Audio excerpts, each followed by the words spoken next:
Clayton Kershaw seasons with the Dodgers tonight. Kenley is here at Dodger Stadium as Kersh makes his 2025 season debut. It's the Dodgers and Angels coming up at the top of the hour. Right now, it's Leadoff LA. Let's go. It's time for Dodger baseball.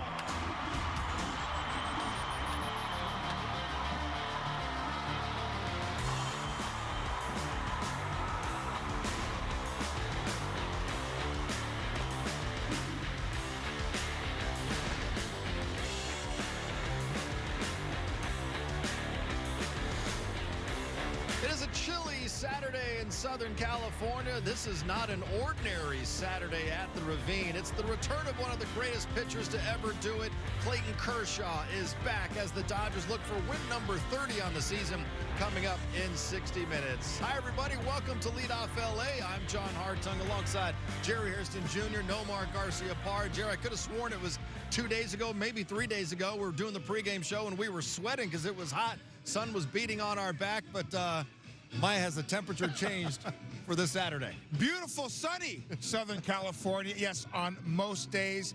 But, yes, it is a little frio here in L.A. That's okay, but we're focused. You have to win tonight. And, John, yes, I'm declaring it a must-win. I don't care what the temperature is. I don't care if it's 78 degrees or 38 degrees. Got to get this one in order to win the series. I was going to ask you, Jerry, if today's a must-win. Obviously, it is to get this series. But the other thing, too, is Kershaw Day. So we're excited about that. And we know, listen, this cold spell, it's going to pass. Next week, it's going to be warm and hot. So don't worry about it. We're not too worried about it. Well, as Nomar mentioned, the story of the day here at the Ravine for the first time in 260 days, Clayton Kershaw will be on the mound in a big league stadium and doing it right here at Dodger Stadium. Nomar begins his 18th season with the organization. We can finally say it once again.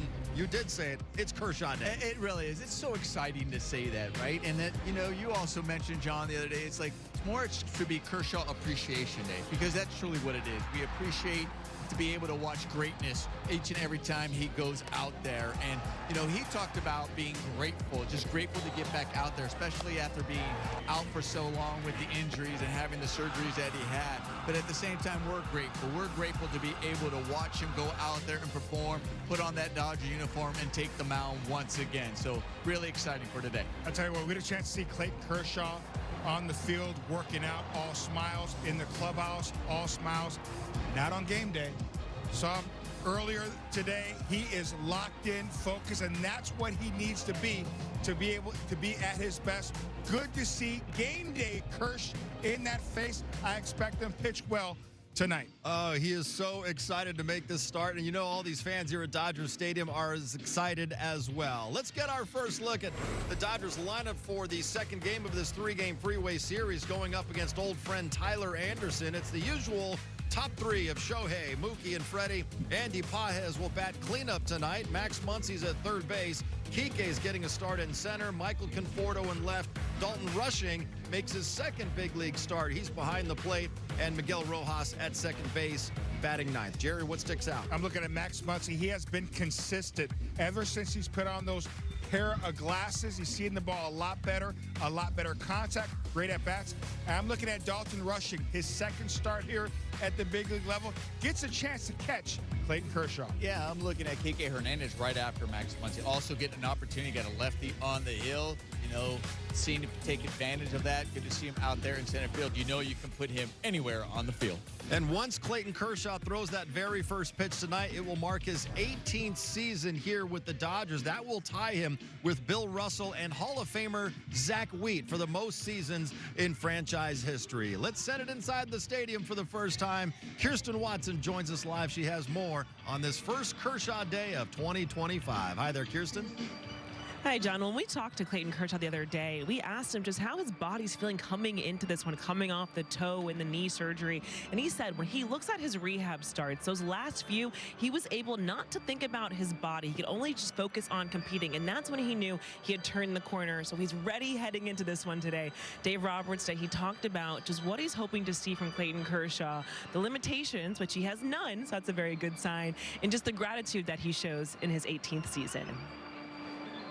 No limitations. I think for me, and that's one thing that Clayton wanted to, assurance on, is that when he gets back, that we feel like we can just run him out there and be a normal pitcher. So I'm going to kind of treat him as such. And if he feels like he deserves more leash, we'll run him out there. And if it gets a little wonky, then we'll pivot. Is there a worry that he might be too amped tonight? I wouldn't say it's a worry. It's a possibility. And how that manifests, some overthrows. But I think at the end of the day, he'll be able to manage those emotions. But I think it's completely understandable that there's going to be some extra adrenaline, emotions, nerves tonight. The other day, Clayton kind of spoke about coming into the start of the season with even more gratitude. What does just 18 seasons and this kind of era of the game, mean? Being away from it, not being able to do what you love. I think there's a part of it as seeing the finish line. I think a part of it is seeing your older kids see you and having a memory etched in their minds as they get older. I think there's some motivation with that. And I think just overall potential opportunity to pitch for this club, I think he's certainly really, like you said, grateful for. So as much as Clayton Kershaw is the super competitor, we all know on his game days it's like pins and needles, but nothing crazy, but it is intense in here. But for him to say, just coming into this one, he feels very excited, and he has realized he's at a point of his career where he cannot take for granted playing here at Dodger Stadium, still playing in this league and being able to perform at such a high level. So he said he comes into this one, he's excited. Regardless what happens on the mound, he's going to feel good about today, but he, of course, is hoping to pick up the win, guys. Absolutely trying to get the Dodgers back in the win column, even up this series. Kirsten, thank you very much. And we know that Clayton Kershaw had never had any kind of surgery until about a year and a half ago. He had the shoulder operation November of 2023, then the toe and knee surgeries last year, Jerry. He's made 5 rehab starts in the minors. What are you expecting to see from Clayton tonight and moving forward? Well, I expect him to keep us in the ballgame. Clayton Kershaw is one of the best competitors I've ever seen on a baseball field, really athletically. He knows his body. He knows what he wants to do on the mound. Now, is he going to showcase that 97-mile-an-hour fastball or that hammer? Possibly not. The thing about Clayton Kershaw, he still knows how to get out. I think that slider is still as good as it gets. He needs to pitch ahead in the count to utilize all his pitches, and he's going to bring a pitch, John, that I've been excited about the last couple years. He's going to feature a splitter as well. 4-pitch pitcher, but he will keep us in the game. Well, we heard Dave Roberts talk about what does he expect. He said, well, when Clayton Kershaw talked about, he's like, listen, when I come back, I want to be active as I'm ready to go.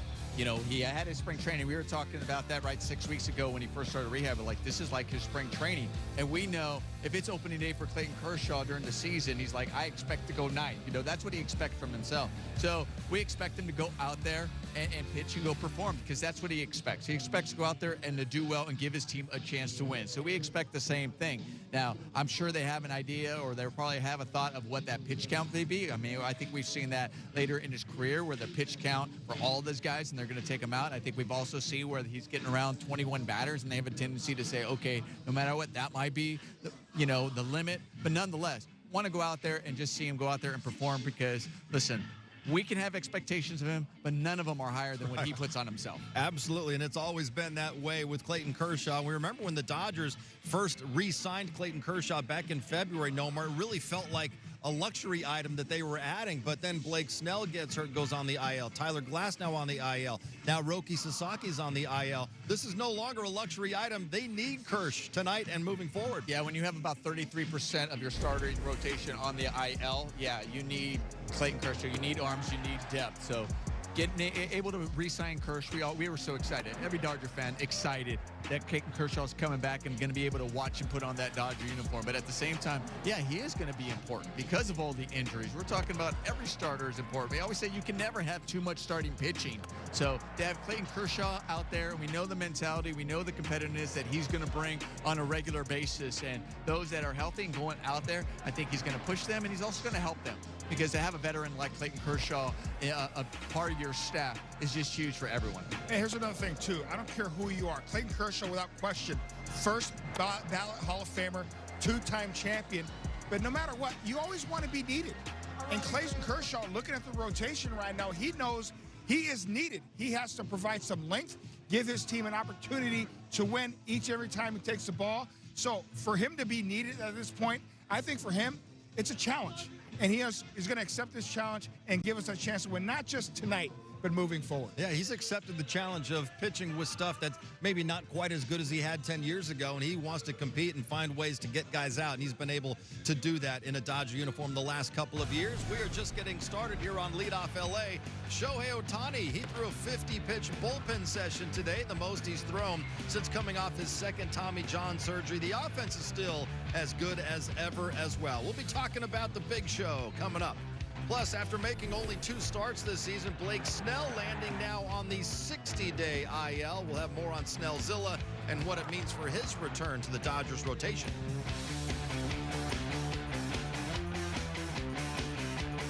That starting rotation, it doesn't get better than that. Dominating night from Logan Gilbert. Trying to be out there and take the ball as much as I can. Swing and a miss against Luis Castillo. It's wipeout stuff. He's a legit ace. Talk about depth. The Mariners really have. What a masterpiece from George Kirby. Just trying to go out there and give my team the best chance to win. Julio Rodriguez is an absolute superstar out there in center field. Go my zone, Julio. Once I go, I just want to have everything ready. The guy's dangerous. Julio!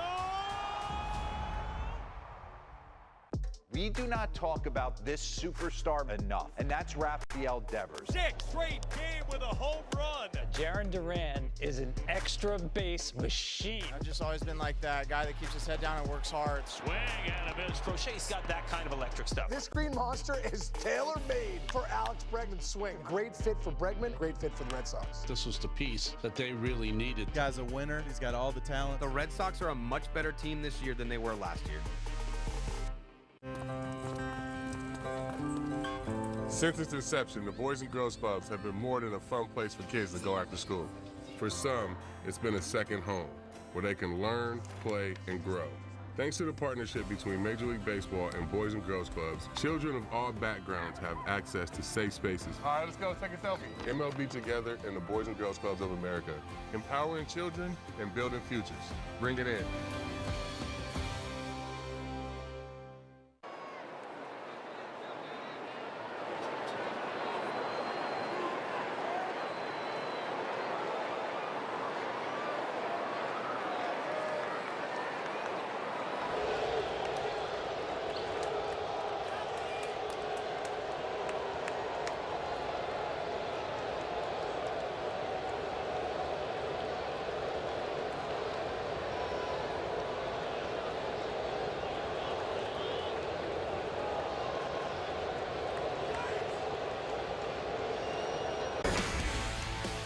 To make room for Clayton Kershaw on the 40-man roster, the Dodgers moved Blake Snell to the 60-day injured list. Snell last pitched 45 days ago, so he wasn't going to be back before the 60 days anyway. In fact, it will likely be well past 60, Jerry, before we see him, given that he's not throwing off a mound as of yet and has still felt a little bit of discomfort in that shoulder. Yeah, but the biggest thing is we got to make sure we get him healthy first, okay?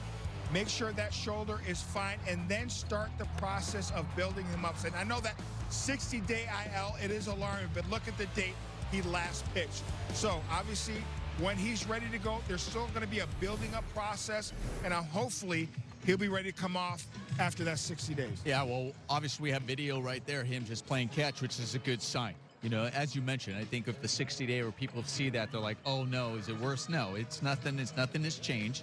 You know, 15 days it'll be 60 days from now, and he's not going to be ready in 15 days nonetheless. So, but the good thing is we're seeing him play catch. So hopefully he's going in the right direction of his recovery. And that's the most important thing. Take your time, get healthy, because we look forward to having him on the mound. I mean, man, what a rotation to have him and Clayton Kershaw in the rotation at the same time. Woo, we can keep our fingers crossed. And here's the thing here. Look, you can see him playing with the baseball, and he's more upset as maybe how he's finishing his pitching. And even on throwing programs, that tells me he's feeling a lot better.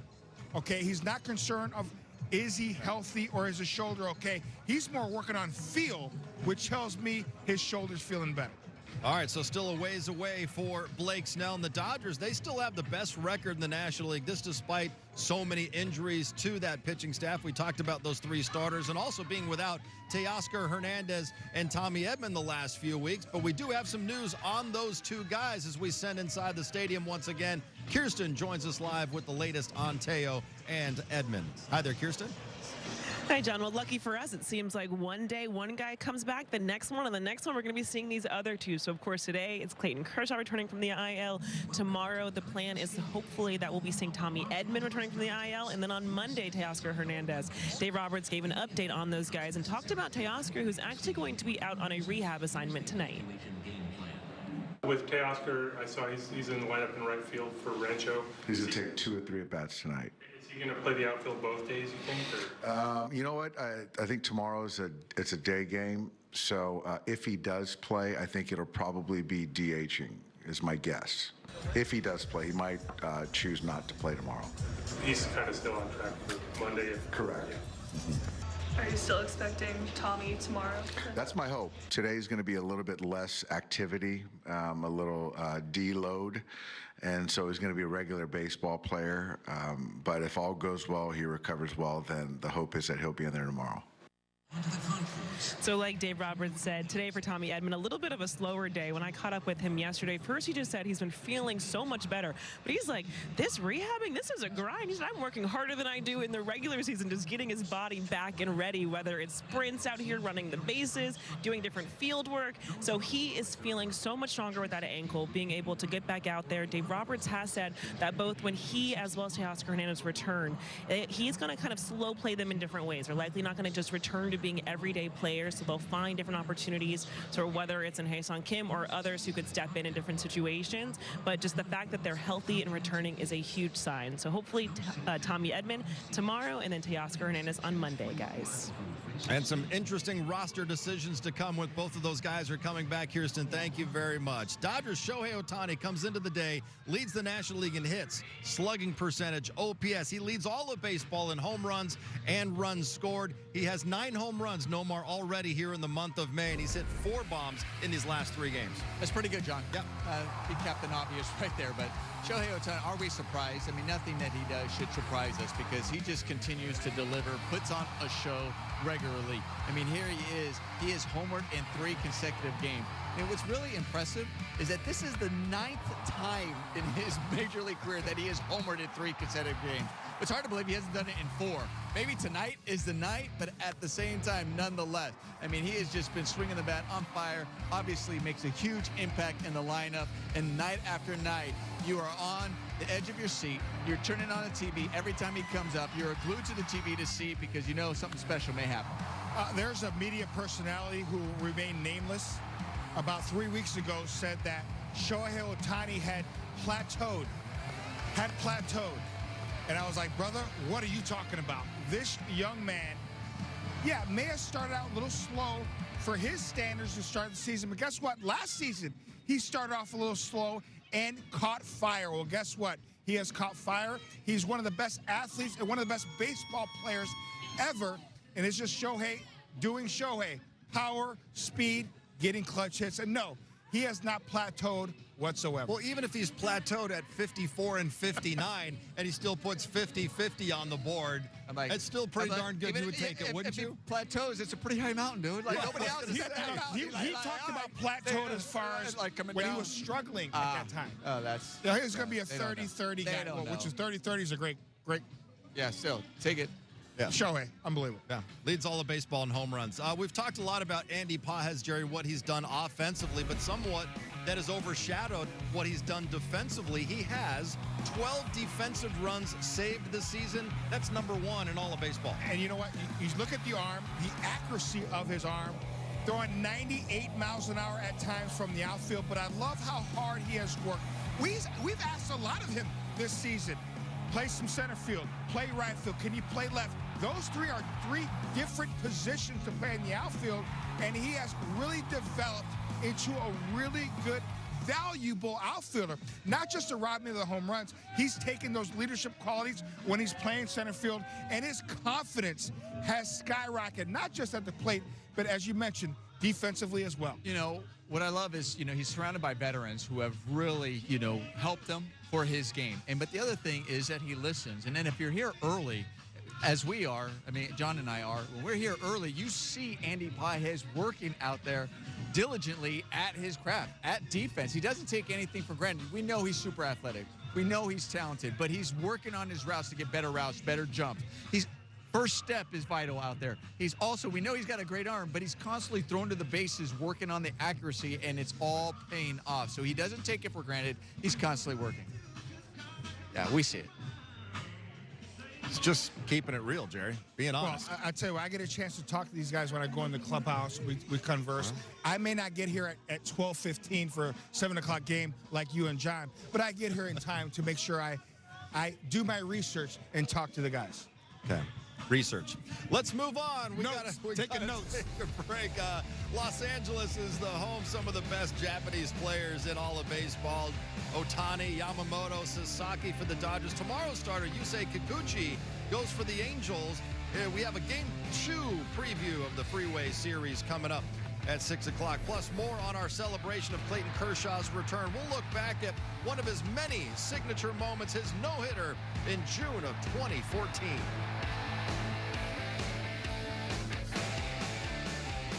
I think the sneaky team to watch is the Giants. It's going to be fun to watch this staff. That is the best ballpark in the world to pitch in San Francisco. A lot of experience up top. I like where this team's headed. High drive! It is out of here! Doesn't get any better than this. Logan Webb might be the most underappreciated quality starting pitcher in all of baseball. If this Giants team is going to make noise, it's going to be because of their starting rotation. Yeah. For me, it's really important for us to establish an identity. You're going to be talking about the Giants in September again.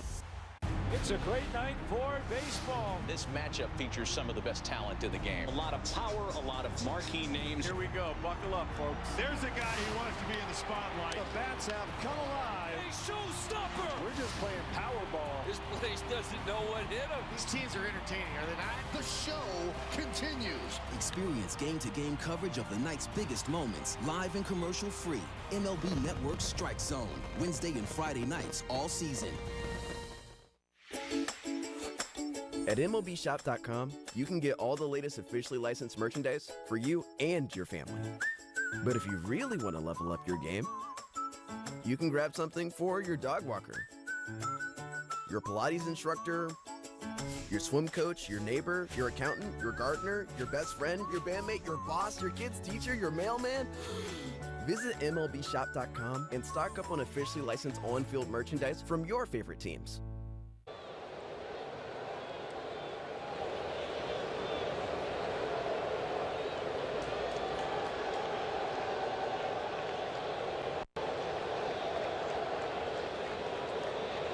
One strike away. Hang in there, Ellen. Hang in there. 0-2. Got it. He's done it. Clayton Kershaw pitches a no-hitter, a career-high 15 strikeouts. Big moment in a young life. Indeed, a really big moment in a young life, as called by the incomparable, the great Vin Scully. It was one of the best nights of our network. It was the best game that Clayton Kershaw ever pitched. And actually, it's one of the top 2 or 3 games ever pitched by anybody in the history of baseball. So let's revisit that night, June 18th, 2014, with Clayton Kershaw on the mound against the Rockies. First batter of the game, Corey Dickerson looking. Pretty good slider right there, freezing Dickerson. And here's that 12-6 hammer. Great location. Getting Willeen Rosario there. Third inning, DJ LeMahieu no more. Swinging a miss. I mean, there's that slider underneath the hands, getting the swing and miss. Early on, you knew he was feeling pretty good. Oh, look at Miggy Rowe. Back in the day. Bases clearing double made it 7-0. Miggy Rowe gets a pitch he can handle, inner half, rocket off the wall. Love to see Mickey Rowe do his thing. 7-0 after 3 innings. 6th inning, Kershaw still dealing Kyle Parker. That's nasty. Man. I mean, where that big hammer started at the top of the zone and then just dropping right in the dirt. Gets LeMahieu, Ryan Wheeler. Kershaw perfect through 6. 7th inning, Corey Dickerson chops one to Hanley Ramirez, and That's the only base runner of the night, that throwing error by Hanley. Yeah, it's one of those plays that Hanley would love to have back, just unable to make the play. Later in the 7th, Troy Tulowitzki backhanded by Miggy Rowe. What a play by Miggy Rowe. I mean, not an easy play down the line, having to make a strong throw and a nice pick over there by Adrian. Rosario called strike 3. A no-hitter through 7, 9th inning. Kershaw needs 3 outs. Gets LeMahieu to ground out to first to Adrian Gonzalez. And then Charlie Culberson, old friend, to Yasiel Puig. He's just out there Puiging. And then Nomar, Corey Dickerson, the final outs. But he fouls this one to A.J. Ellis. Cannot come up with it. A.J. Ellis was going to do whatever he could. Yeah, he was sprinting. So was Clayton Kershaw. He was sprinting over there as well. But then that's the way you cap it off. Yes. 15th strikeout of the game, and if not for the throwing error, it would have been a perfect game by Clayton Kershaw. What an incredible night here at Dodger Stadium. I cannot believe that was 11 years ago. Where has the time gone? Clayton Kershaw, 212 career wins, second most in franchise history behind only Don Sutton. He won the NL MVP that year. He threw the no-hitter in 2014. 3 Cy Young Awards, 10-time All-Star, and 5 times he has won the ERA title. And speaking of Clayton Kershaw, there he is. Kersh making his way out to the field. He's going to head to the dugout or to the bullpen to begin his 18th season with the Dodgers. First pitch is coming up at 6 o'clock.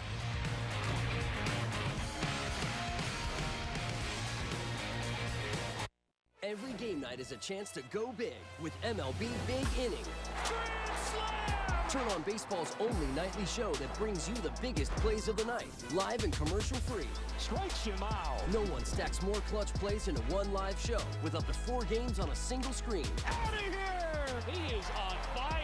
It's a walk-off winner. Change up game night with baseball's biggest game changer, MLB Big Inning, presented by Nissan. Every night, all season long on MLB.tv.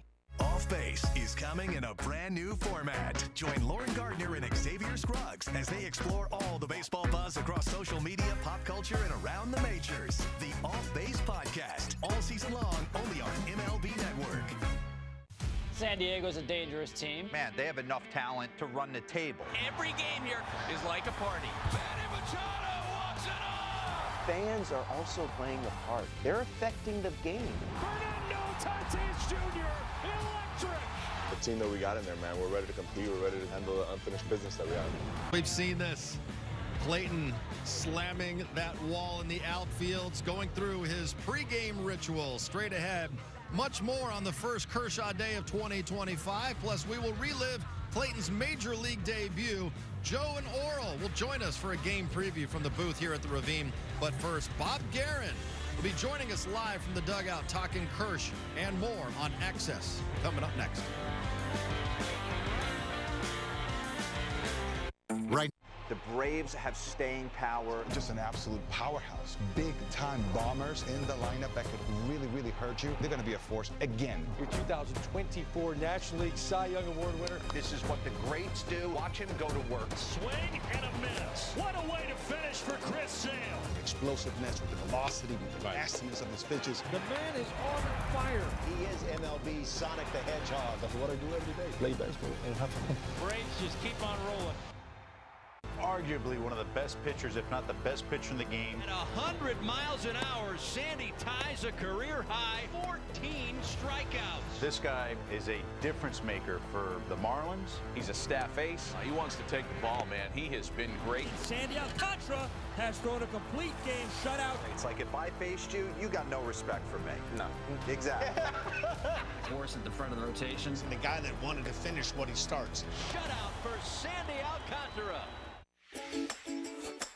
At MLBShop.com, you can get all the latest officially licensed merchandise for you and your family.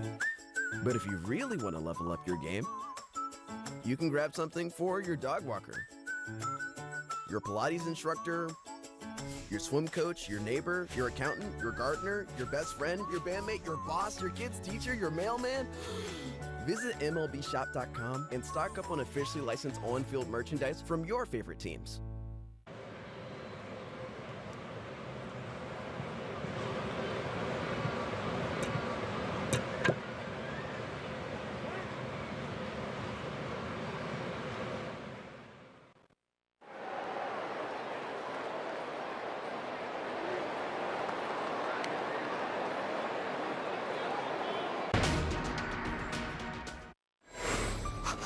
Your stuff sometimes comes and goes, but your ability to compete, that's what wins games. So let's see now what young Clayton Kershaw will do. Got it. He's done it. The Dodgers strikeout king. All he does is everything. Vintage 22 tonight. The future Hall of Famer's got a ring. I can't imagine being anywhere else right now. I love you guys. Thank you. Dodgers for life.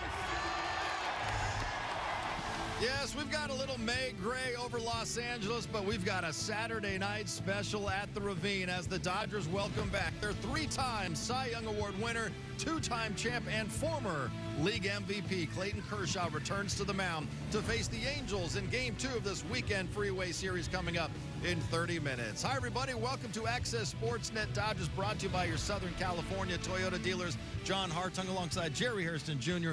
and Nomar Garciaparra. Yes, tonight is the return of Clayton Kershaw, and right now we're joined by a man who's been here and watched so many of Clayton's starts. It is Dodgers Major League Field Coordinator Bob Geren, I should say, coming on with us. Bob, thank you so much for coming on with us. We've taken Clayton Kershaw Day and we've turned it into Kershaw Appreciation Day because I think we're all at the point where we really need to appreciate every time we get a chance to watch him do this. From your seat in the dugout and also seeing how he prepares, what has stood out to you during your time with this organization when you watch everything that Clayton does day in and day out?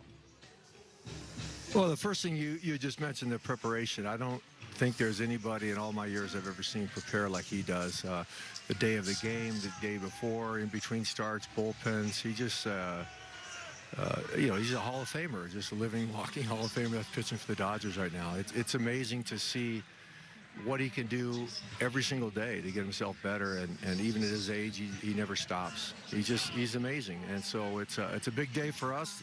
Couldn't come at a better time. We obviously had some injuries, and we were looking, forward from spring training to this day that he would join a rotation, and it's a needed spot right now, and we're looking forward to him filling that spot and doing a great job. Bob, what's going on? This is Jerry. Listen, you've been just about everything in this game, coach, manager. You also caught at the big league level as a former player. You know the importance of the rapport a pitcher and a catcher has. Clayton Kershaw gets his first start of the season, but he also, Dalton Rushing, rookie behind the plate, he's going to be throwing to him. Kind of talk us through the relationship a catcher has, especially a young catcher like a Dalton Rushing with his pitcher, Clayton Kershaw.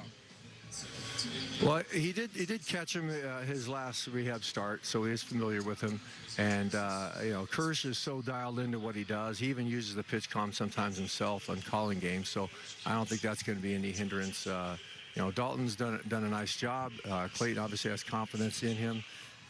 Just pitched to him last start. So the relationship is something that you think back, and, since I've been here, he kind of was with A.J. Ellis, and he kind of broke in with Yasmani Grandal, and then Austin Barnes come in and took over the reins, and then Will Smith caught him for the first time. So you see all these really good catchers come in and catch Kershaw, and he's still rolling. So it's you think about how many guys that he's broke in and how they've adapted to him. He's adapted to the catchers, and it's always been seamless because one thing about Kershaw, he knows exactly what he wants to do.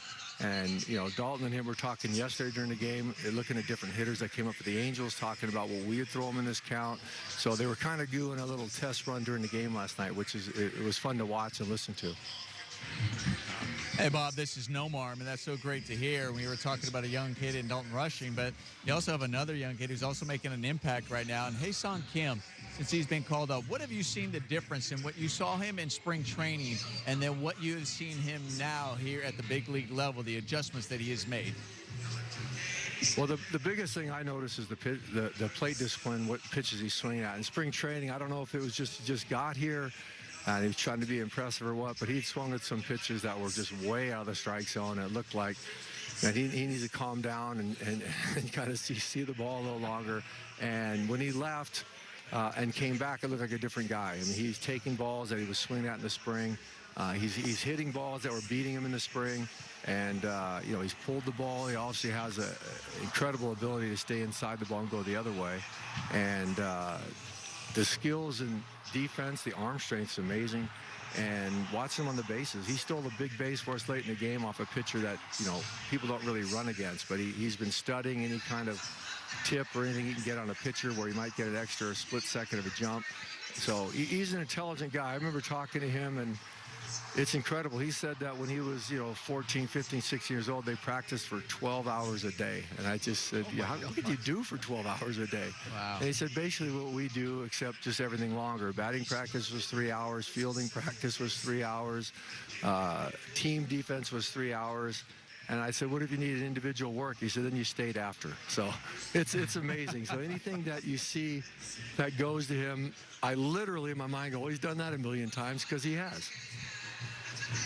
Yeah, those greats, they certainly, you have to love it. And to reach that kind of level, Ha-Seong Kim, with all that practice as well. But speaking of greats, going back to Clayton Kershaw for a second, Bob, you have the GOATs of other sports, whether it's Michael Jordan or Kobe Bryant and Clayton Kershaw in baseball. They just have a different level of competitiveness that is really unmatched. And what's interesting to me is that Clayton's really evolved as a pitcher over the last several years as his stuff is somewhat diminished. Yet you can still see that competitive fire in him where he wants to figure out ways to get these hitters out. From your standpoint, what have you seen from him as he's been able to evolve but still not lose that desire and that heart and that fire that burns inside of him? Well, stuff-wise, he was primarily a fastball slider, and every time he throws a slider and swings and misses, somebody swings, Doc and I always joke, there's the Hall of Fame pitch. That's the Hall of Fame pitch, which it is. But then, you know, he started using the curveball more and more, and he takes a little bit off on the speed of it. And then he's mixed in a changeup a few years back where he didn't really have it or didn't really need to use it. And so now he kind of uses 4 pitches, and he's not exactly glove side, you know, towards the plate. He threw primarily fastball, slider, glove side, underneath right-handed bats and away from lefties. But now he pitches more on both sides of the plate, and he uses 4 pitches. And like you said, the competitive part, there's no difference between the first time he stuck himself on the mound here to today. It's competitive. He wants to win. He wants to win every single pitch. And the whole team, when he's out there, just seems like there's a different feeling of level of concentration. Like we always play hard and we always play smart, don't get me wrong, but when he's out there, it just seems like it clicks up on the dial just one more, like this is Kers, we better be locked in today. And it's a good feeling. And you know, every 5th day when he goes out there, it turns it up, the fans get excited, and you know, it's the best ticket. You know, if I was a fan, I wouldn't want to miss a Kershaw start, and I wouldn't want to miss an Ohtani at bat. Yeah, man, you've had a great seat right there, the front row seat for the Dodgers dugout for the last decade. Yes. Don't ever give that one up. Right. And Jerry Nomar, teammates with Kershaw back in the day as well. I'm very thankful for that seat, too. It's a great seat. And we're certainly thankful for you spending a few minutes with us today. Bob Geren joining us here live on Access Sportsnet Dodgers. Bob, thank you so much. Bob. Thanks, Bob. My pleasure. My pleasure. Anytime. Thank you. All right, let's check out Dave Roberts' lineup card to see how he's stacking things against old friend Tyler Anderson. You've got the big 3 at the top: Shohei Ohtani, Mookie Betts, Freddie Freeman. Andy Paz is sliding into that cleanup spot today with Max Muncy playing third base. Kike is going to play center. Michael Conforto in left. Dalton Rushing, heard Bob Geren talking about him, making his second big league start behind the plate. And Miggy Rowe is at second base, batting 9th. Nomar, what do you think? Well, you know, looking at the top of the lineup, you know, Shohei Ohtani, we were talking about earlier, and I just got to say it again, which is so impressive. You know, has homered in 3 straight games and has done that 9 times. But he has never homered in 4 straight games. You know, today will be a good day. Yeah. That's all I'm saying. Early? Shot call, maybe? Okay. I'm just all right. just I like that. I hope you're right. Max Muncy's been swinging a hot bat. Kike Hernandez gets to start in center field. You know, he thrives against left-handed pitching. But I'm looking at a guy, Mookie Betts. Tell you what, he's been starting to really come on with the bat. Excellent defensively at shortstop. maybe an early shot call. All right, about 20 minutes away from Kershaw Day arriving. The last time the Dodgers lost to the Angels when Kershaw was on the mound. Jerry, you were about to be traded from the Nats to the Brewers 14 years ago, July 2nd, 2011. We'll see if that streak stays intact tonight. Joe and Oral will join us from the booth coming up next.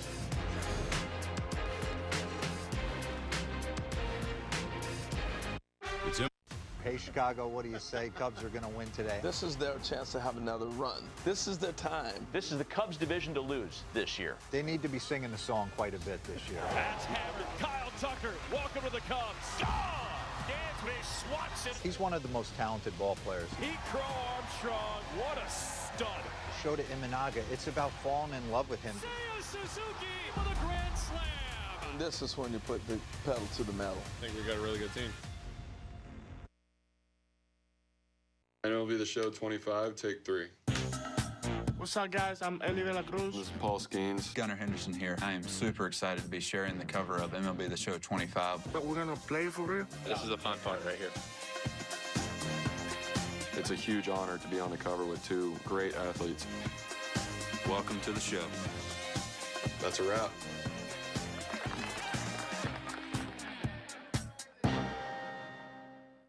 There's a unicorn in Hollywood. The lineup we know is incredibly deep, but that starting rotation is unlike anything I can remember. I got them running the National League. I think this is the first of like 4 or 5 straight world championships. This is just an incredible wealth of riches. Shohei Ohtani!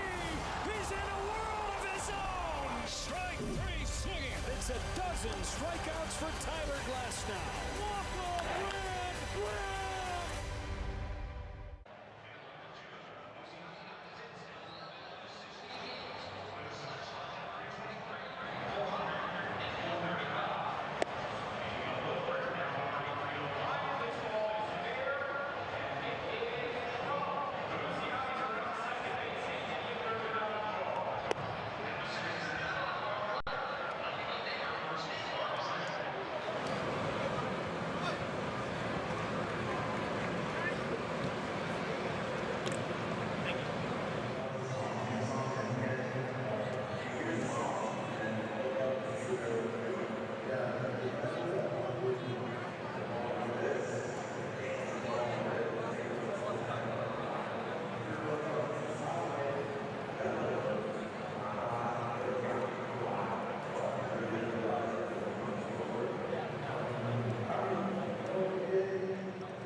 Yes, Clayton Kershaw making his return tonight here at Dodger Stadium, facing the Angels in his surefire Hall of Fame career. Kershaw is 10-2 against the Angels with an ERA of 1.99. Let's head upstairs, check in with the guys who will call this one, Joe Davis and Oral Hershiser, joining us live from the booth with a preview. Hi, Joe.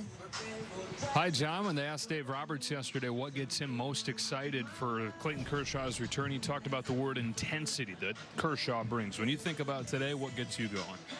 You know what? I hope it's a celebration, and I hope we party all night, because it's going to be up to Clayton. If he goes out there and he brings that competitive instinct and he brings his good stuff and he hits his spots, we are going to have fun watching this and celebrating him. But I know in his mind, between those two ears, it's about competing, it's about winning, and it's about helping this team. As far as the offense goes overall, it's been awesome this season, but lately a little bit boom or bust. Yeah, it really has been. If you look at the losses in the last 6 games, the 3 losses averaging 1 run. You look at the wins averaging 12 runs. It's got to be better with extra base hits. You got to be better when there's men on base. You got to be a little bit better with hitting the ball over the fence. I really believe this offense will smooth out, but right now it does have its ups and downs. Tough customer tonight who the Dodgers know well, Tyler Anderson, who is an all-star here for LA in 2022. His numbers almost identical to what they were during that all-star season. A couple left-handers, Kershaw and Anderson, right around the corner, John.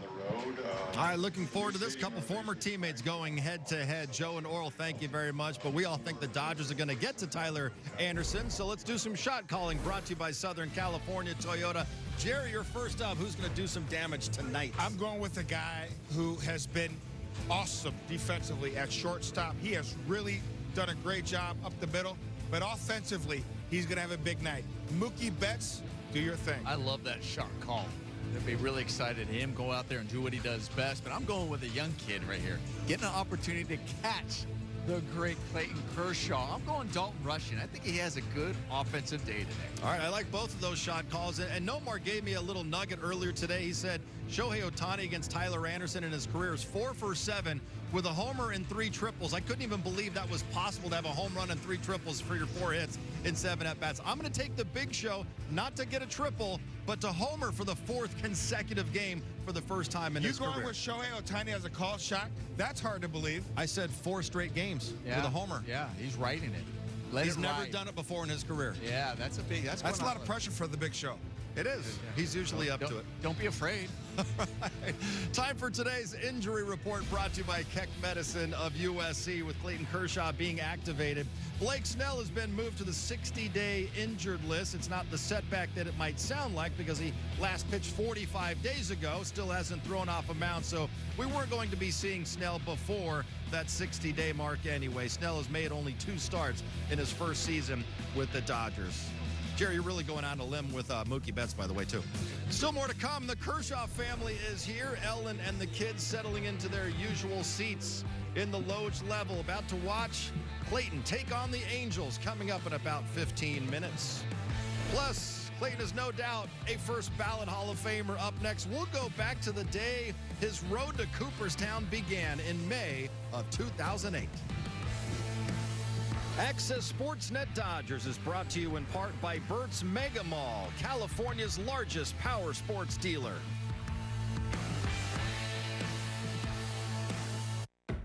The face of the game of baseball is running through this guy right here. That dude has electricity coming out of his pores.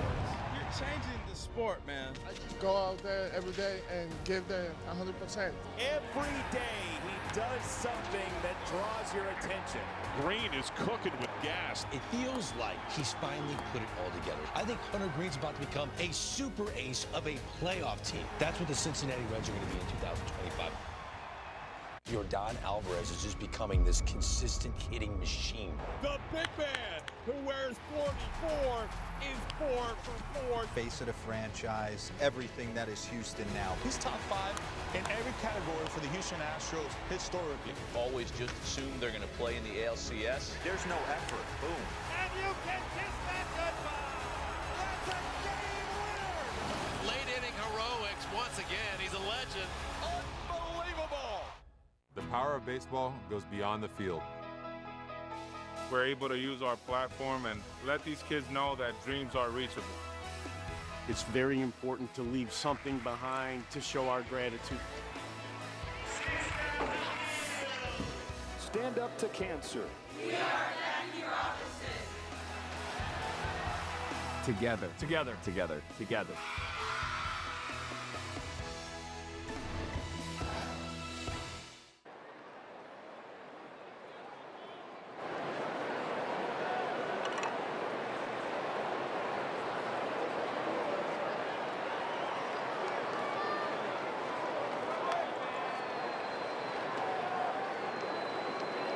Kershaw, there he is, going through his pregame warm-up routine, 37 years of age, about to begin his 18th season with the Dodgers, a 3-time Cy Young Award winner, 2-time champion, about to make his first start in a big league game in 260 days. Let's see what Kershaw will be up against in that Angels lineup. Still no Mike Trout. He's on the IL with a knee injury. You've got Zach Neto in the leadoff spot, followed by Nolan Chanuel, Taylor Ward, Jorge Soler. Logan O'Hoppe does the catching. Luis Rengifo at second. Matthew Lugo in center field. Joe Adell gets the start in right. And Kevin Newman is at third base. Clayton Kershaw made his major league debut here at Dodger Stadium at the age of 20. Nomar and James Loney were his teammates back then. Let's look back at how it all started for number 22, who, by the way, wasn't wearing number 22 for his major league debut. May 25th, 2008, Nomar against the Cardinals, facing Skip Schumacher in the first inning. Gets a strikeout. I mean, it was gets a strikeout, going out there. You know, everybody just excited. Pretty special moment. Who's this guy? Albert Pujols. Welcome to the show, kid. Down the line. Doubles in a run. Yeah, a breaking ball that stayed up. Obviously, he had sharpened that pitch later on in his career, but Albert Pujols didn't miss many of those pitches. The next batter is Ryan Ludwig. And Kirsch, number 54, baby-faced, gets a strikeout. Man. 97 right there. Right, I know. He's probably looking back like, man, remember when they lit up 97? And I like how he trots off the mound. That little kid inside of him jogging off the mound after the strikeout. 4th inning, he gets Ludwig again. 5th inning, Brendan Ryan at the plates. Wow. Gets the strikeouts. The life on that 6th inning, fastball. it's Skippy again, Jerry. You know, can we cut and paste this? I want to send that to Skippy Schumacher. 2 punch-outs. He left the game with a lead. The bullpen couldn't hold it. We would go to extra innings.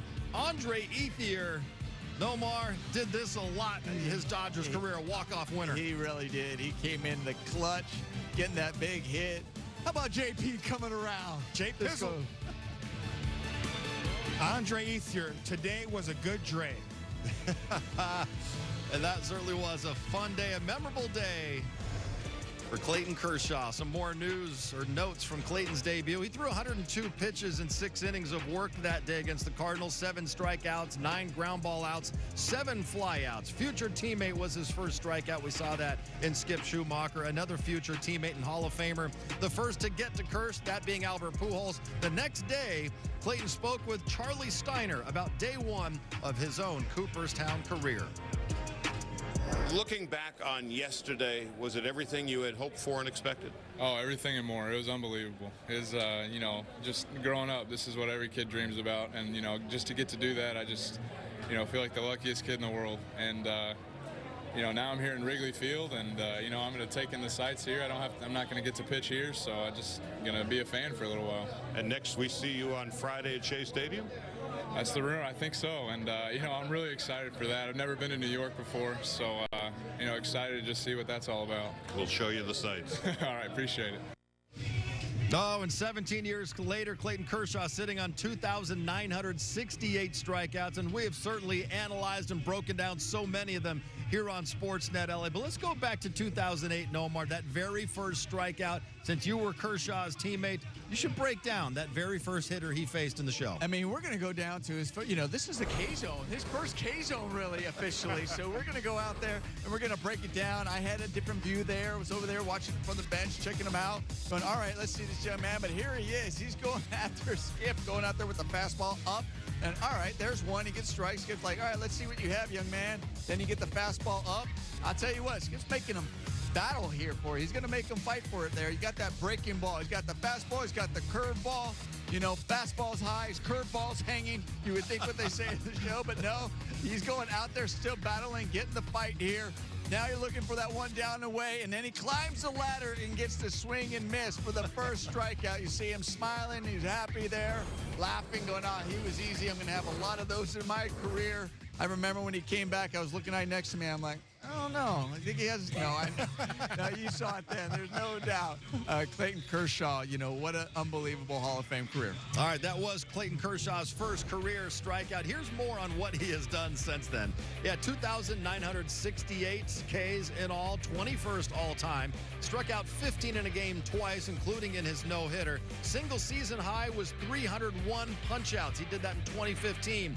Kershaw's gotten Brandon Belt the most times, 30, and 3 players have faced Kershaw 21 times and have never struck out. Todd Frazier, the O-Dog, Orlando Hudson, and Giancarlo Stanton. With more on the first Kershaw day of 2025, here's the skipper for the last 10 seasons, Dave Roberts. He's today's Dodger Voice, brought to you by Morongo Casino Resort and Spa. I would say the energy is, it's more intensity, and it's channeled, and I think that's where it's like, I'm not saying pins and needles, but there's a different kind of edge to when he takes a baseball. And that's one thing that Clayton wanted to, you know, assurance on, is that when he gets back, that we feel like we can just run him out there and be a normal pitcher. And if he feels like he deserves more leash, we'll run him out there. And if it gets a little wonky, then we'll pivot. Is there a worry that he might be too amped tonight? I wouldn't say it's a worry. It's a possibility. But I think at the end of the day, he'll be able to manage those emotions. But I think it's completely understandable that there's going to be some extra adrenaline, emotions, nerves tonight.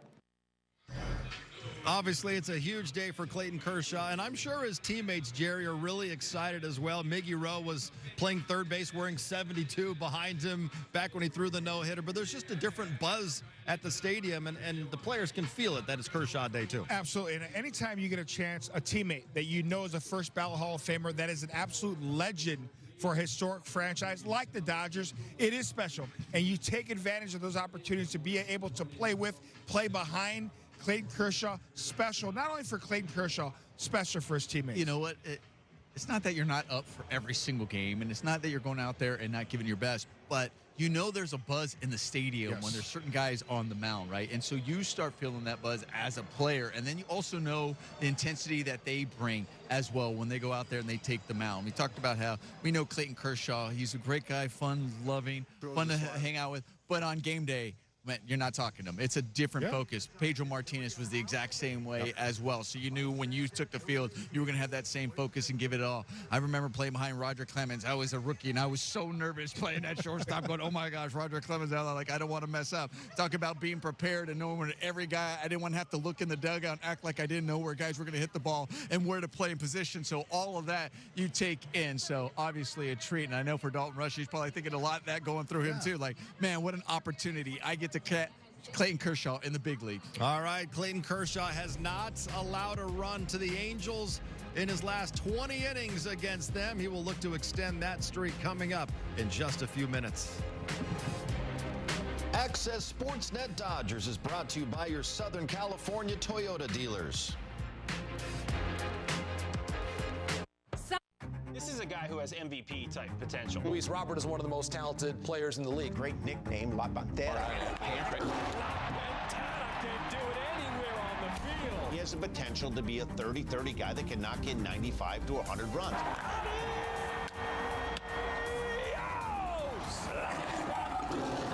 As a fan of the game, there's nobody I enjoy watching in center field than Mr. Luis Robert.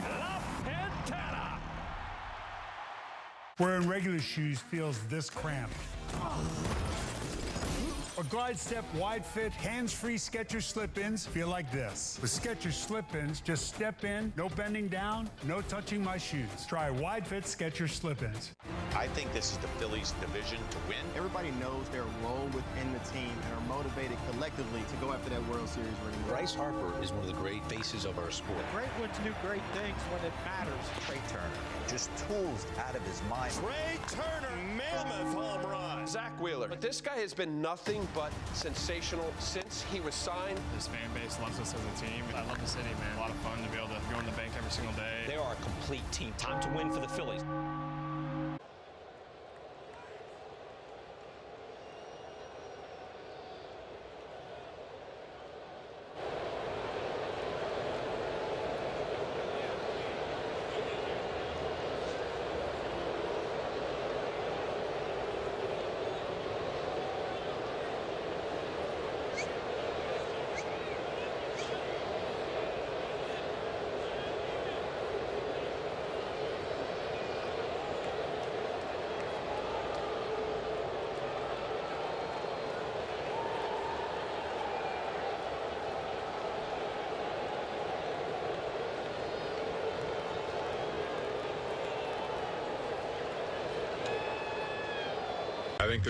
I think when you haven't done something for a long time and you realize that you miss it, you miss competing, you miss being a part of a team and contributing. I think there's a lot of gratitude and gratefulness to get back to that point, and so I definitely feel that. Now, if I go out there and don't pitch good, it's going to go away real fast. So there's a performance aspect of it too, but I think for now, sitting it on the other side of it, just super excited and grateful to get to go back out there again. You're never going to retire, huh? Somebody will tell me to retire at some point, I'm sure. Yeah, Clayton Kershaw. We talk about Kershaw Appreciation Day. Clayton appreciates each and every one of these chances now as well, Jerry, at this stage of his career, year 18, and I'm sure he's got some butterflies right now as well. Without a doubt, he definitely has butterflies, but that is a great thing. That means he cares, he wants to perform, and listen, Clayton Kershaw appreciates that we are appreciating him. But I'm telling you, when he takes that mound, he's all business. It's all about winning. That's all he cares about, and giving his team a chance to do that tonight. Appreciate him, appreciating him, just trying to follow that along. But listen, everything you said, Jerry, you're spot on. I mean, he goes out there, he's got one expectation, one thing, focus, and that's go deep in the ball game, give his team a chance to win, and put hitters away. It's been a long road for Clayton to get back here. The painful toe injury, the surgery to that and his knee. For the first time in 260 days, it is Kershaw Day. Let's send it upstairs. Joe and Oral. Gentlemen, take it away. All right, John, on an overcast day in Los Angeles, it's even rained a little bit this afternoon as the Dodgers and Angels get ready for the middle game of this three-game series. But as you said, John, bigger than that, it is Clayton Kershaw's return to the mound. He begins his 18th season, tied for the franchise record. We welcome inside Joe Davis, Earl Hershiser. Kirsten Watson joins us in just a moment, and everybody around here excited for this day. Clayton Kershaw returns to the mound. 18 years. This is his 12th time coming back from injury, and I'd say it's very, very special for him. This is a guy who could have retired on top with another World Series ring, but he said at the parade, I want to be a Dodger for life. Well, we get another day in that life. All right, let's go down to Kirsten.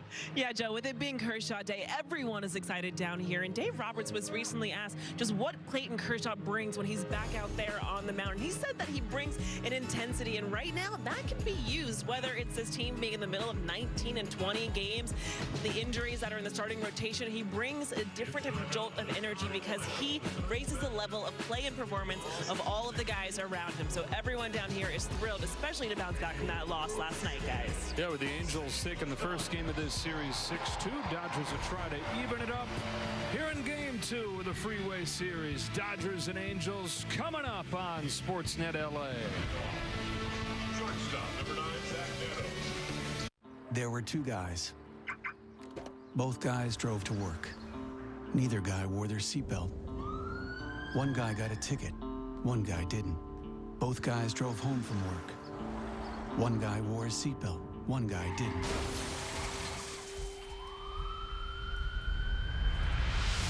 One guy made it home. One guy didn't.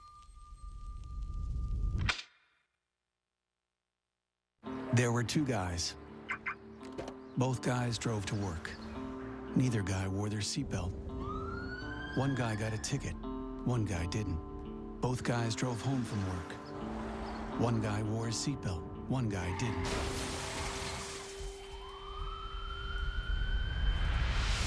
One guy made it home. One guy didn't.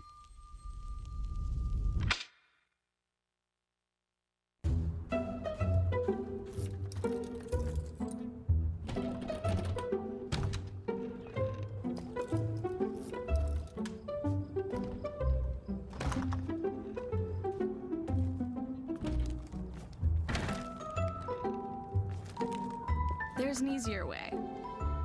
From little fixes to big projects, taking care of your home is easy with Thumbtack. Download the Thumbtack app and start caring for your home today.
Complete Bullseye Pro inflation system for the factory direct price of just $79.99. Plus, we'll ship your entire order free, and we'll give you a 50% discount on a second one. Order now. To order, call 1-800-980-0552. That's 1-800-980-0552, or go to getbullseyepro.com. Clayton Kershaw makes his return tonight. He no doubt has some butterflies going through his body right now. And I think the guy catching him probably has a lot of butterflies as well, because he's catching the legend and future Hall of Famer, Jerry. Dalton Rushing is behind the plate for this game. He caught Kershaw's last rehab start in Oklahoma City last weekend. So they do have at least a little bit of familiarity with each other going into this one. And I think that's very important. So Clayton Kershaw knows exactly what he's going to expect out of Dalton Rushing. Same thing with Dalton Rushing. Everybody's going to be nervous. Clayton Kershaw, the future Hall of Famer, is nervous. The rookie, Dalton Rushing, the same thing. But after that first pitch, they'll find their rhythm and they'll do their thing. I think it was helpful that they got to work with each other in that rehab start. I think that might have helped Dalton a little bit, but there are little things. I'm sure he's probably thinking, okay, do I talk to him in between innings? Do I not? How far? How close? Do I six out? All these little things kind of, you're asking other guys that got to help you out. You're asking Will Smith and some of the other guys, but nonetheless, listen, I think they're going to go out there and work well together. And we had Bob Geren on our pregame show, and he talked about there's just a different level of focus with all the guys tonight, knowing that it is Clayton Kershaw's return to a big league mound here at Dodger Stadium for the first time in the last 260 days. All right, so we've got first pitch coming your way very soon here at the Ravine. Matthew Stafford, Clayton Kershaw's high school buddy from Texas, and Rams quarterback, Super Bowl winning quarterback, taking in this one as well. First pitch is coming up right after this. This is arguably one of the best pitchers, if not the best pitcher in the game. At 100 miles an hour, Sandy ties a career high 14 strikeouts. This guy is a difference maker for the Marlins. He's a staff ace. He wants to take the ball, man. He has been great. Sandy Alcantara has thrown a complete game shutout. It's like if I faced you, you got no respect for me. No. Exactly. Morris at the front of the rotations. And the guy that wanted to finish what he starts. Shutout for Sandy Alcantara. Your day in baseball starts with MLB Central. Let's get it started. Lead off your morning with in-depth breakdowns. Perfect balance. What? Boom. Interviews with the players. Get back to the fastball. I know what that passion feels like. And a little bit. Keeping. You behave properly. Hey. Of everything else. Come on, Marlins. The window seats are. The baseball day begins with MLB Central. Weekdays at 10 a.m. Eastern. Only on MLB Network. If you're not watching this show, you're the problem. MLB The Show 25, take 3. What's up, guys? I'm Eli De La Cruz. This is Paul Skeens. Gunnar Henderson here. I am super excited to be sharing the cover of MLB The Show 25. But we're gonna play for real? This is the fun part right here. It's a huge honor to be on the cover with two great athletes. Welcome to the show. That's a wrap.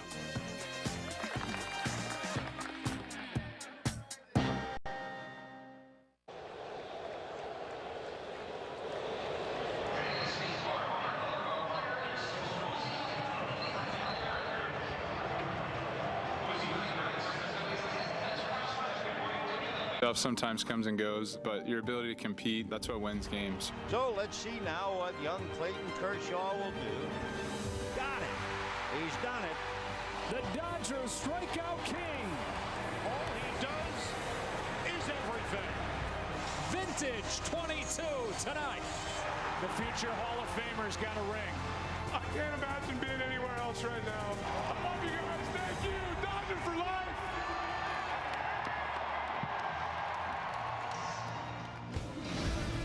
For the 430th time, Clayton Kershaw takes the ball for the Los Angeles Dodgers. Beginning his 18th season, tied for the most in franchise history. Said people have asked him why keep going. And he said, I don't really understand that question. I'm 37. I don't feel like that's that old. Baseball's fun. The way I see it, why not keep going? So for the 4th consecutive season, he signs a 1-year contract. You heard him say it there at the parade, Dodger for life, at least for 18 seasons of his life. And we get to watch the beginning of season number 18 tonight. This is quite a moment. He's come back from injury 12 times over those 18 seasons. And I'll tell you what, when you see Ellen and the kids, and they're going to enjoy this just as much as everybody else in the stands. But Clayton is where he wants to be. He is home. He is home on that mound, and he can't wait to compete again. I'm not sure emotionally he will really understand what he's going through until this night is over. Then he might soak it in, because right now he is laser focused to be the best pitcher he can be. I asked him yesterday, I said, so are you going to have any trouble sleeping tonight? Are you going to take any extra time to look around at the start of the game tomorrow? And he didn't want to have anything to do with that kind of talk. He said, I don't know, Joe. I'm not very good at in the moment, kind of getting outside of it, having perspective. I'm just really excited to be back pitching again, doing what I love. And he tries to get the Dodgers to 30 wins, tries to make them the first team in the National League to reach that mark this year. Here we go. Clayton Kershaw winds and throws, and off we go with ball one. Zach Neto leading off for these Angels, who scored 6 runs last night in the 6-2 Angels win to start the series. Kershaw's 1-0 is caught on and missed. There's that slider. You really just want to sit back and enjoy his delivery, enjoy his compete, and not really analyze anything yet.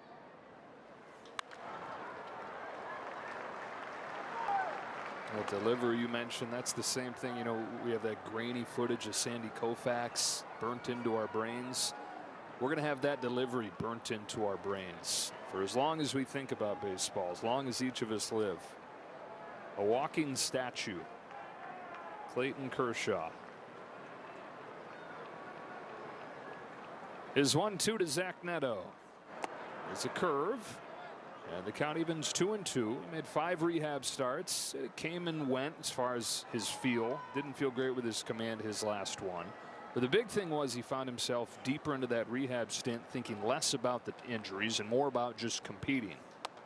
It's full on Neto as he touches 90 with the fastball there. Comebacks are very emotional, and it's a mix of emotions compared to when you're into your arsenal and your regiment. Strikes out Neto. And immediately goes into trying to figure out what was wrong with that pitch. But he marks his return with a K. With a fixed knee and a fixed big toe, we get the same result. High breaking ball, strikeout. And now Shonowell takes high for ball one. Shonowell knocked in a pair yesterday. 2 big insurance runs late. Went into the game with 2 RBIs in his last 18 games and then had the 2-on-1 swing. 1 ball and 1 strike. So Kershaw had the first arm surgery of his career after the 2023 season. Shoulder surgery. Came back from that midway through last year and made just 7 starts before the toe became too much for him to bear. And he'd actually been dealing with pain in that toe for about a decade. And it started to matriculate down to his foot and his push-off foot. He said, I just couldn't do what I had to do. Hooked into right field. Pages will watch this one sink in. Shonowell with a 1-out base hit. And so Kershaw had to watch from the side as the Dodgers did what they did last year. It sure was awesome, though, watching him rightfully enjoy it the way that he did at the parade and in the celebration. Which he finished by saying, I'm coming back, Dodger for life. Runner at first, 1 away. Taylor Ward stands in and takes a ball. Everybody smiled when he said, I'm coming back, Dodger for life. And then we had to just wait through the offseason for the signing. That took a little longer than most would like, but we knew it was going to happen. And this is happening sooner than people thought. We thought it might be after All-Star break that we would see him. But out of his rehab, moving faster than people thought, and the necessity that the Dodgers need in the rotation, he's not only making a comeback and it's a celebration, but he's here to contribute and to win. Here's his 2-0 pitch. Dips a little bit low to Ward. Dodgers starting rotation ranks 22nd in the major leagues. You've got the injuries to Snell and Glasnow and Sasaki, of course. Dustin May last night gave up 4 runs. His ERA the last month is over 6. So yeah, this is more than a feel-good story, more than a luxury. It's the guy they're immediately counting on.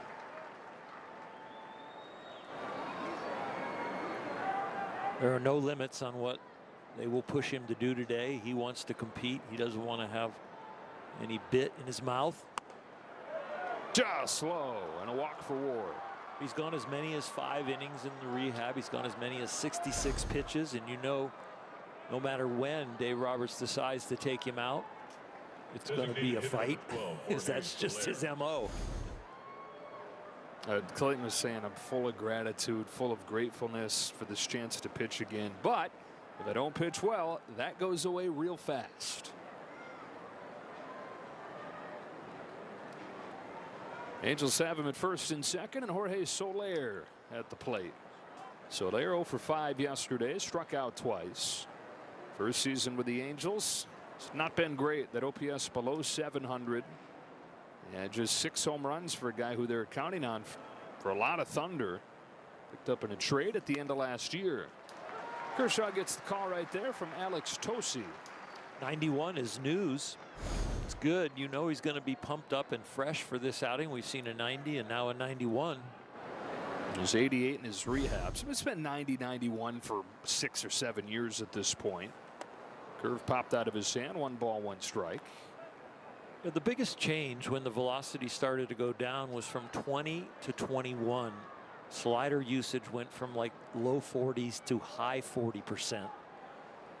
But then it settled back in at about 33, 34% of the time he would throw the slider. You saw him shake a few times there. The other noteworthy thing that we haven't touched on, Dalton Rushing in his 2nd career game is back there. Rushing caught his last rehab start, and he said there's one thing Will Smith has talked to him about, and that is sometimes as a young catcher you're going to have to fake it. So Rushing, even though he's out there looking at a guy that he was playing with on video games as a kid, that debuted when he was 7 years old, said in that rehab start he went out of his way to do everything he could to gain the confidence, show conviction to Kershaw. Said he tried to do that with his body language, tried to do that by being really quick to the trigger, punching in the signs to the pitch count. And Kershaw said he came out of it feeling like, yeah, that kid really cares. 3-1 to Soler is caught out and missed. 3-2. He's gone changeup that slipped out of his hand and then back-to-back sliders to get to this 3-2 count. Struck out Neto on a 3-2 slider. He was up a little bit. Let's see if he makes the adjustment. Soler takes low. And the bases are loaded for the Angels against Kershaw in his first inning back. Because of everything that Clayton has accomplished in his career and pitching out of jams like this, my nerves are very low. It's like he'll figure out a way to do it.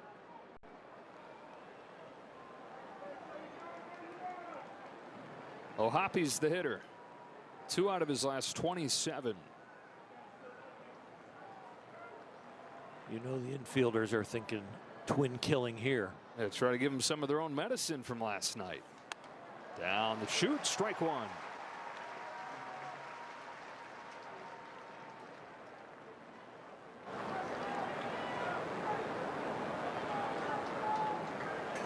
Single for Shonowell, walks for Ward and Soler. And an 0-1 to Ohtani. A curve gets a swing and a miss and strike 2. Nice adjustment on that pitch. He had one earlier that slipped out, and this one he held on to perfectly, and it had great bite. 12-6 on the clock again. Fastball for strike 1, curveball for strike 2. Curveball, check swing, ball 1.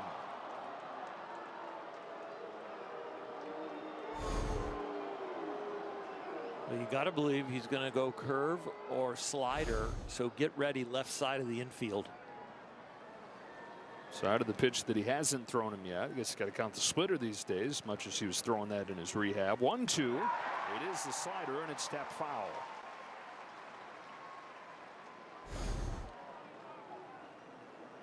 If that ends up a ground ball down the line, Max Muncy running to get it. Steps on third, throws to first. You're out of the inning. To Mookie, you're going to have to turn 2 with Rojas. Under the 1-2 from Kershaw. Ohtani fouls it back. We'll do it again.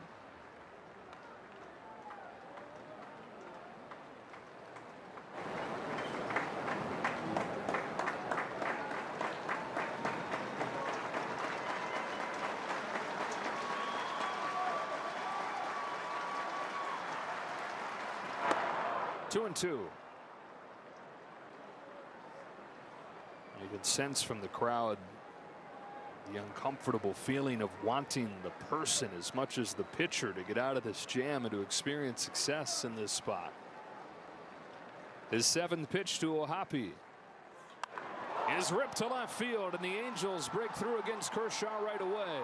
1 run is in. Conforto's throw, bang bang, play at the plate, but he's safe. Shonowell and Ward both score on a 2-run single from Logan Ohtani. And the Angels are on the board first for the 2nd straight night. Well, an awful lot of breaking balls before this fastball, and it does not sneak by him. 90 miles an hour gets turned around, and they almost have a shot at the second runner. Ward makes it in just barely.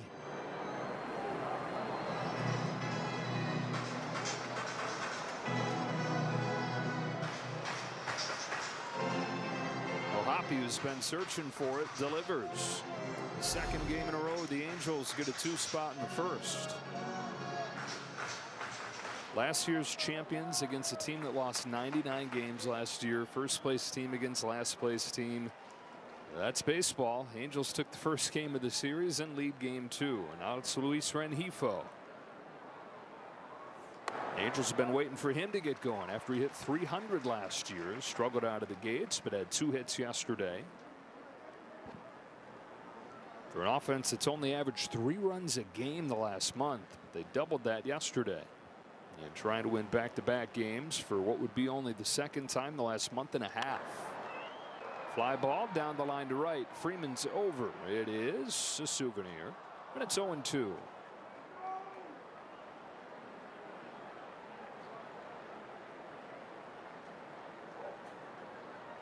Clayton in a predicament that he has been in before. Those 30 pitches there in this very 1st inning. Get out of this inning and he'll come out and hopefully has one of his 7 or 9 pitch innings and get things back in order.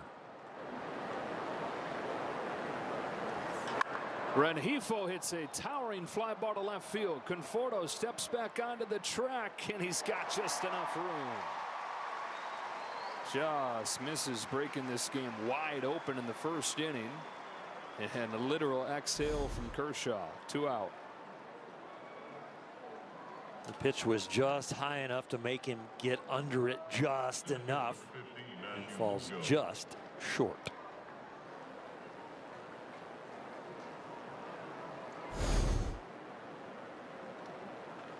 First and second, 2 away, the rookie Matthew Lugo. 375 over his first 7 big league games after he had 2 more hits yesterday. There were his first 2 singles.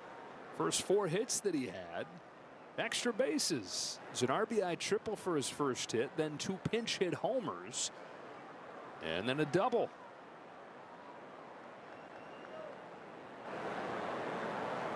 On a 1-0 from Kershaw, Lugo strokes one to left center field, and that's going to split the gap and get to the wall. It's another extra base hit for Lugo. Soler's in to score. Here comes Ohtani. Now he stops and he's caught up. Muncy to Rushing. The old rundown here. It's thrown away. They're still got a shot to get a runner at second. Instead, everybody's safe. Poor execution on that rundown for the Dodgers. 3-0 Angels, and the inning continues. Well, Lugo with 2 outs should not be coming over to third, and the Dodgers should recognize that with 2 outs, that you're going to have 2 runners at 1 base, and then you've got an automatic out. You just tag the proper runner that it's not his base, which would have been Lugo behind, and the inning is over. So right about here, they do the right thing and get the ball in front of the runner between third and home. But now when you have 2 there, you could just run it all the way back and get one of the outs right there. It was an unnecessary throw. Joe Adell pops the first one out of play. So 3 in the bank for the Angels in this first inning as they've brought 8 men to the plate against Kershaw, forcing him to throw at least 35 pitches.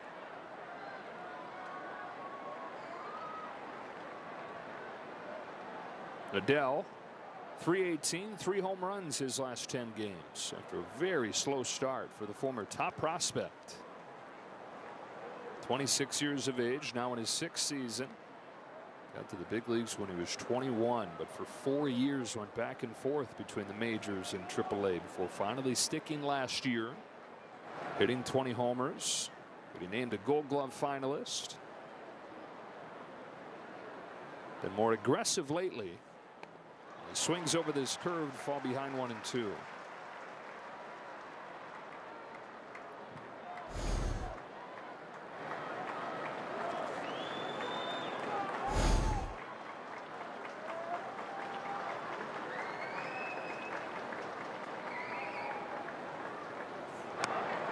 Two and two. He's landing the curveball now. The slider, he's been able to throw it down and in to righties, and then he's also trying to backdoor it there.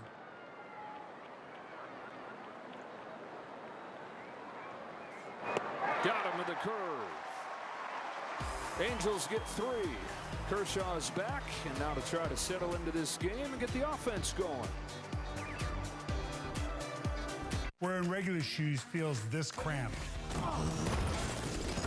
Or glide step wide fit hands-free Skechers slip-ins feel like this. With Skechers slip-ins, just step in, no bending down, no touching my shoes. Try wide fit Skechers slip-ins. As a parent, your plate is usually full long before dinner time rolls around. That's why Home Chef's family menu is making it easier than ever to sit down and eat together. Delicious 4-serving meals packed with family-friendly flavors are just a delivery away. Our fresh, pre-portioned ingredients and simple recipe steps save you time and money while making it easy to sit down for a family meal everyone will love. Home Chef's family menu, solving family dinner, one meal at a time. Get 18 free meals at homechef.com. Where did you get these seats? I got a guy. You've got a guy. You gotta use Game Time for concert tickets. It's also the best way to guarantee you're getting the lowest price to your favorite artist, even at the last minute.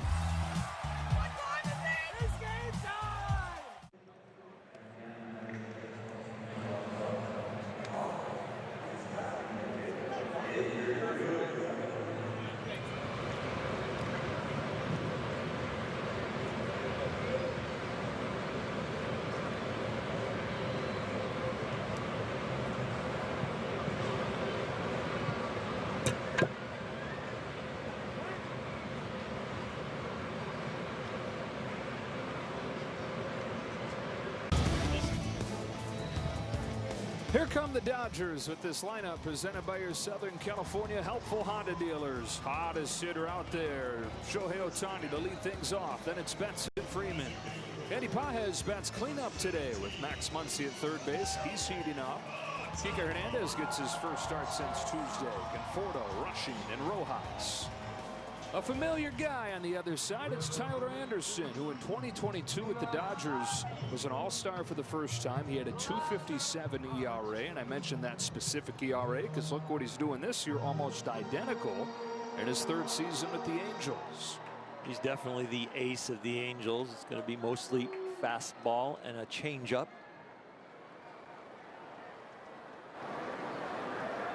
Comes home with his first one to his old teammate Ohtani. And he's at the top of the zone, strike one with that fastball that, just averages right around 89. Yeah, he just got a really good spin rate with it. Then off the changeup and that cutter he'll mix in every once in a while. You can just leave the slider, sinker, and curveball alone. He's not going to throw those often enough for you to even think about those.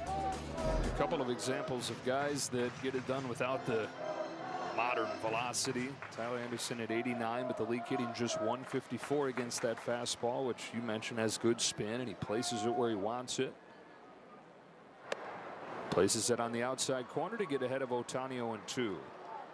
Shohei, another home run yesterday. 9 of them in his last 13 games, and now leading the big leagues with 16 overall. Strikes out on 3 pitches. Lefty-lefty change from Anderson. Kershaw is going to dominate left-handed hitters because of his breaking balls. Anderson is going to dominate right-handed hitters because of his changeup. And so lefties do better against Anderson. And the Dodgers have 5 left-handed hitters in the lineup today. And by better, you mean he's the worst in baseball against left-handed hitters. Here's Betts. Oh, cross up. Strike 1. That's rare with pitch comp.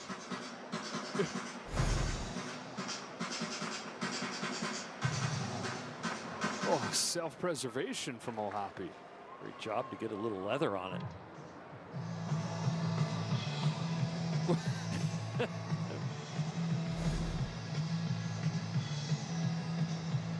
I promise I pushed the right button. Yeah. Maybe we got to. Have we finally seen AI is overgrown and now just like does its own thing? It's like, so that's the wrong pitch. Let me tell you guys what to throw. Moment has happened. Take cover, everybody. Get a word from Kia.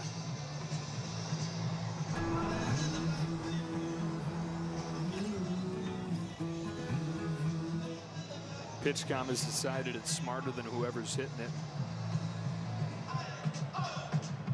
I swear I hit fastball. I didn't hear fastball. These guys are old enough that they can go back to fingers for an inning. You know, just go back to conventional signs. Should be fine.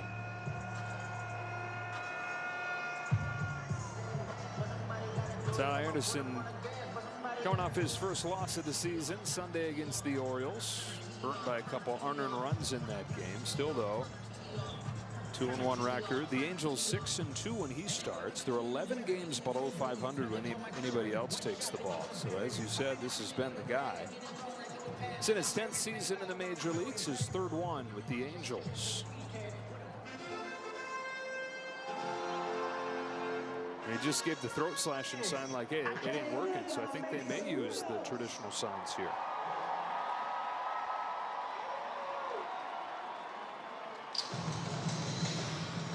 We shall see, and we will see if they are from our center field camera. Oh, still going with, no, there you go. Turn black the clock night. Kershaw and Anderson throwing in the 80s, using fingers for signs. Wow. Where are we? Go get your Cracker Jacks. 1-1 to Betts. Dives under the swing. 1 ball and 2 strikes. There's that changeup, which you said is the biggest reason he's been dominant against righties. It's one of the best swing and miss changeups in baseball. It's all about his arm speed. Base hit to center field as he tried to sneak it by Betts with a fastball. Fastball and the arm speed match up, but a lot of times he can get it by you because you're between thinking about the cutter or the changeup. The changeup, he has a very slow delivery, and he's got kind of that optical illusion of slow delivery, quick arm right at you, and then all of a sudden the ball's floating as a changeup. Well, getting guys on wasn't the issue last night. It was once they did what they did with it, grounded into a franchise record tying 5 double plays. 2 of those were hit by Freddie Freeman. It's a rare off night for him. The 2 double play groundouts and 2 strikeouts. Yeah, when there's men on the bases, we talk about pitchers pitching in traffic. Well, the Dodgers had a few accidents after that. They had a lot of traffic. They just grounded in those double plays. That was after they scored the 19 runs in the last game against the A's. And you touched on this during the pregame show, but the last week has been very boom or bust. 3 wins, they've scored 36 runs. 3 losses, they've scored 3 runs. Runner at first, 1 away. 0-2 to Freeman. The magic number for most teams, what you're shooting for, is 4 runs. If you can get to 4 runs, your record is going to be very good.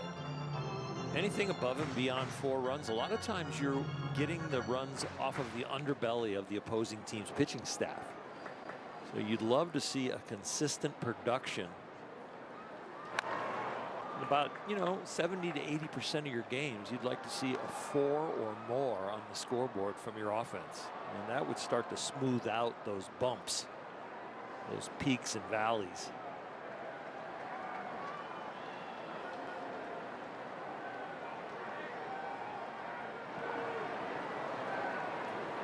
Here comes another 0-2 pitch. Freeman takes ball 1.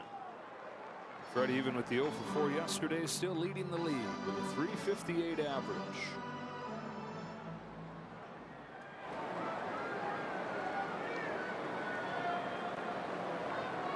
On this 1-2, fouls it again.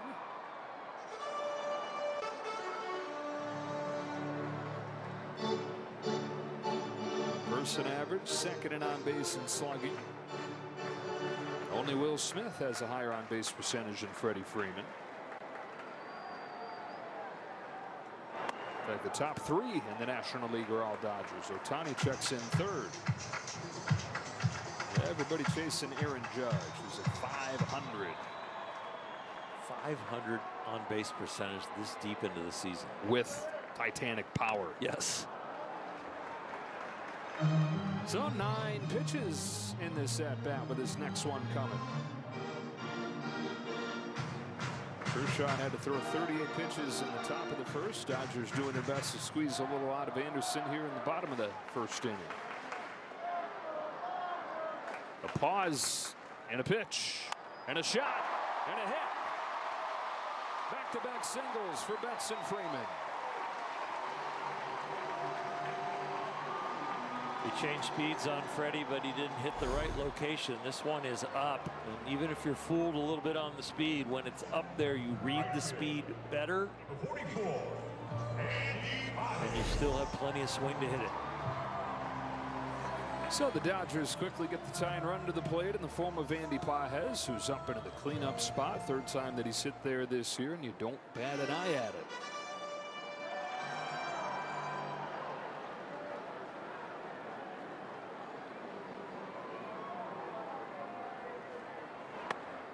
There are young hitters that get hot, and you're like, okay, he's going through a hot streak, but he's still kind of building his confidence. This is really good for him as far as his career and staying in the big leagues. And then there's guys that are legitimate hot.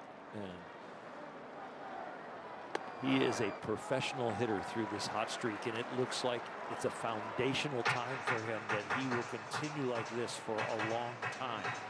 Not necessarily the stats, but the foundation of who he is as a hitter and the confidence that he has of this regimen and the way he prepares, how he's going to be a big leaguer for a long time. Chase right there, and we've talked about it a bunch, but a lot of indecision early on this season about what his approach should be based on hitting at the bottom of the lineup, and he said kind of overthought the whole thing. Back to trusting I can just be an aggressive hitter. Being myself, doesn't matter where I'm hitting. 2-2. Look out down there in the Dodger dugout. When you're getting as many hits as he has gotten with 2 strikes, that brings a lot of confidence to a hitter. Aaron Bates, Robert Van Scoyoc, the hitting coaches. If you're striking out a lot, missing pitches, and not getting hits, a few hits with 2 strikes, it brings a lot of anxiety into the early part of the count. 2-2. Fouls off a change-up and stays alive. Dodgers will hurt that changeup tonight if he keeps it at that elevation. That's what Freddie Freeman hit, a high one. That one right there, not down at all. That one was about waist high.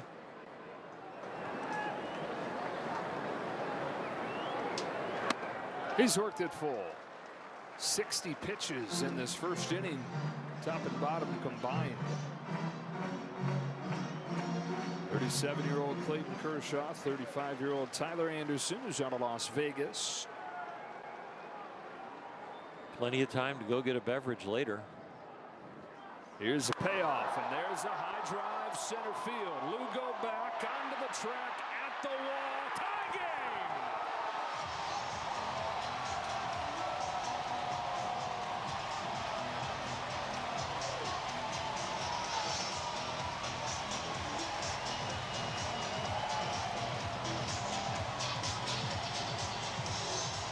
Andy Pages, believe it.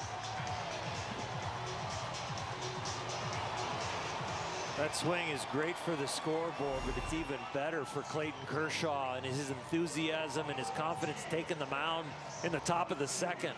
This clears the wall by a couple of feet. And Andy waving goodbye to that ball. He lacks no moxie. That's his third home run in the last 4 games. That's Ohtani-esque. 9 total for Andy Pages. One of these days he might even smile.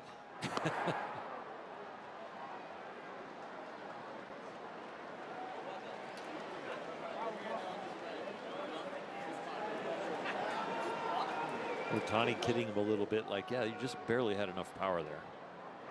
You watch where I hit him. Yeah. 1 and 2 on Muncy. Take it easy, youngster. I know you got a lot of home runs lately, but you know, mine go a lot farther. Well, after 13 as a rookie, he's already got 9 this year. Count evens 2 and 2 on Muncy.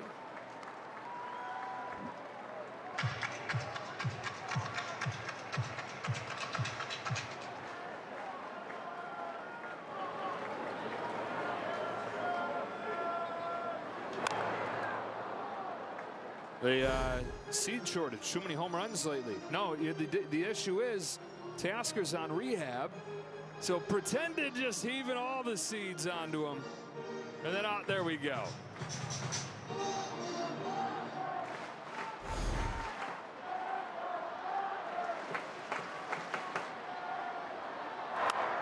Muncy to first on the short hop. Shonowell 2 away.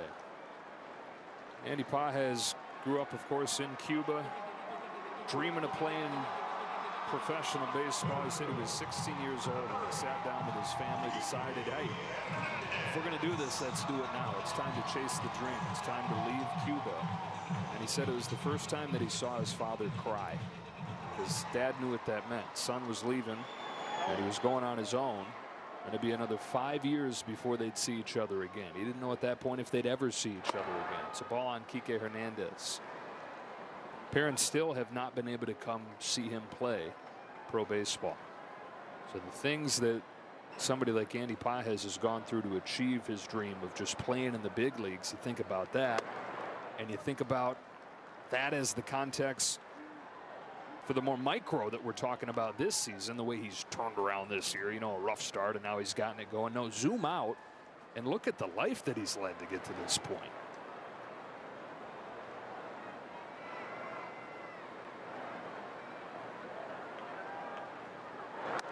Two and 1 on Kike Hernandez. That is definitely a different path than travel ball and go to a big time college, get drafted your junior year and go to the minor leagues for a few years and then be a big leaguer. Go home in the off season, you know, have Christmas with mom and dad. Well, everybody has a different path, but that is one of the harder ones.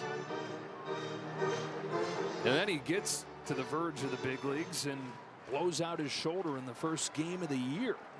That was in 2023. Hernandez up the middle, off Rengifo into center field and into Bermuda's triangle. Gave him a shot to think about it. He'll reverse course. 2-out single, Kike Hernandez.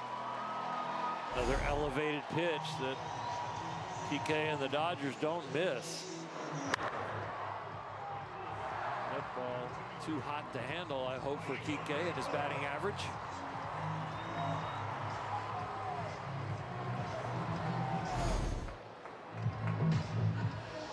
Dodgers knocking Anderson around in this first inning.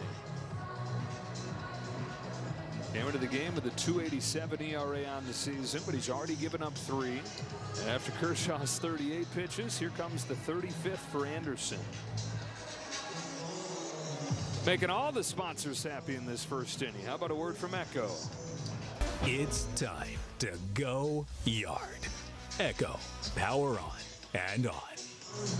Michael Conforto had his 5-game hitting streak come to a close yesterday, although he did draw a walk. And still, you look at the numbers over the last week, he's gotten things back in line.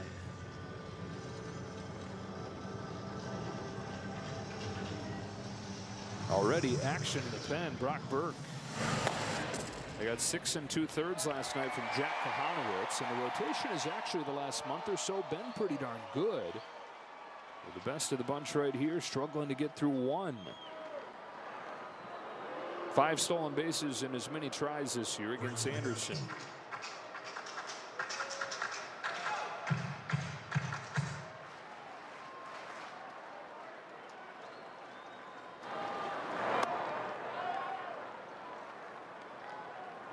Kike Hernandez has not attempted a steal in 2 years.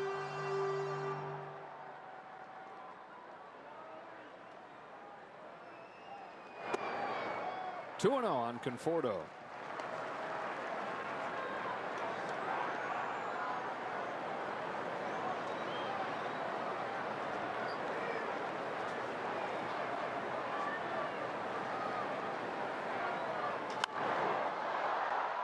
Fly ball left field. Taylor Ward is there. The Dodgers say, "We got you, Kersh."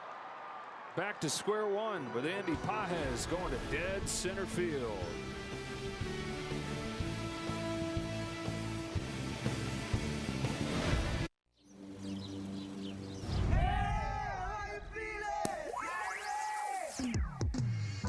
Golf season is back, baby. Play the best rounds of your life with PXG. I feel like dancing. I feel like dancing. Visit PXG.com to see what we can do for your game. I'm feeling groovy, so groovy. PXG, you've never played like this before. Never clean your gutters again with LeafGuard.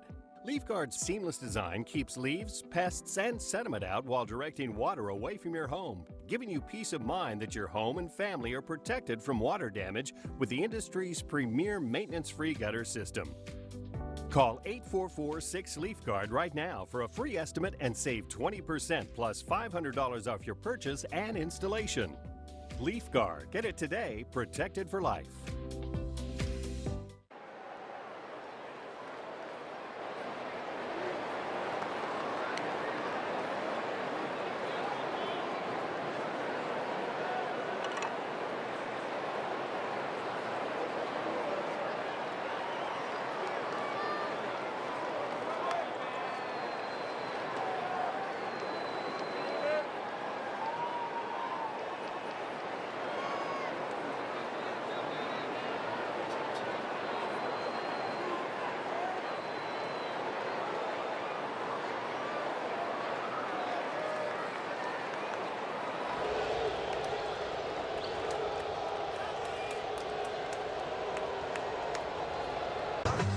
Time for Range Rover Sport, engineered to win. Clayton Kershaw now within 30 strikeouts of 3,000. He'd be the 20th to reach that mark. He's 19 shy of passing Zach Greinke, 20th on the all-time list.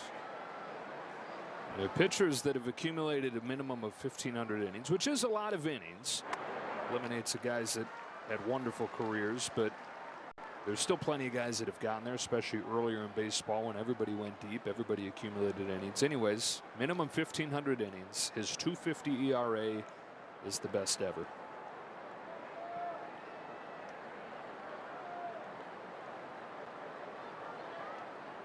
Kevin Newman takes strike 2.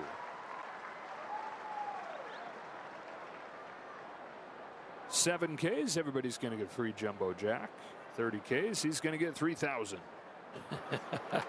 How many Jumbo Not Jacks? But that'd be tough. Like the kid trying to eat the cake on Matilda.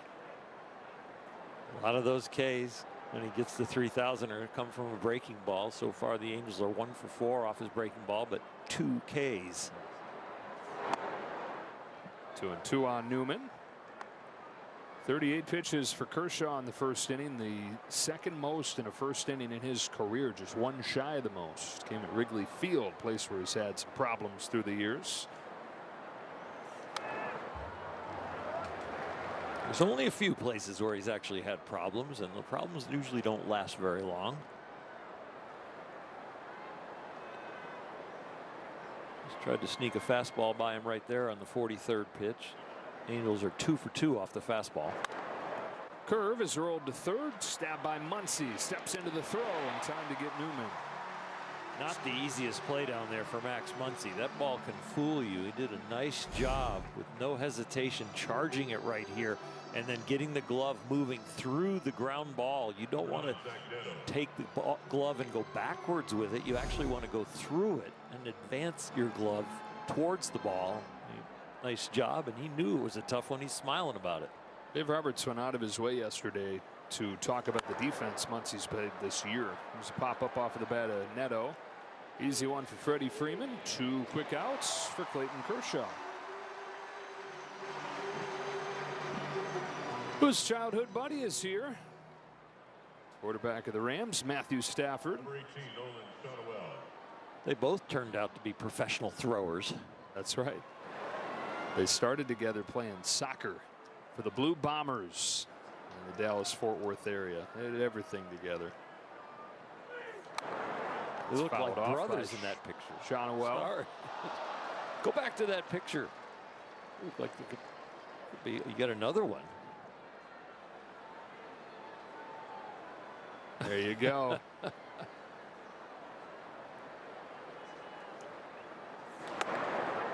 Kirsch looked like that one. This is not my favorite sport. I'll take the picture, but it's not. Wearing the Dodgers uniforms. 1 ball and 2 strikes. Are their mothers producing this show? Or we have at a dinner where they have to show the whole family album? Did I show you this one?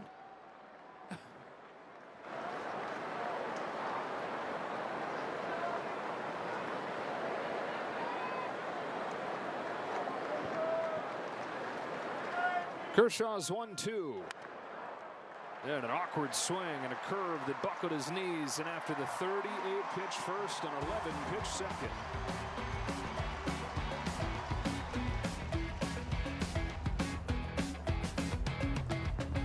If you know luxury, it's not just award-winning, it's rewarding. Saatva Mattresses supports all types of sleepers. Luxury is handcrafted and assembled in American factories and brought directly to you with our complimentary in-home delivery and setup service. Which is why over 90% of customers would recommend Saatva to friends and family. Saatva, luxury mattresses made affordable. The true West has no fences. There's an edge, but you gotta find it. Find comfort from the traditions that help define it, and the confidence from having the courage to defy it. But being brave isn't about being different. It's about being yourself. Now, we might not need more people in the West, but would it hurt to have a little more West in the people?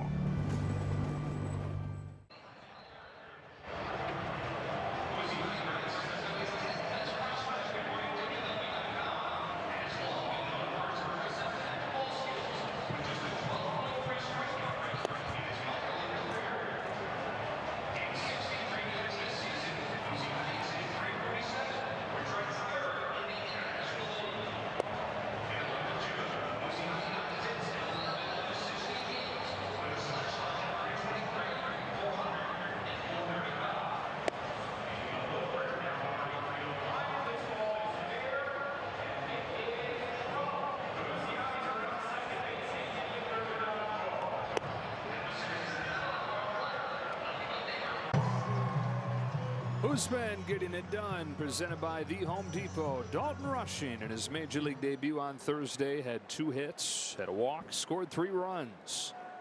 And I'll catch his Kershaw today. Faces Tyler Anderson. and takes a high strike.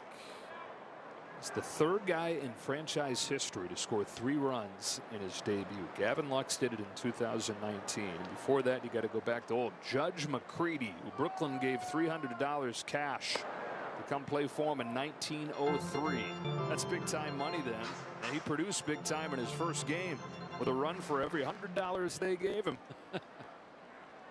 That was his only season. Judge went down to the minors, became a player manager. 1-2 on Rushing, who has looked completely comfortable. He really has. There's been so much poise that he has shown in the first 9 innings, and then here again tonight.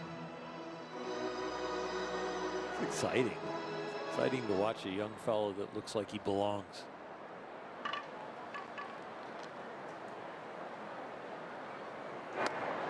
Two and two. His first game, EK was analyzing, and when he walked, EK said, that's probably harder to do than getting a hit, to not be anxious. Chops this ball to second, Rengifo for the first out. Yeah, his first 2 plate appearances, he walked and then he singled. 11 pitches and he swung twice. And I asked him, how are you not jumpy? And he said, I don't like swinging at balls. Okay. I said, okay. All right. But he went on. He said, that's always been my top priority as a hitter. He said, honestly, I didn't feel nervous once I got in there. So kind of just stuck to what I've always done. And then that was amplified the more he started playing catcher growing up. Here's Rojas with 1 away, taking a strike. Because he said, as a catcher, I see how much easier you make it on us as a pitcher and a catcher if you chase. So I keep that in mind as a hitter. I don't want to give them the luxury of an easy strike. Easier said than done, though.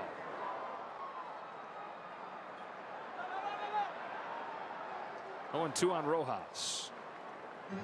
Delivered with the confidence, though, that you keep hearing about with Dalton Rushing. Yeah, there seems like there was some intent to what he said to you. Like, he lives it. It's not just a young man that's up in the big leagues talking to a big league announcer and just coming up with an answer. No. I mean, intentionally do not swing at balls.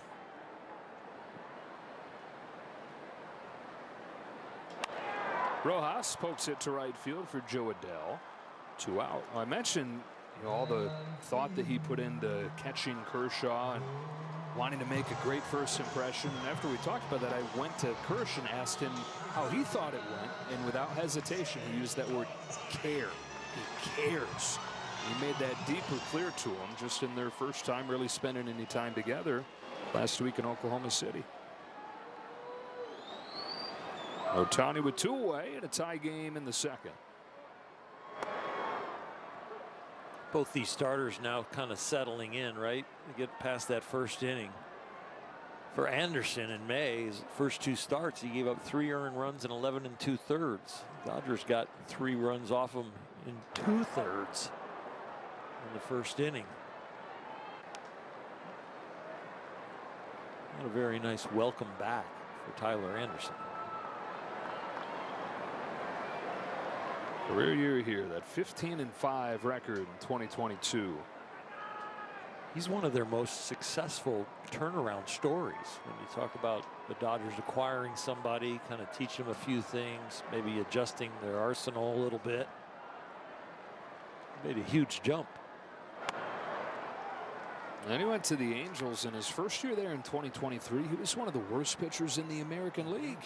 And then he turned it around again and was an all-star last year. Delivers a 1-2, and Ohtani checks his swing. Count evens up. You look around this Angels roster and you come to somebody has to make the all-star team from the Angels. He's got a good chance to be an all-star again this year. With Trout being hurt, see if any of the position players can put themselves as a candidate. So that would be 3 trips to the all-star game, all after turning 32.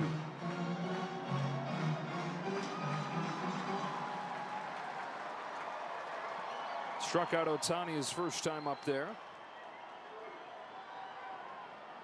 Yeah, now brings him a 3-2, and Shohei cracks it to center field.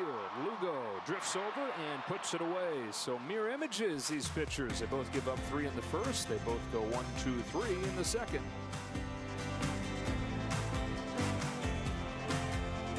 The face of the game of baseball is running through this guy right here. That dude has electricity coming out of his pores. You're changing the sport, man. I just go out there every day and give them 100%. Every day he does something that draws your attention.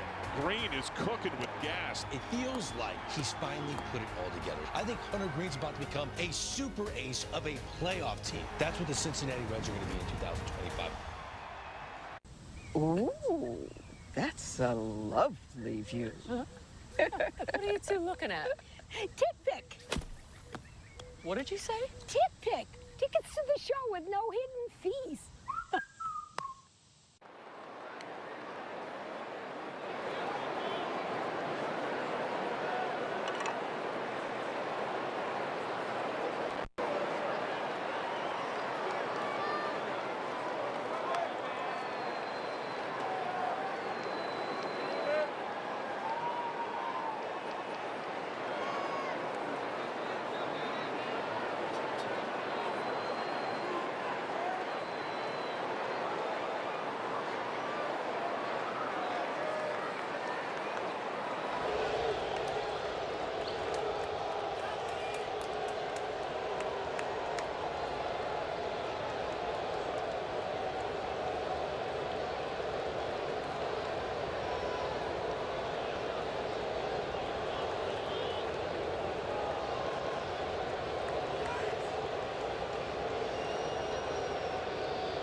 Welcome back to Dodger Stadium. As much as Dalton Rushing has only caught one of Clayton Kershaw's rehab starts with OKC, Dalton yesterday was taking in so much information sitting next to Clayton for at least 2 to 3 innings of the game, just going over different kind of game planning situations. And Dave Roberts today said that this is something that Dalton takes initiative with. He's taking in so much information, whether it's sitting with Clayton Kershaw there or even in his first 2 games with the team with Dave Roberts and Bob Geren. That's a space where he takes a lot of pride in, and he hopes to continue to develop it, guys. All right, Kirsten. Taylor Ward leads off this third for the Angels. Ball and a strike.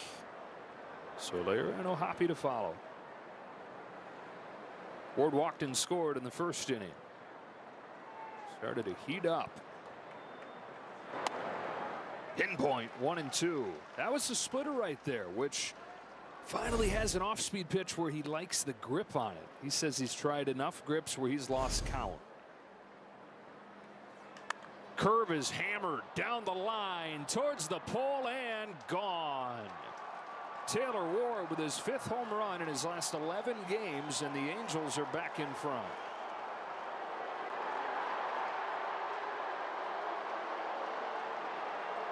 The changeup slash split was a good pitch low and away. This curveball that has functioned very well so far. The breaking balls, the Angels into that bat are 1 for 7 off his breaking balls, but this one hangs a little bit, and he was able to keep it fair. It's pretty much a no-doubter other than fair or foul. Second deck for Ward. Strike on Soler.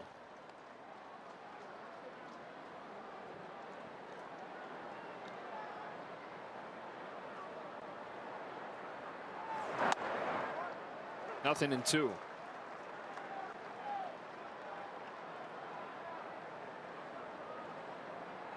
Through much of Clayton's career, it really is, this is who I am, this is what I throw, and there's not much to a pitcher-catcher meeting, as Kirsten covered.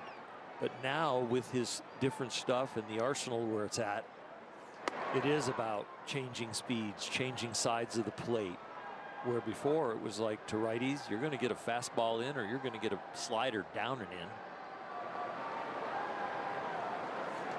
But now there's a change up away with a split finger grip, the slow curveball, changing speeds on the curveball, the slider that you bury or the slider that's a backdoor for a strike. And then there's arm side fastballs compared to predominantly 90% of his fastballs were glove side inside to righties. But now there is some scouting report studying and adjusting.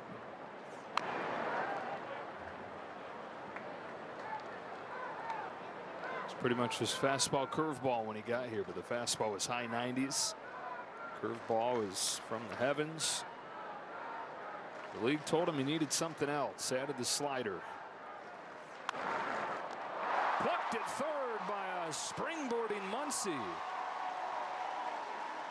Well, he's shown tonight that he can charge it to his backhand side and make a very nice play on a chopper, and now he can elevate. Max in a box. Number 14, Logan O'Hoppe. I get it, and I'm not going to explain it. I don't know that it needs it. I feel pretty good about that one. Logan O'Hoppe takes a ball. A 2-run single his first time. The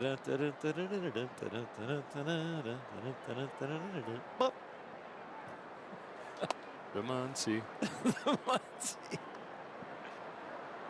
I can see it when I was a little boy, born in 1958, twirling a metal box, and that Jack in the Box pops up.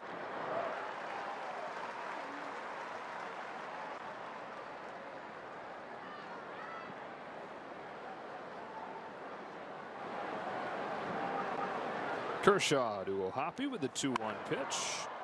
And a high fly ball to center field for Kike Hernandez. 2 out. Kike making his first start of the year in center field tonight. 4th different position that he's played. There's a few things tonight, like Kike in center, Pages hitting cleanup. Probably going to be a one-off thing because the Dodgers are about to get whole. Good chance Tommy Edman returns tomorrow. Teoscar Hernandez could be back on Monday. 2 outs, 1-run game in the 3rd, and the hitter's Rengifo.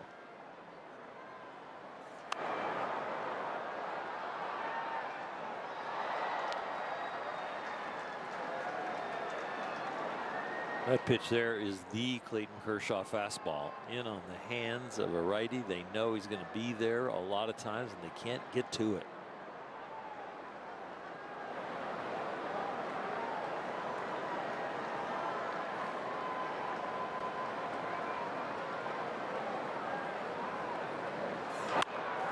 Fought off to right. Pages is there. That's the inning. A leadoff home run from Taylor Ward has the Angels back in front.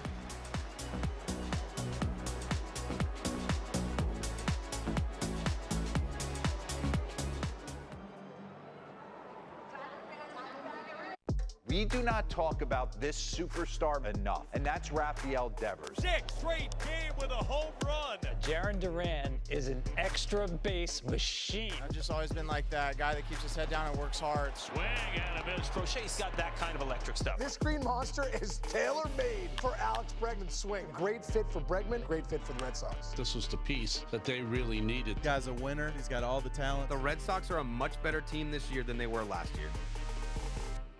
If you're a Rockies fan, we've got some young talent. Pretty dynamic, everyday position club. Starting to see some young guys with some serious talent. There's some speed and there's some pop. Man, I always keep a little chip on my shoulder. He made the catch. Crazy range, rocket arm. They just need to have some guys that have breakout years. There's potential there to have that. They're going to be competitive in every game.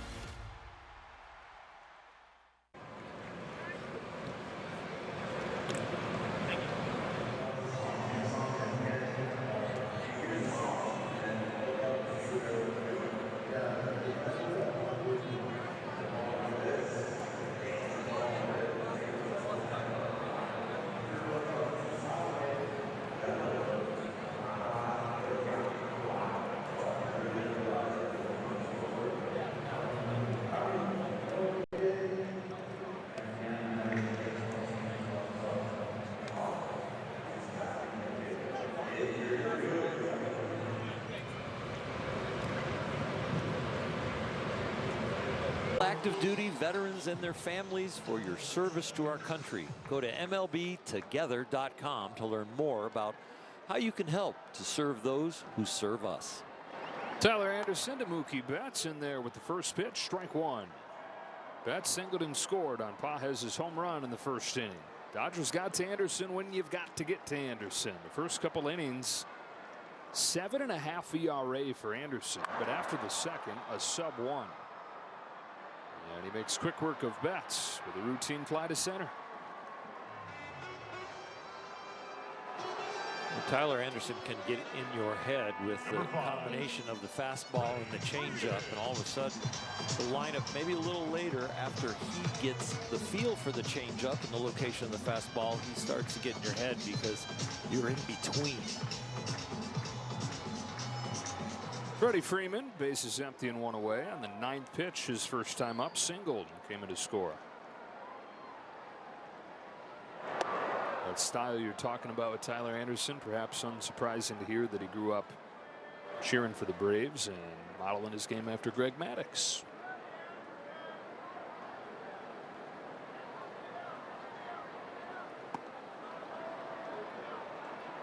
Tom Glavine also with the left-handed arm, but yes, Maddux was a magician with his changeup.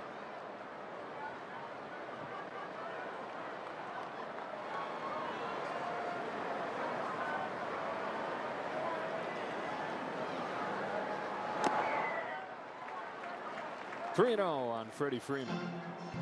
Both out of Las Vegas, too. Tyler Anderson and Greg Maddux.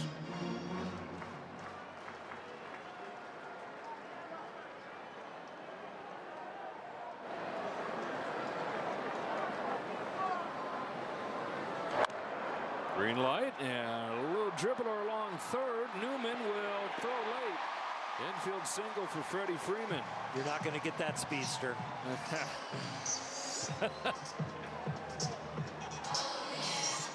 Even with a wheel that has been retread. This one off the end of the bat, the way they defend him. He's so fast, he can just keep watching the fielder try and get him. Couldn't even see him. He's like a blur. Oh. 44-mile-per-hour exit velocity, 4-mile-per-hour run down there. Andy Pages takes the ball. Pages, accounting for the Dodgers scoring in this game with 2 strikes, gets off a swing like that and homers to center field. Low fastball. It wasn't completely on the barrel, but he got plenty of it. Half his runs batted in on the season have come in the last 10 games. Now that time's up with Teoscar Hernandez and Tommy Edman going out. The Dodgers needing somebody to step up. Pages has been one of the guys right there. On a 2-0. Cuts and misses. 2-1. Swinging with authority again. Not trying to guide the ball over there to right field. Not trying to feel his way aboard.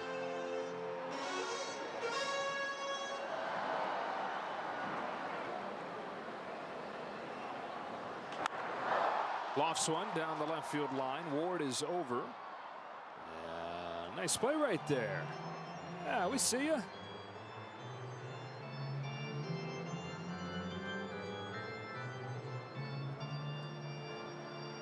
Andy looks like the type of hitter now that has more than one club in his bag. And here we get to the 2-strike count. He's improved his 2-strike average over 100 points from one year to the next. 141 to 245. But he definitely has different swings and different counts now. He's got Freeman at first with 1 away. And he fouls it off, stays alive.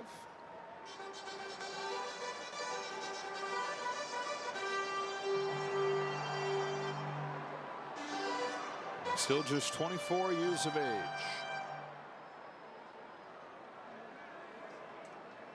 Another 2-2. Shadow right field. Adele coming on. Still coming. Can't get there. Throw to second is going to get Freddie Freeman, but no, off the bag. Neto is off of the bag, and everybody's safe. The ball beat him, but the foot was not still on the bag. You know the Angels will want to take a look at it. Looks like the umpires are going to review it. And he's out by a lot. Los Angeles Angels are challenging the safe call at second base.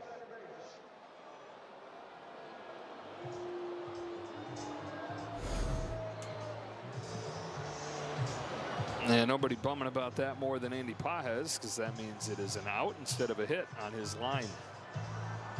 watching the replay up there in left field, and once they see it, Freddie might leave the bag and start walking away.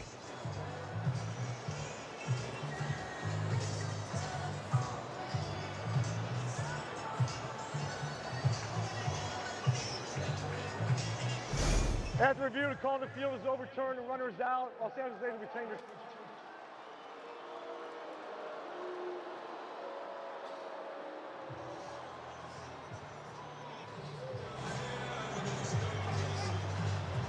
So that bad ankle maybe catches up with Freeman there.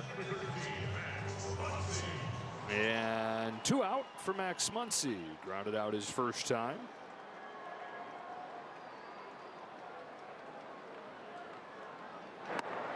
It's a very hard ball for Freddie to get too far off of first base, because the right fielder's momentum is taking him right there to backdoor if he catches it. So he can only, you'd like to see it be about a third of the way, but when the momentum of the right fielder is coming towards first and you can't get a read from your angle of is he going to catch it or not, you can't get too far off.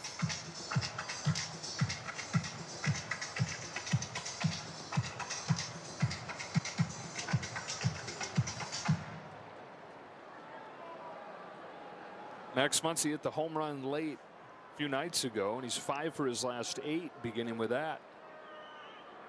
On this 1-1 from Anderson, watches it spin away. Doubled yesterday to knock in a run. He also walked twice. And facing a guy in Anderson that he's taken deep twice before. 2-1. Check swing, roller to second for Rengifo.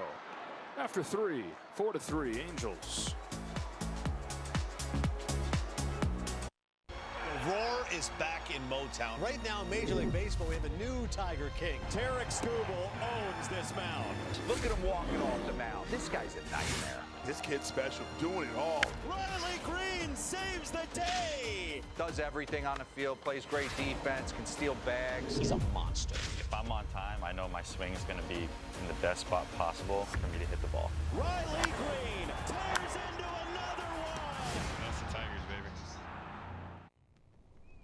I'm Jesse's uncertainty, and I really thought house projects were my time to shine. One little, are you sure? He gets stuck before he even got started. But Jesse's changed because of Thumbtack. With their guides, he knows exactly what to do and who to hire, and his house is looking great. Where does that leave me? Uncertainty doesn't live here. You do.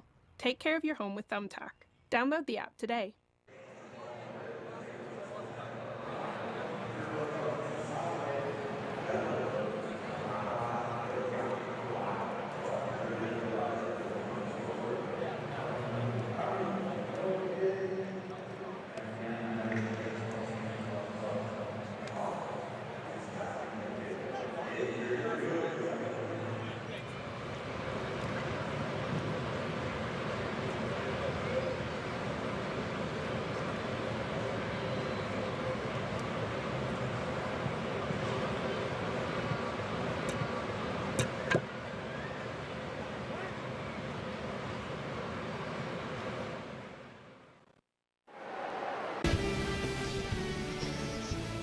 World Champion Dodger Baseball on Sportsnet LA is brought to you by Carl's Jr. Introducing Carl's Jr.'s new Triple Burgers. Next time, tell them to triple it.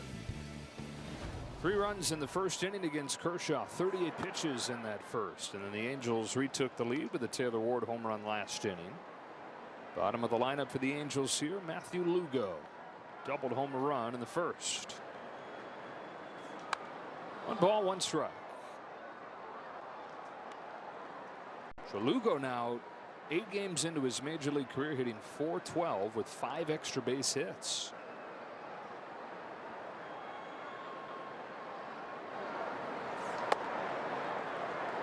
And for young players, teams like this, a chance to show what you got and hold a spot.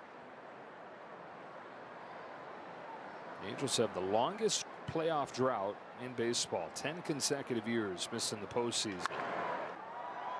Cut off left side by Muncy. They get Lugo. It's a Franchise record 99 losses last year.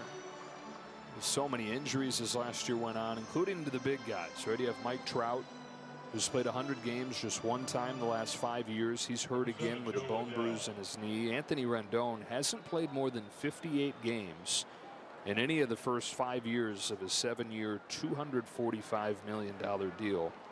And he's going to miss this whole year after having hip surgery in the spring. Joe Adell takes the ball. That is an anchor to a roster if you're trying to build a winning team. Some of those big contracts that you put out there, and if guys end up getting hurt, not producing, those are tough to carry. Rendon, yeah, it's supposed to be foundation. And in his 6 years, signed to be the everyday third baseman, they've used 30 different third basemen.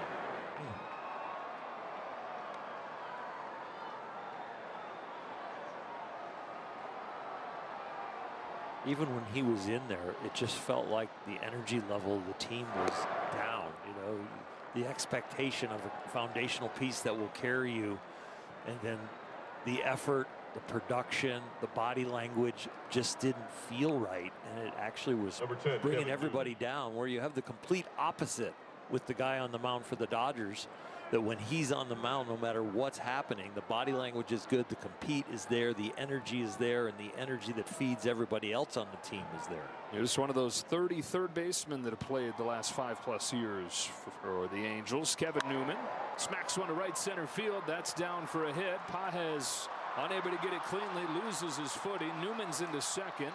Adell stops at third. Bottom of the order getting it done right here. It might be a hit with an error. We'll see what the scorekeeper says. As far as first to third, yes. But after that, it'll be the batter runner. Newman getting the second could be the E. It is a double.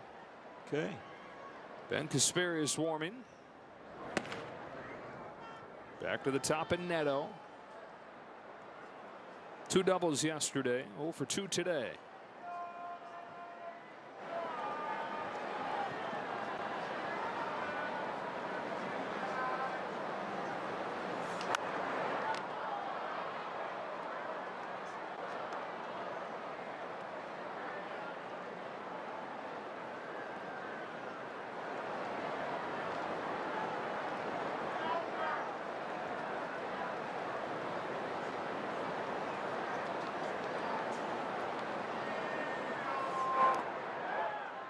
One around and a curve, and it's 0-2.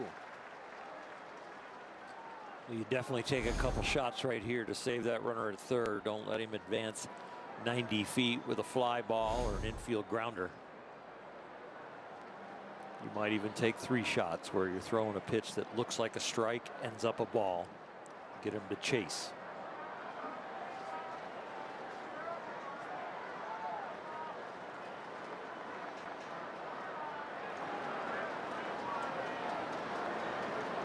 Here's his 0-2 pitch. Shot to deep right field. Towards the corner goes Pages. Still on the run. Makes the grab. Basket style up against the wall. Adell in to score. They throw to third and appeal. They say that he's safe, but Andy Pages, with disregard for his body, makes the catch and is feeling some pain after doing so. I mean, that is full speed into that wall. It is a great effort with reckless abandon to catch the ball, and you're right. It's the left shoulder and the left rib cage that takes the brunt of it, and that is a great effort and great concentration. Yeah, you can see that Adell did wait. So the Angels have 5 against Kershaw, and Pages really feeling it. Shonowell, strike 1.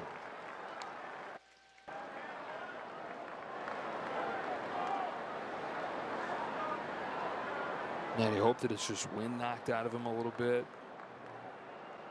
The way he's swinging the bat. Yeah. I mean, it might not be until tomorrow that you find out if there's a bruise, if there's some stiffness, if it hurts his separation between his hips and his shoulders, because all those muscles from your abs through your ribs, that is what really helps to generate the power in a swing and in a throw. The 1-1 to Shohei is low.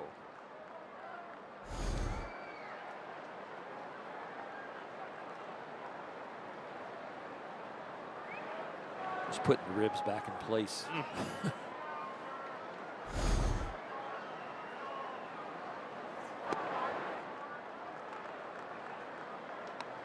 StatCast gave that a 5% chance of being caught. Balls similar trajectory, speed.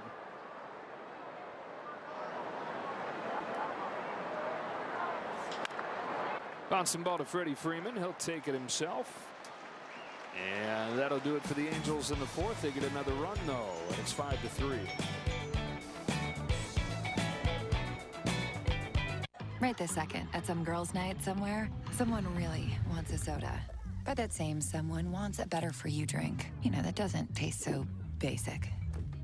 What if there were a better soda? Hi, I'm Allison, but they call me Mommy Poppy. Okay, wait. You deserve better. Drink a Poppy. No fakeness here. Pizza? Okay, major green flag. A soda with 5 grams of sugar? That's the real plot twist. I always forget the pizza when they get the Poppy on top. Did he do it? Oh my goodness, what a play! An absolute beast unleashed. You are unbelievable. Racking them up, all I do is win. Spot that hashtag like a boss. Yeah, that's how I roll. Keep on nailing it, never miss it. Back, enjoy the show. Relive the biggest plays from every game with Abby LeVar on Quick Pitch. Late nights and early mornings on MLB Network.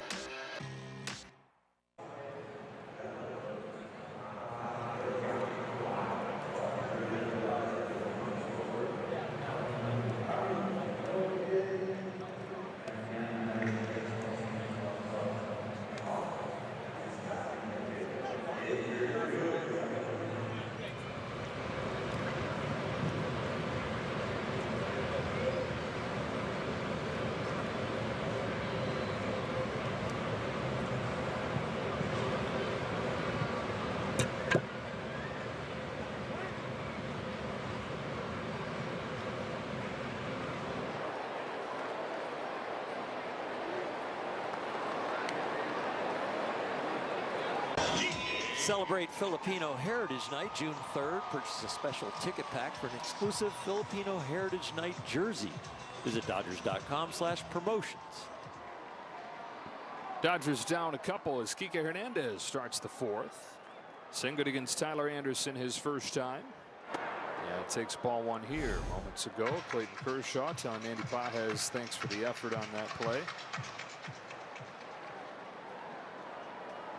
4 innings, 5 runs. And there's Dave Roberts to tell him that's it.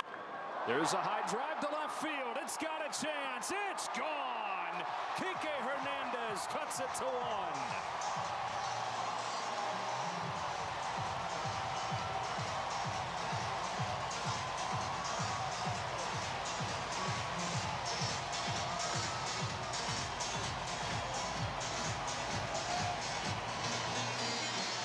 Playing center field for the first time this year, getting 2 knocks on that night game before a day game, but he is doing much better against lefties, and that is some kind of swing.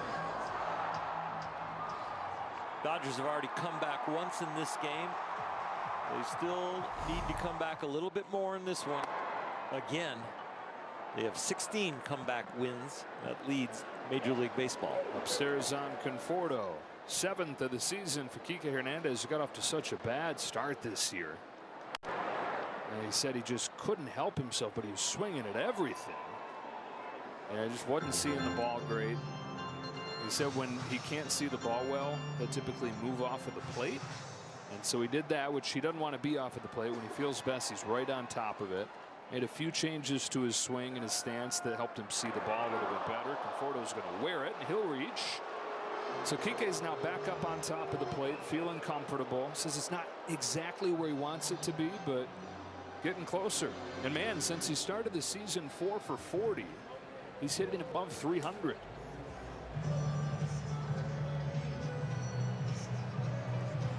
Number 68, Dalton Rushing. Tying on the board, Dalton Rushing coming up. Grounded to second his first time.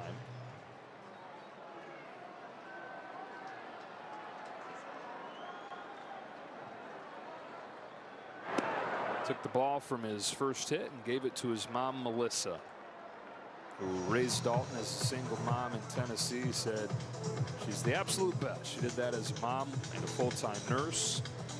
He said she's a Southern belle and she's the tiniest woman you'll ever meet, but she's responsible for giving him his competitive fire. Wow. A very nice tribute. Here's that ball that turned out to be his first hit, turned out to be his mom's souvenir.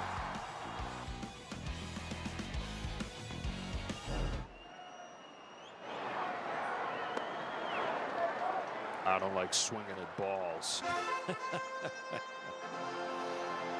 Let's see his first big league home run. Dodger team, 4th most home run reliant team in the big leagues. All 4 runs the night via the HR. He's hit 31 of them since the start of last season and less than 150 minor league games.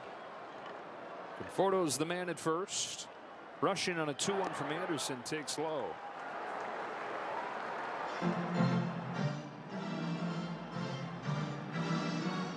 This will test your quote, Joe. 3-1, a hitter's count. Will he stretch the zone or will he take ball 4?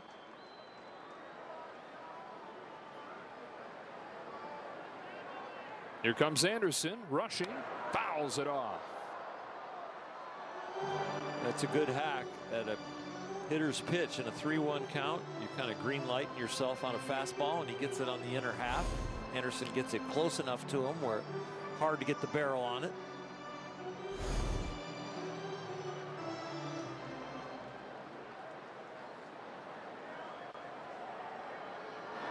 Now the payoff. Falls in there for strike 3. If your eyes read fastball on that pitch, it's a ball, but it wasn't. It was a changeup, and it just fell in there just barely. That's the last moment, huh? Fell off of the table. Into the top of the strike zone. Second K for Tyler Anderson. First out of the 4th. And here's Rojas.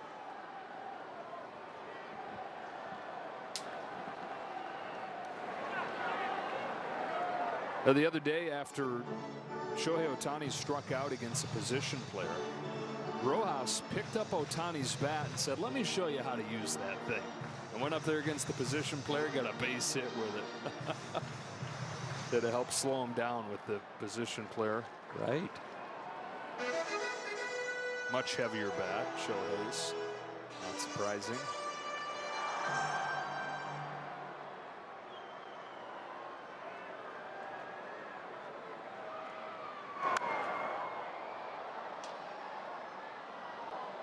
Just make it clap.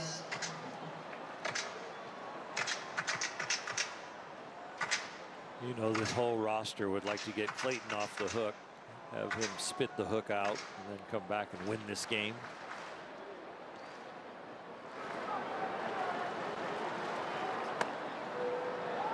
Rojas ahead 2-1. Ohtani on deck. Dodgers trying to get to 30 wins. They'd be the first team in the National League to do so. Starting the day with a game lead over the Padres, who would trail 2-1 in the 7th in Game 2 of the Vetter Cup. 3-1 on Rojas.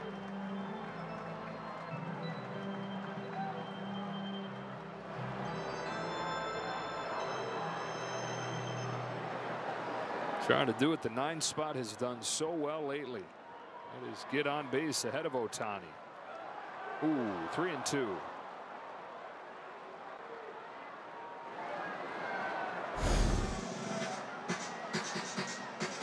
I think he got it right, but he's going to have to leave the shin guard on.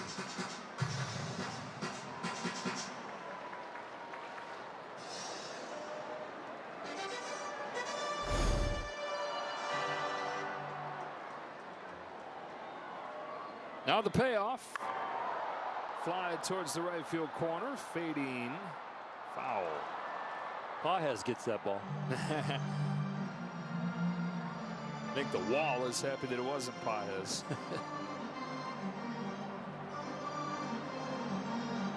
It's good to see that he's not getting any treatment. Didn't really go up the tunnel. Was there on the bench when Clayton Kershaw went over and thanked him.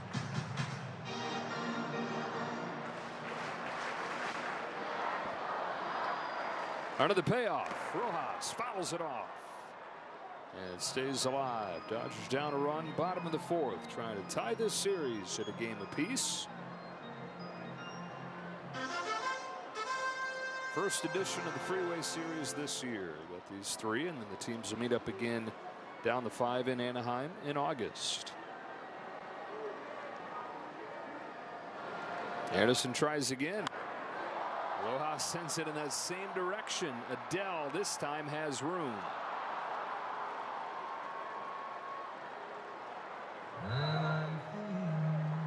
Two outs. Here's Ohtani.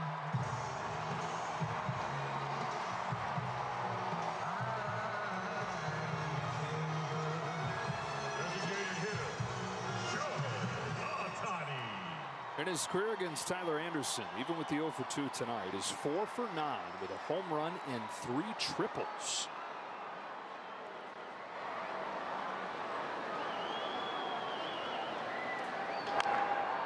Off balance, fouls it off.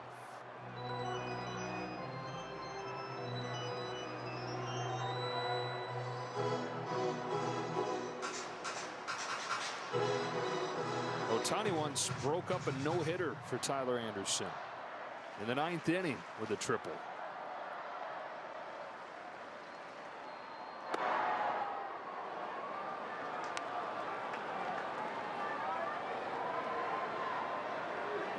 Tonight, Tyler, when he's had good innings and good at-bats, he's pretty much gone yo-yo to the hitter, going in, away, soft and hard. Sidearm fastball in, and there he just pulls the string with the changeup away. Doesn't get too far away, but definitely change the speed.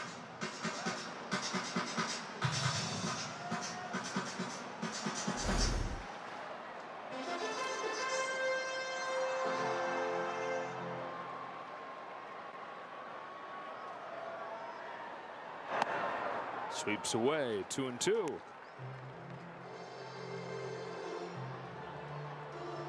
What else can I invent to get this great hitter out?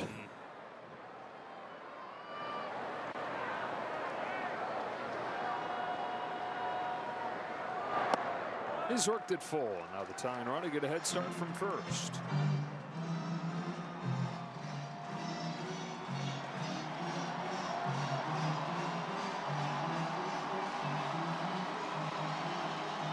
The gapper should score him. Throws one over the fence, too.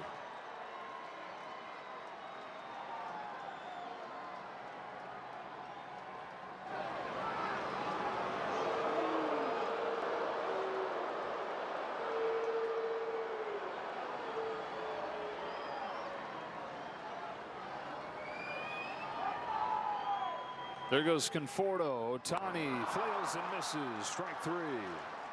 Dodgers get one back, though. Kike Hernandez, a leadoff home run. And after 4, 5-4 game.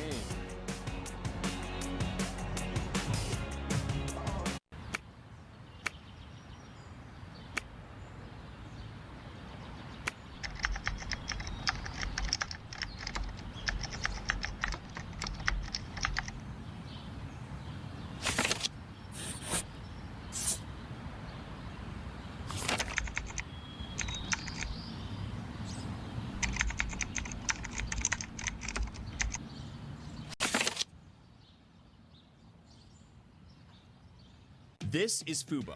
It's a better way to watch ESPN and other top sports networks. Plus, get coverage of your local teams all year long. Start watching at FuboTV.com. Ooh, that's a lovely view. What are you two looking at? Tip pick. What did you say? Tip pick. Tickets to the show with no hidden fees.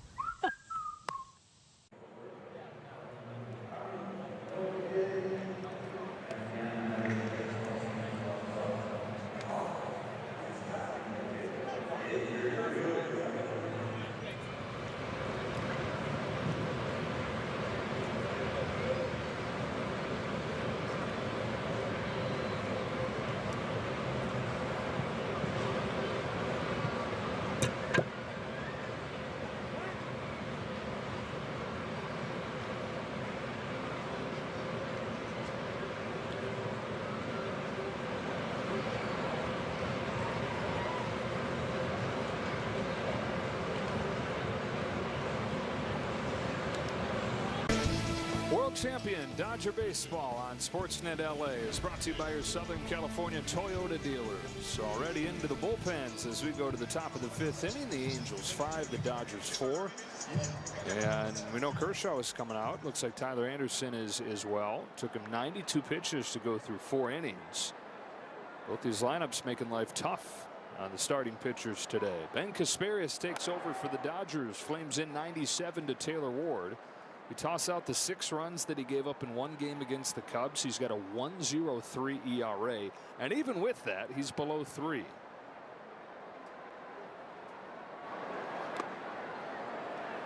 2 major pitches are his fastball and his slider.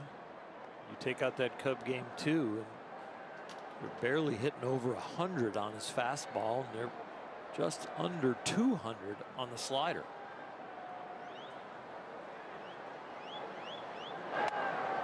At the knees for a strike on Ward. Taylor Ward walked and scored in the first inning. Hit a huge home run in the 3rd inning. Caught the second deck inside the left field foul pole. 5th one that he's hit in his last 11 games. Recently had an 0 for 27 slide. Coming out of that in a big way lately. 31 years old, debuted in 2018, didn't become a regular until he was 28. Now 31. And poking one to second, and Rojas will pick. 4 breaking balls in a row. He finally stayed on one of them right there, but the data got him. Biggie right there with a little bit of ups to catch it. Couldn't have to leap quite as high as Muncy did earlier. Soler is looking for his first hit of this series. It was Soler that got robbed by Muncy. That's a broken bat. Fly ball to center field. Kike Hernandez sprints ahead and puts it away. Anytime a big man like that does a big swing, you say, uh-oh. That one broke the bat. It was an optical illusion. Yeah, the sound was a little off as it shattered the bat.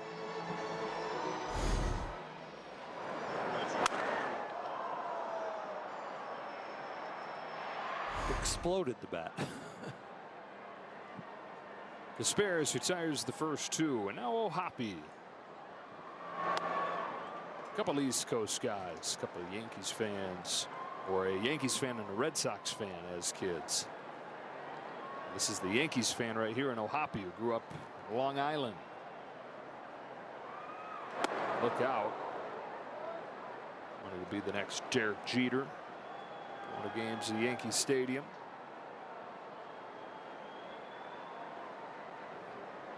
Most kids did in this generation. 1 and 2.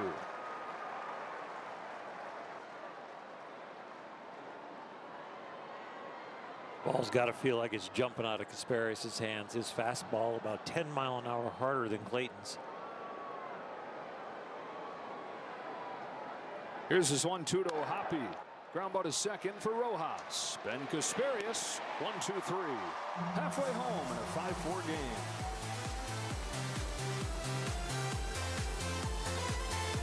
Off Base is coming in a brand new format. Join Lauren Gardner and Xavier Scruggs as they explore all the baseball buzz across social media, pop culture, and around the majors. The Off Base Podcast, all season long, only on MLB Network.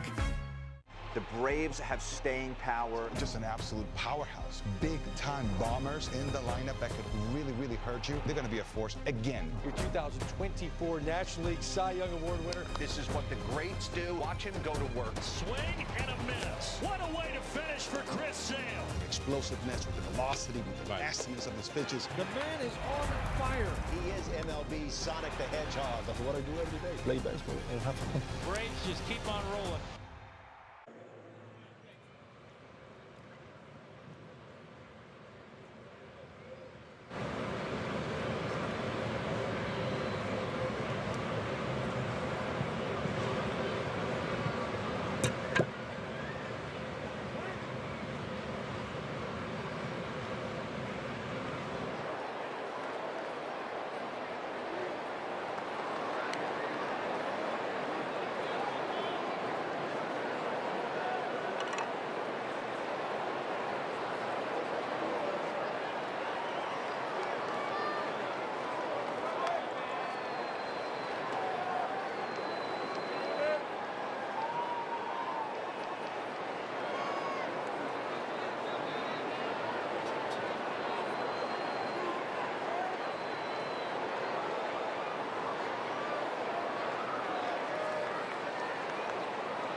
First 40,000 fans on May 19th will take home a Vin Scully bobblehead presented by 76. Visit Dodgers.com/promotions. I'm going to have to check the rule book. I don't believe this is legal. We've already shown the graphic of what was supposed to be the final line of Tyler Anderson, and now he's back in the game. You're not allowed to re-enter after we show the graphic. It's like we're up, and I want to get the 5th inning to get the W.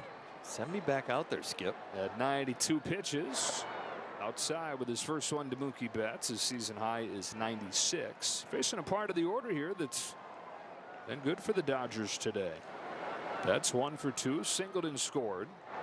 Got Freeman next. He's 2 for 2. Then Pages, who has the biggest swing of the game for the Dodgers, a home run.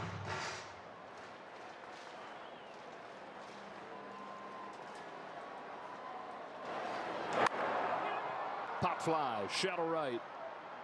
Joe Adell.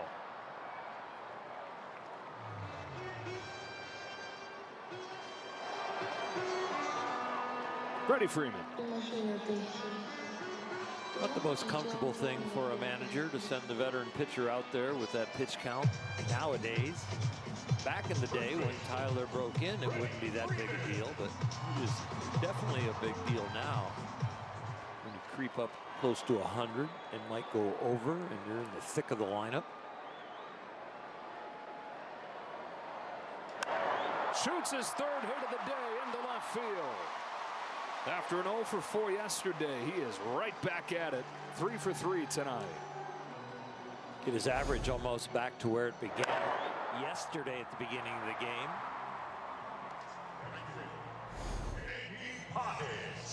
Not flirting with 400 yet, but he is in the high 300s. And about a month stretch where it's over 400 for Freddie Freeman. There is Pages, and officially now good signs that he's still in the game. Not seeing the training staff, as you said, and up there hitting after crashing into the wall a couple innings ago.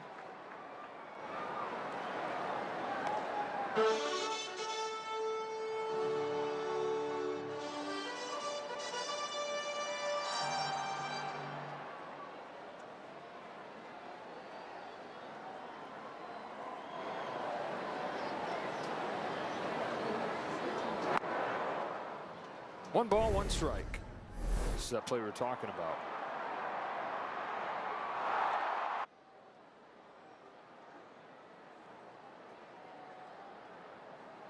That does not feel good, but that was a very nice out for Clayton Kershaw in the ball club.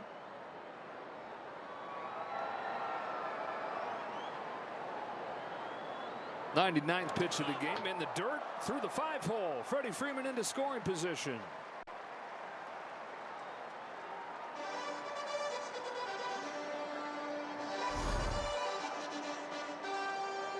It is through the wickets right there. Everybody Ron Washington right now has got to be, even with his pedigree and veteran status, a little nervous letting Tyler Anderson go back out there facing the guy who hit a 3-run homer to center field off of him. If he was a first or second year manager, there's no way this matchup would be happening. It's 3-1 on Pages. Well, we were talking about it last night. You can understand his hesitation to go to the pen. He has a 7 ERA. It'll be the 3rd worst in baseball history. Tying run at second, 1 gone in the 5th. Pages hooks it in the air to left field for Ward. There's the 2nd out. Ron's blood pressure went down a little bit right there. Doctor's still not ready to release him, though. Well, he has to sit down. Number 13, Max Muncy. Pair of groundouts for Muncy tonight.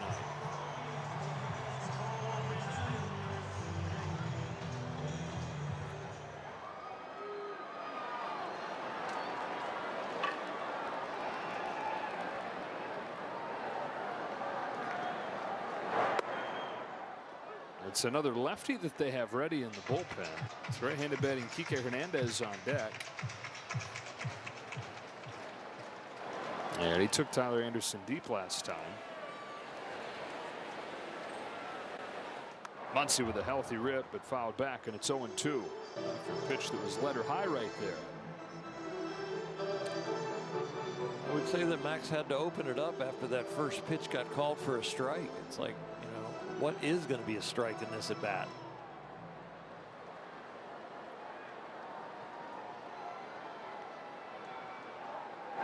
Drops down and strikes him out. 4th K for Tyler Anderson. Goes over 100 pitches for the first time this year.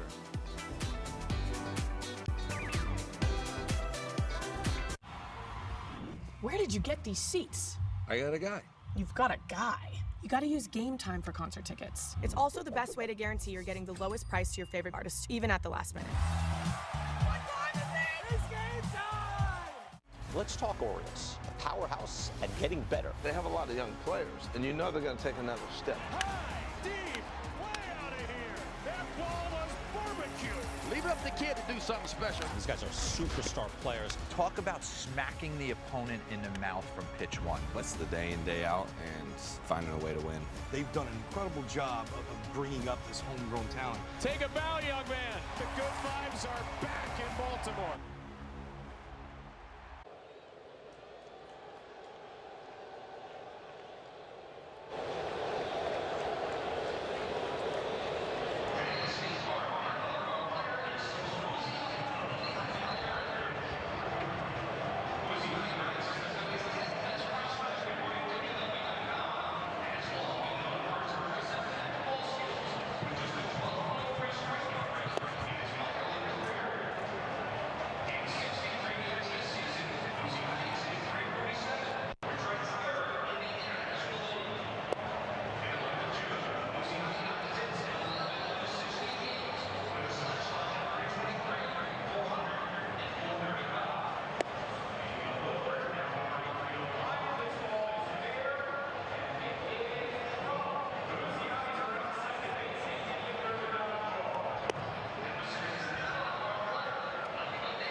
World champion Dodger baseball on Sportsnet LA is brought to you by your Southern California Ford dealers. Check out the full lineup of stylish, powerful trucks and SUVs. It's time to see Ford in a new light. That is Zach Wheat. Luis Rengifo singles on the first pitch here in the 6th inning. Zach Wheat played for the Dodgers from 1909 to 1926. He's in the Hall of Fame. On his plaque, there's a quote from Casey Stengel. Called him one of the grandest men ever to wear a baseball uniform, one of the kindliest men God ever created. 18 seasons for the Dodgers, tied for the franchise record with Bill Russell and, as of tonight, Clayton Kershaw. Strike 1 on Matthew Lugo. Angels got 3 in the first inning against Kershaw, 1 in the 3rd, 1 in the 4th. Asparius went 1, 2, 3 last inning. For the Dodgers, 3 in the first on a Pages home run, 1 in the fourth on a Hernandez home run. Quickly 0-2.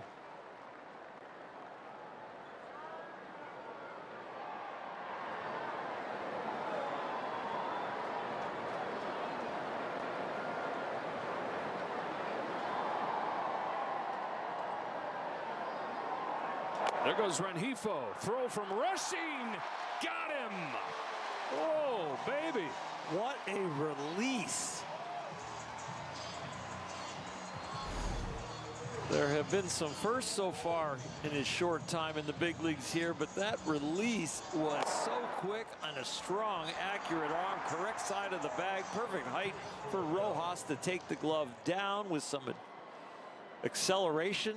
Wow, that was well done. Bases wiped clean. Joe Adell. Rushing. From leather to second base. That's a pop time, and that was very good.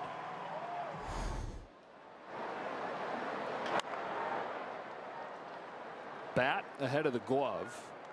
Although the glove, the defense, the game calling has all made huge strides since they drafted him a few years ago out of Louisville.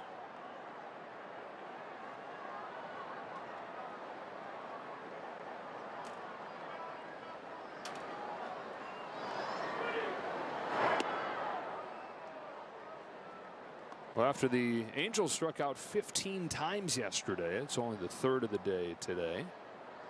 Still got time, though, to get you those jacks. 4 more. You can come to the day game tomorrow and then get a jack on the way home. Love it, or on the way here. Jack for breakfast. Really? I mean, the game's at 1.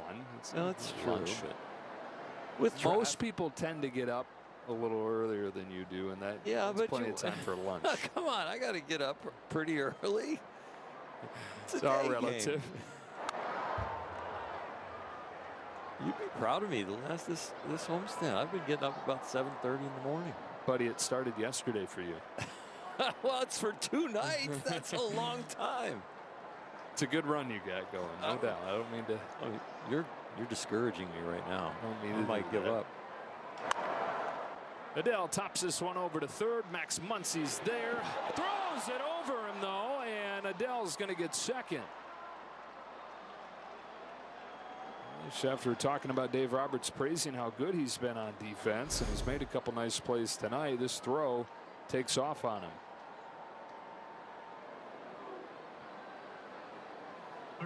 And we have not seen that at all out of Max.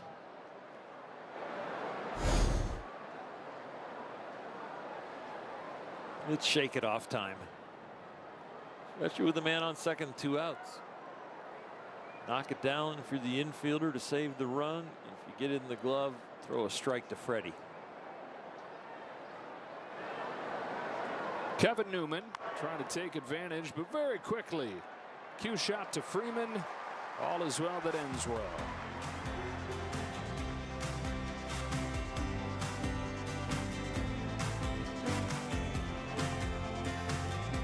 This is a guy who has MVP type potential. Luis Robert is one of the most talented players in the league. Great nickname, La Pantera. Can do it anywhere on the field. He has the potential to be a 30-30 guy that can knock in 95 to 100 runs.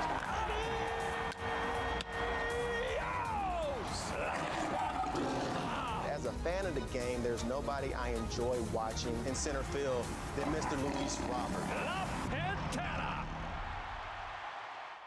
Kansas City's hot. They are relentless. And Bobby Witt Jr. is piping hot. One big swing from the Royal superstar. The greatest player on earth right now. You become like a massive, massive force. Salute indeed to El Capitan. You have to work more. You have to sacrifice yourself more. That's the type of baseball that wins come postseason. Just the team that we have, just doing things one pitch at a time, 1 inning at a time. It's just so much fun.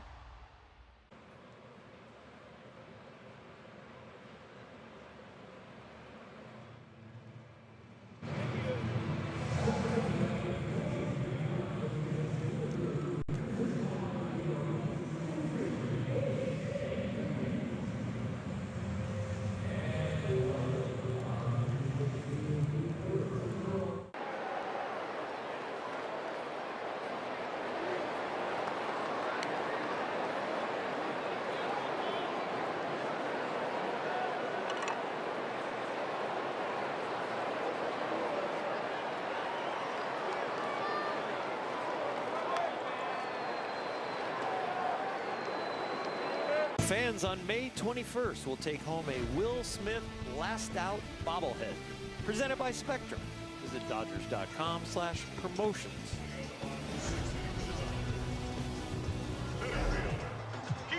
In a one-run game, here's Hector Neris, bottom of the 6th. Neris came in for one hitter last night and retired him. He's made 5 appearances since coming to the Angels and not giving up a run. It's James Outman that he got last night. It's Kike Hernandez that he faces here. Trying to keep Hernandez in the park. Led off the 4th inning with a home run against Tyler Anderson.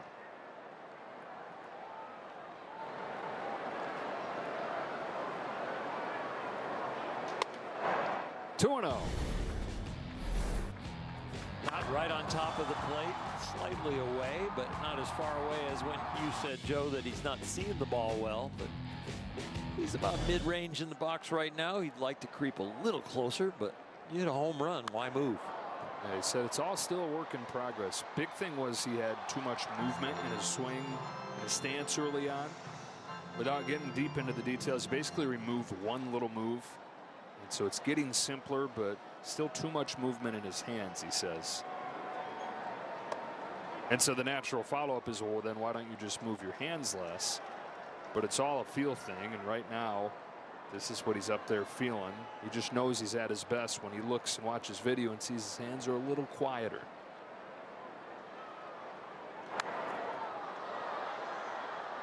Well, anybody who has been a Dodger fan for a long time knows that Kike is a very good dancer.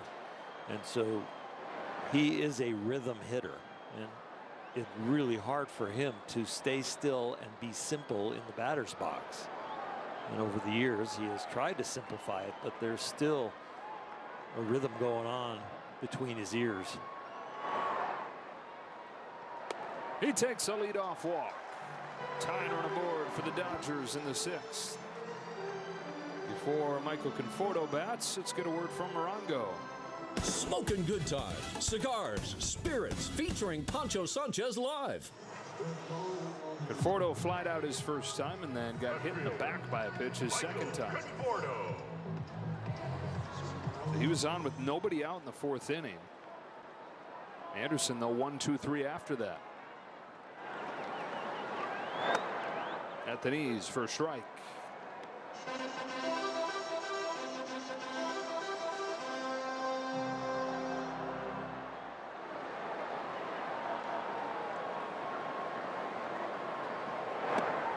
Fades away. Count evens 1-1. It's the first close game Dodgers have played in a while.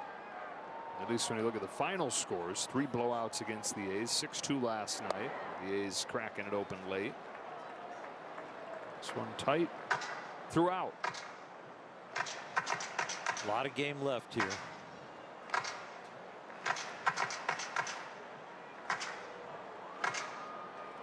It's great to have Clayton Kershaw back. Nice to see the team put some runs on the board, make him feel a little bit better about his effort. There's plenty of game left for this offense to come through.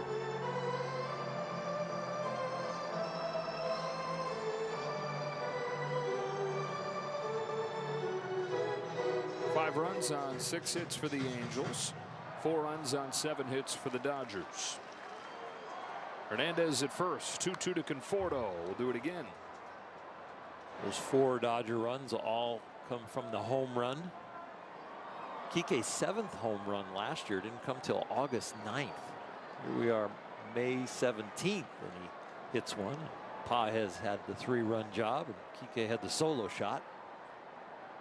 Hernandez is going to get back to the bag somehow. Mentioned it the last time he was on base. He hasn't even attempted a steal in 2 years, but he was going to take off right there. He was trying to time the delivery, and it looks like the hand gets in before the tag on the shoulder. Call on the field safe, and the Angels will not review.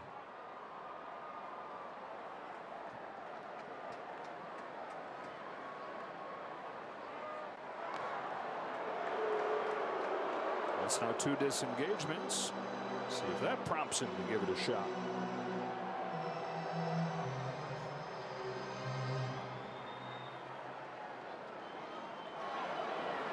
He is dancing over there.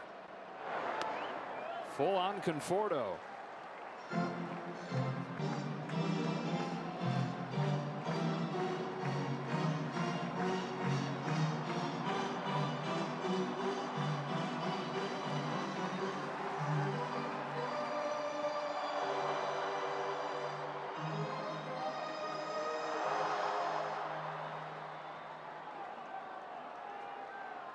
There he goes on ball 4. Back-to-back walks to start the 6th.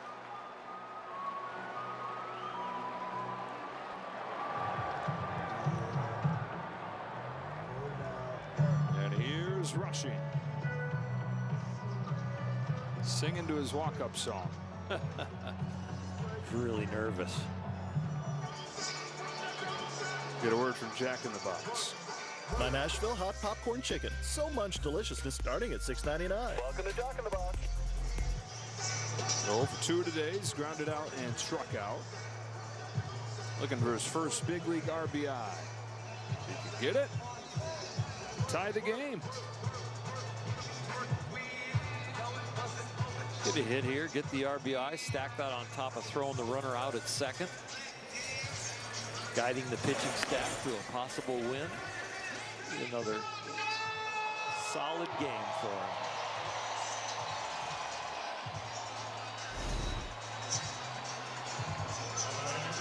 him. Paez messing with somebody.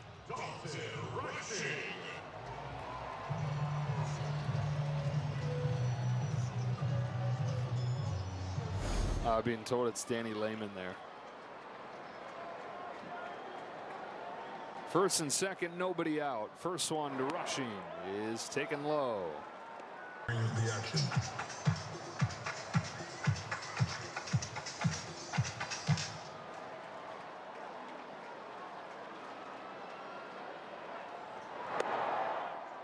Two and 0.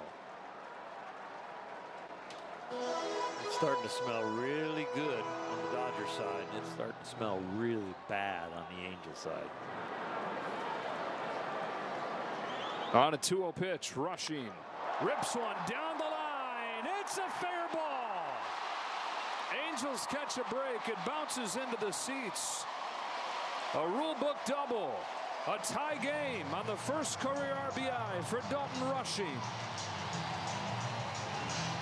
The bench had to remind him of the celebration that was due at second base, but this swing is really good. Some top hand on it, line drive, keep it fair, and if this ball hits the wall, he gets 2 RBIs, but scoots over the wall. Saying, come on, let's go. He drops his elbow guard and says, oh, yep, priorities. All right, go-ahead run now at third. The infield comes in, still nobody out. And the 9-hitter Rojas at the plate.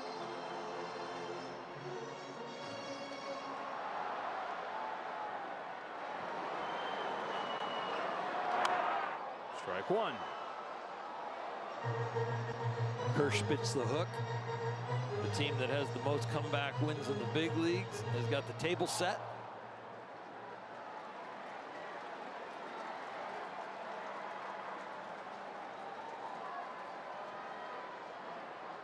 Rojas trying to give him the lead.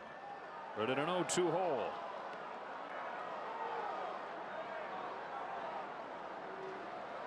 That one just barely clipped the corner. Doesn't feel real good for Miggy.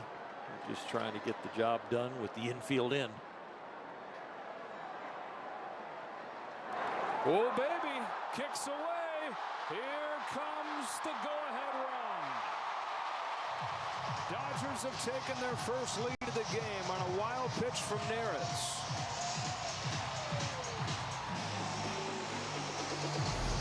Second and third, no out, run already in, makes you want to throw the best split finger of your life to try and get out of the jam, and in doing that, he pulls it right into the dirt and gives up more damage. Walk, double wild pitch for Hector Neris. Down the line, just foul.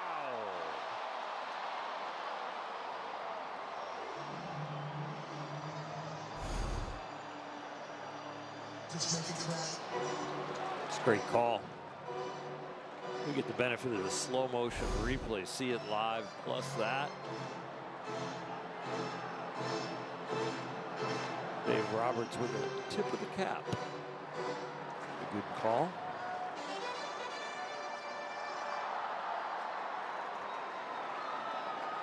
Ohtani waits on deck as Rojas waits on another 1-2 pitch. Here it is.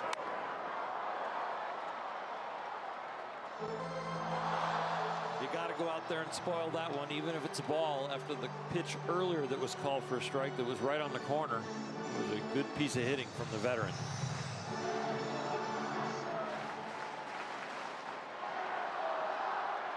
There's throws again. Wow, get off me, ball.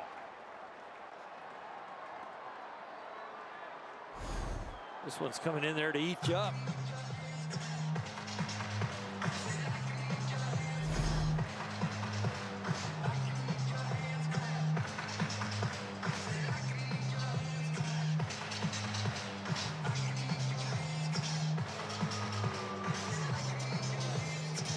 Broke a nail on that one.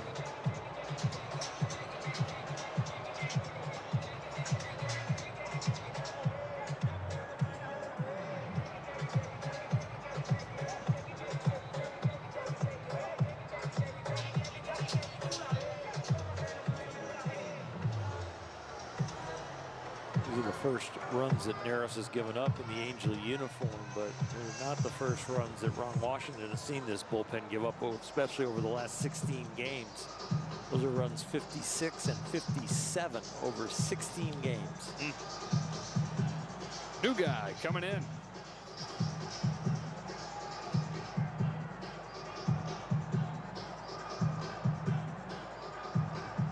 As a parent, your plate is usually full long before dinner time rolls around. That's why Home Chef's family menu is making it easier than ever to sit down and eat together.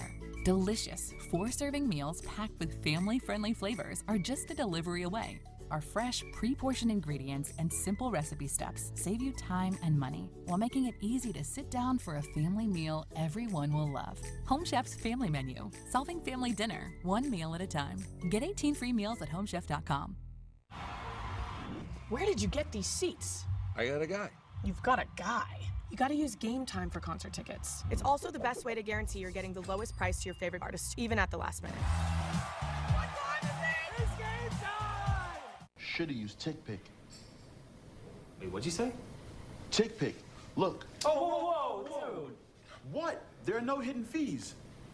What'd you guys think I said? Oh, Tick Pick. I thought you said...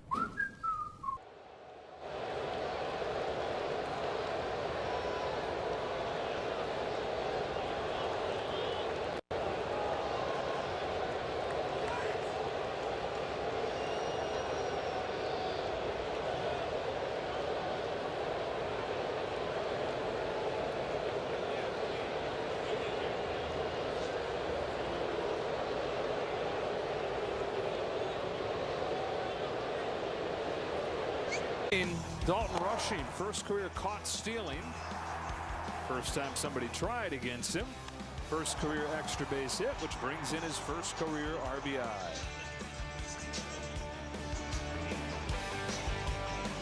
He's down at third base, still nobody out in this inning as the Dodgers have scored twice already and taken the lead. Reed Detmers pitching out of the bullpen for the first time this season, and it has not gone particularly well. No, Ron Washington is searching for a piece out of this bullpen that can get him a few outs. This game is tight enough where he's hoping it could happen, but this is not a good situation with a man on third, no out. Rojas off to third baseman Newman. And he'll be safe at first. Rushing stays put. And Ohtani comes up. Well done by Rushing down there at third. You can see this ball get away, but there is no flinch. He reads how far this ball is going to get away, and he stays put at third, which was the right call. He did the same thing on the wild pitch, picking up Conforto before he moved up to third. After 2 hits yesterday, 0 for 3 with 2 Ks today.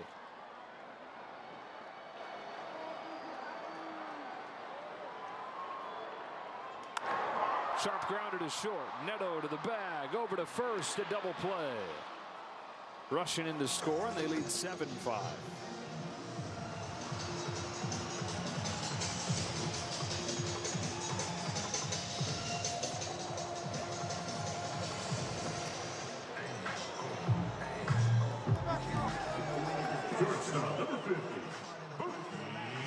And here's Betts.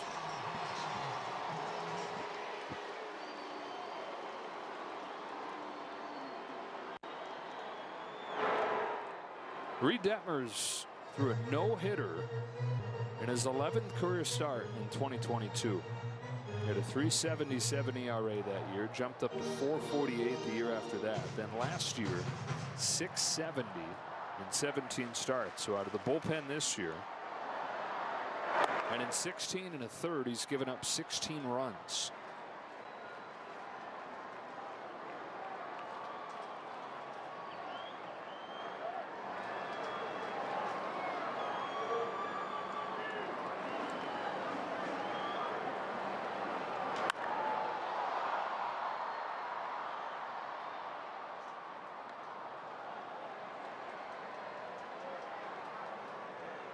It's hard to believe sometimes when you see the numbers of pitchers that are struggling and you watch their stuff and you just don't understand sometimes how can it be that you are struggling that much.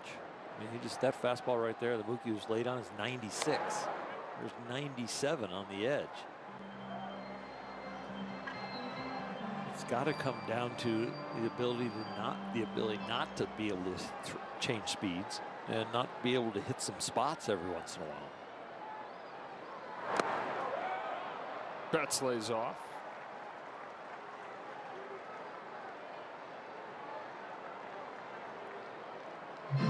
It's the Angels' first-round draft pick in 2020 out of Louisville.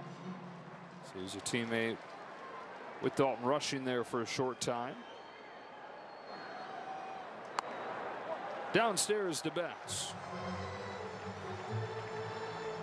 So now it's Freddie Freeman, who is 3 for 3. He 0 for last night with a couple of double plays, but he has been hot, and it didn't take him long to get hot the next night with the 3 for 3. Since April 25th, he is 35 for 78. It's almost 450. 7th Dodger to bat in this inning. 7 runs in the bank for the Dodgers tonight, taking the lead with 3 here in the 6th.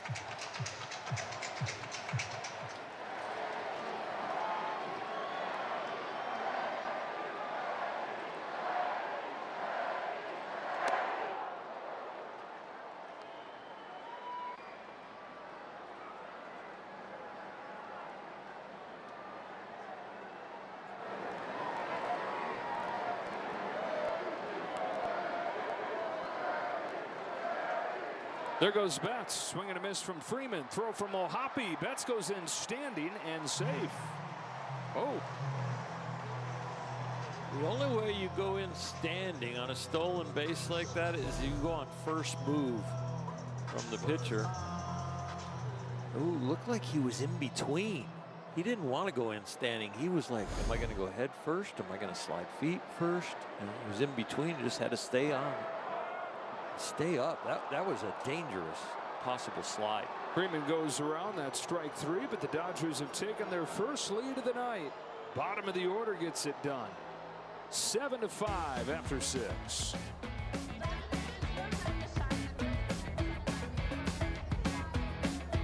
I'll give you this brand new electric vehicle if you can prove to me you know your finances. How many subscriptions are you paying for? Just 3. You sure? Let's download the Rocket Money app right now and see if you're right. It's actually 21 subscriptions, which is costing you around $370 a month. The app is telling you all this? Rocket Money shows you all your expenses in one place and even helps you suggest a budget based on your past spending. Don't worry about the 21 subscriptions. You can cancel them right within the app. It'll even try and get you some of your money back. Why pay too much for cable TV when it costs less for Fubo? Get all the channels you want with all the entertainment you love for the price that cable can't beat. Start watching at FuboTV.com. The MLB Network podcast is here. Join your favorite on-air personalities for unique perspectives, in-depth interviews, and untold stories from on and off the field. The MLB Network podcast, presented by New Balance. Available wherever you get your podcasts.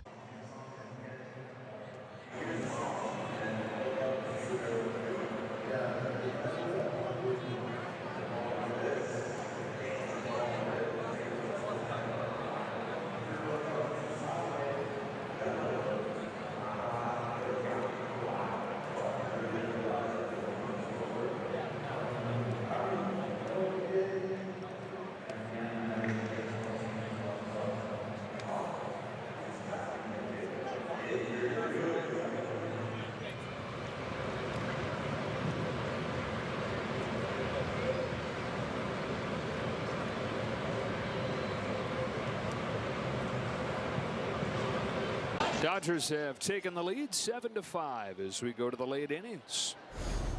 If you're watching at home, you're wondering why was Freddie griping a little bit, but you can see this was borderline. Freddie thinks no swing. Corey Blazer at third said yes. Top of the order for the Angels here. Ben Kasparius, his third inning of work. Replaced Clayton Kershaw after 4. He's given up just 1 hit, no runs. Rocks and fires, and he's in there with a strike on Neto.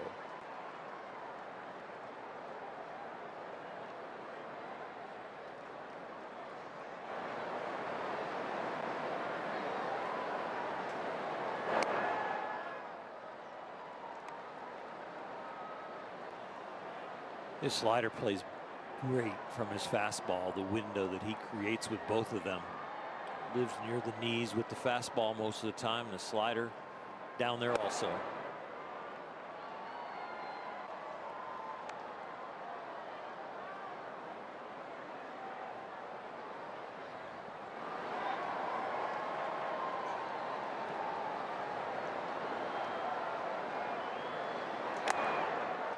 By him 3-2.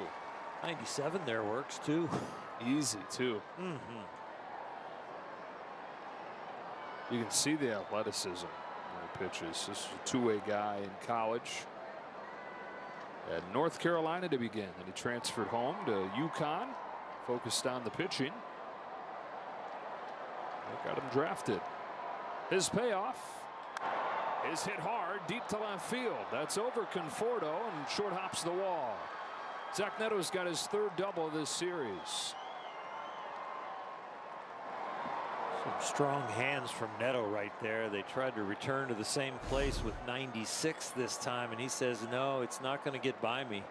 First baseman number 18, Nolan Shotwell. That is a good piece of hitting on a pitch that's slightly up, and he just barrels it.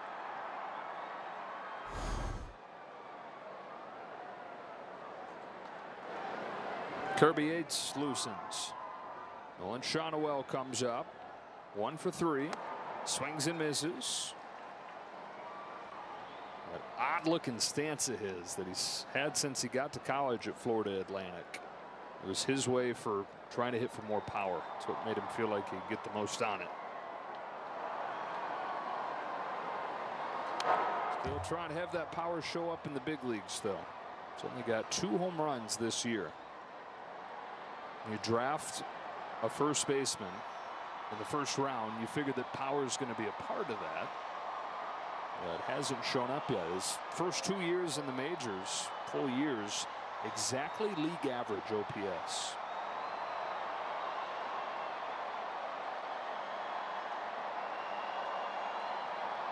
On an 0-2, takes it in the dirt, ball 1.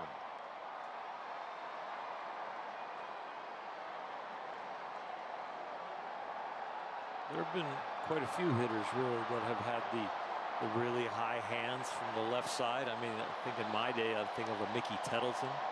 You go back even way further, a Vic Davalillo. There have been guys that get used to having their hands really high.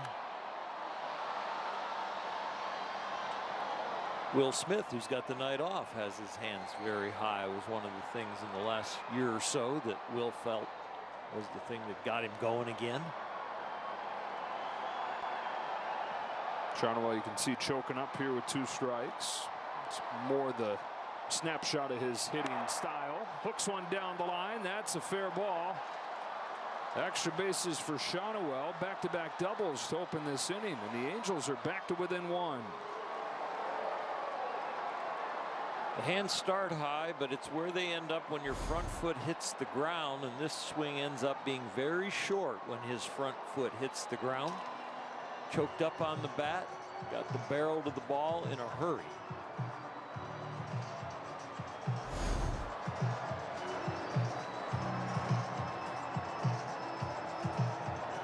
Taylor Ward is at the plate. One more look at that swing. 2 strikes, choke up, hands start high, but the foot's on the ground, and the hands, when the swing begins, are right about where you're going to punch somebody with your backhand. You don't see many people go to punch somebody and take it to a place where you're weak. You take the fist to a place where you're strong, and that's where a lot of hitters end up. Speaking of strong, Taylor Ward lately. Long home run tonight, his 5th in his last 11 games, and then he lined out. Angels have the tying run at second. An offense that's averaged 3 runs a game the last month has scored 6 in the first 2 games of this series each. 0-1. Caught the corner. Strike 2.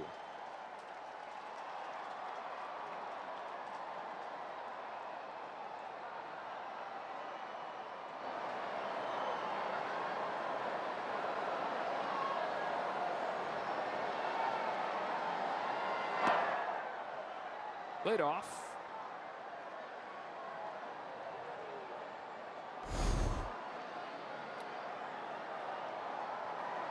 A little shorter than the swing we saw Freddie Freeman make.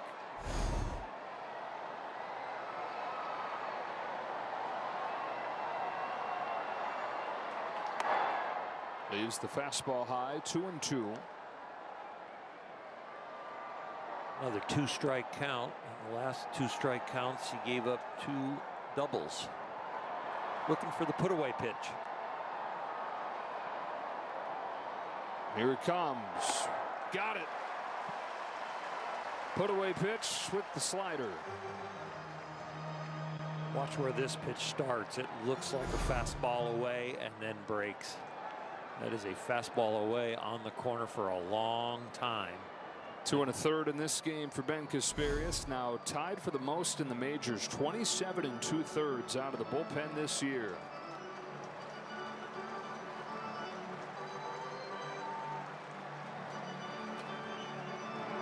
Good note, good time. Thank you. The Braves have staying power. Just an absolute powerhouse. Big-time bombers in the lineup that could really, really hurt you. They're going to be a force again. Your 2024 National League Cy Young Award winner. This is what the greats do. Watch him go to work. Swing and a miss. What a way to finish for Chris Sale. Explosiveness with the velocity, with the nastiness of his pitches. The man is on fire. He is MLB Sonic the Hedgehog. That's what I do every day. Play baseball and have fun. Braves just keep on rolling. Never clean your gutters again with LeafGuard. LeafGuard's seamless design keeps leaves, pests, and sediment out while directing water away from your home, giving you peace of mind that your home and family are protected from water damage with the industry's premier maintenance-free gutter system. Call 844-6LeafGuard right now for a free estimate and save 20% plus $500 off your purchase and installation. LeafGuard. Get it today, protected for life.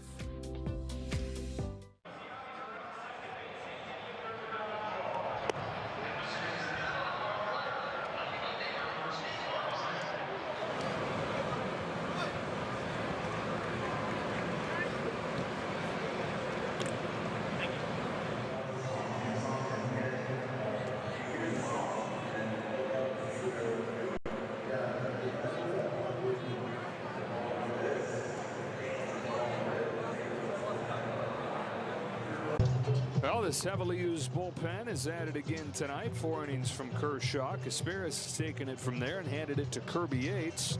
22nd appearance for him, which is tied for third most in the league. He has been effective. He's pitched in a little bit more traffic this year than he did last. It's probably more of the batting average against, but he is punching out a lot of people. You look at those strikeouts at 31 in only 18 and a third innings. And a high strikeout guy at the plate in Soler. Tying run at second. That's Nolan Shonowell. 7-6 in the 7th inning. Inside with the first pitch splitter.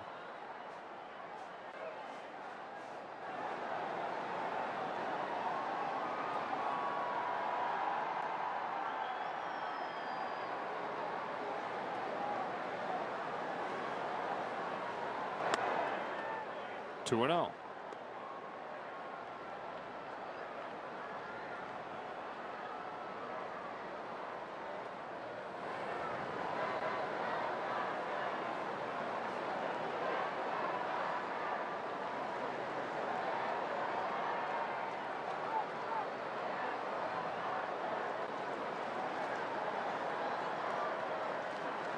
Not sure I would give in to the fastball right here in a 2-0 count to this guy. I'd rather he stand at first.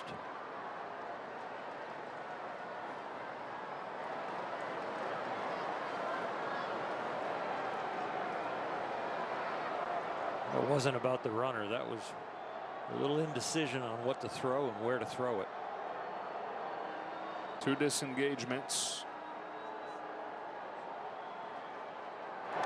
2-1 on Soler. He threw the fastball, but he put it in a very good spot. Don't want him to extend his arms on a 2-0 fastball count. You see the huge swing, but it was going to be hard to get the barrel to that location.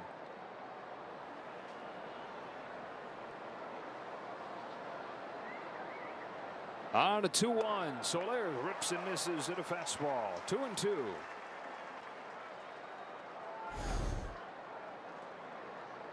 It's a good situation now. You've had to give into the pitch that he probably can hit, but you've beat him with it twice, so you can go either way. Splitter in the dirt, he probably waves at. Line drive, base hit center field. Here comes Hernandez. Shonowell stopped at third. Hernandez hits Freeman. They're at the corners with one away. Couldn't sneak the cheese by the mouse 3 times in a row. 2 splits to start it out.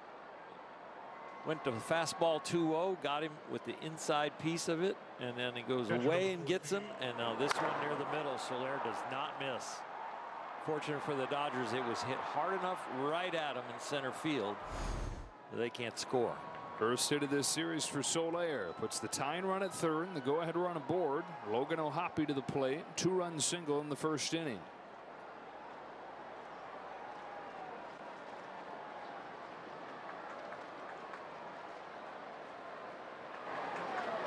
Yates comes home. O'Hoppe. It's a high fly down the line to the left field corner and out of play. It's going to be an interesting situation there for Conforto if he goes over to the corner to catch it. Going to get the second out, but probably going to have the game tied.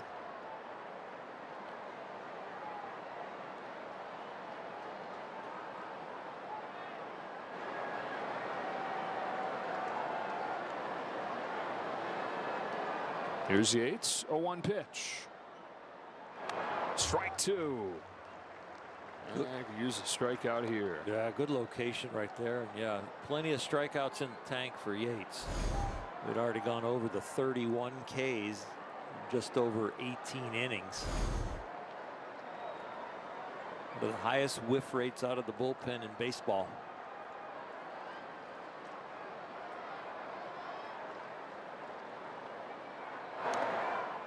Rushing with a good stop. There's some old catchers at home right now yelling at the TV with the stances the catchers make today, with a man on third and a split finger in the dirt, and they know it's coming.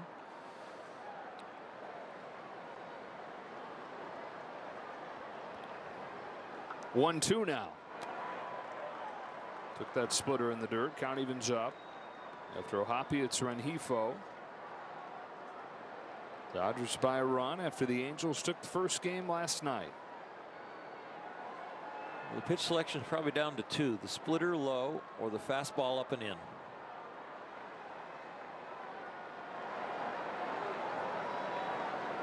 Yates deals. Fastball up, lifted the other way. It's deep. Pages to the wall. It's gone. Angels take the lead on a 3-run home run from Logan Ohtani. It's a 5 RBI game for the Angels catcher.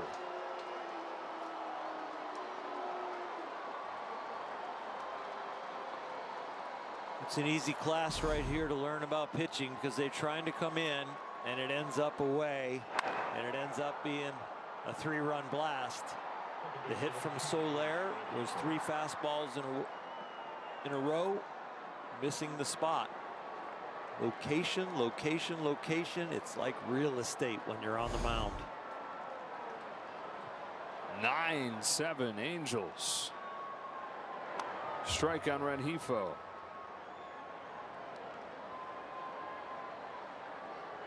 You can get away with a loose spray pattern. The harder you throw and the better you change speeds, but there are certain nights when you don't get away with it.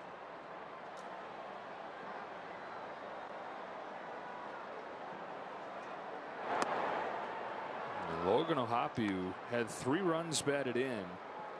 His previous 11 games got 3 on that swing. 5 total tonight.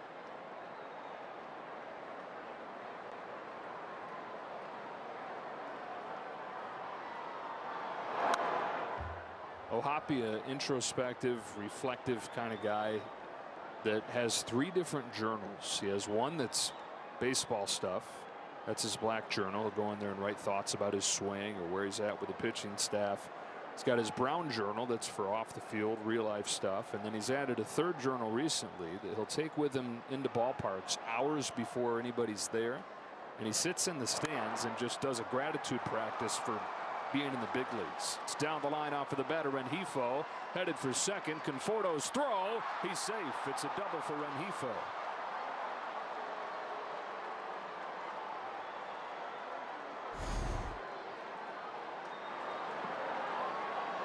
Just slashes this ball down the corner, and the spin takes it even farther away until the carom brings it to Michael, and it's got a chance now to get him. Boy, just barely missed him.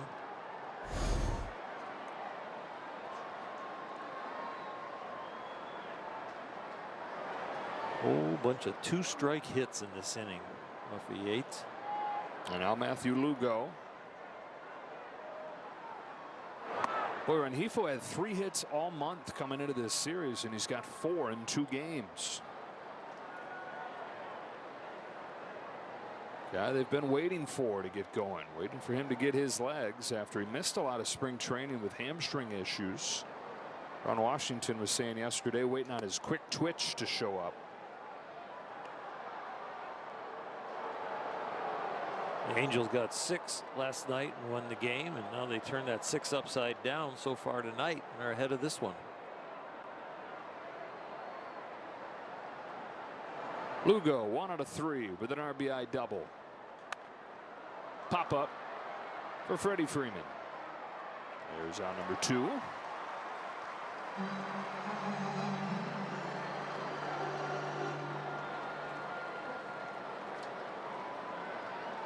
Right fielder number 7, Joe Adell. 2 of these runs charged to Kasperius, 2 of them to Yates. And now Joe Adell, the 8th man to bat for the Angels in this inning. He's the only Angel without a hit in this game. Although he does have a walk and a run scored.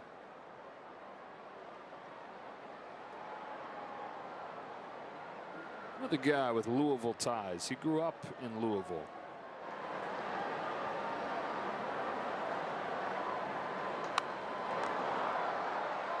Drafted in the 1st round out of high school there, though, so didn't go the college route.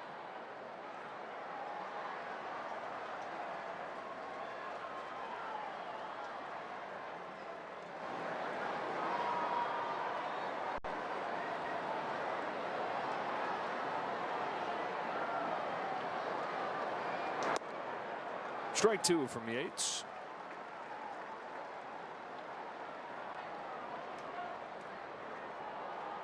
There's still a ways to go in this one, but it has been a back and forth battle. Angels now in front. Dodgers had 3 to take their first lead last inning, with 4 for the Angels here in the 7th. Adele takes a ball. Series will wrap up tomorrow with a 1:10 first pitch. Yusei Kikuchi goes for the Angels and Tony Gonsolin for the Dodgers. Kikuchi will be looking for his first win. Tony Gonsolin 2-0 with a 2.81. Very impressive so far. 1-2 from Yates. Backs up for ball 2.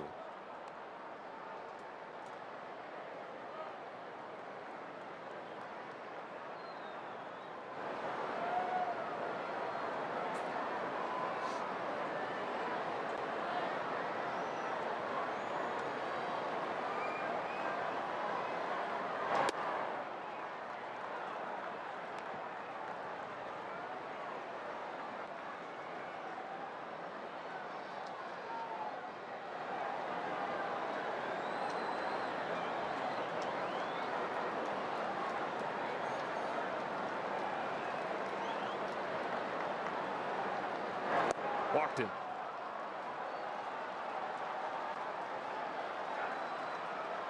Now a word from Carl's Jr. Get a one-time free triple burger when you download the app and join My Rewards. Now the Mariners have beaten the Padres tonight. Final score 4-1, taking the first 2 games of that series. Padres, after starting the season 14-3, below 500. This is not good. Mark Pryor turning around and calling a member of the training staff out to take a look at Yates. It is not good at all. Might tell you why. The spray pattern was off. He was dealing with something.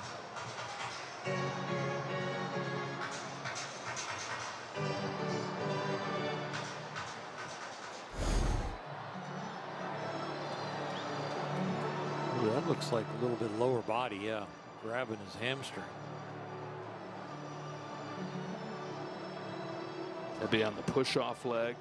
Yeah, and it looked like you know, a lot of times with most pitchers, when your arm angle comes through, your leg, your back leg kind of comes up off the rubber on the same exact angle. And that one, he just kind of was dragging it. Anthony Banda's coming in, and we're going to break. Back in a moment.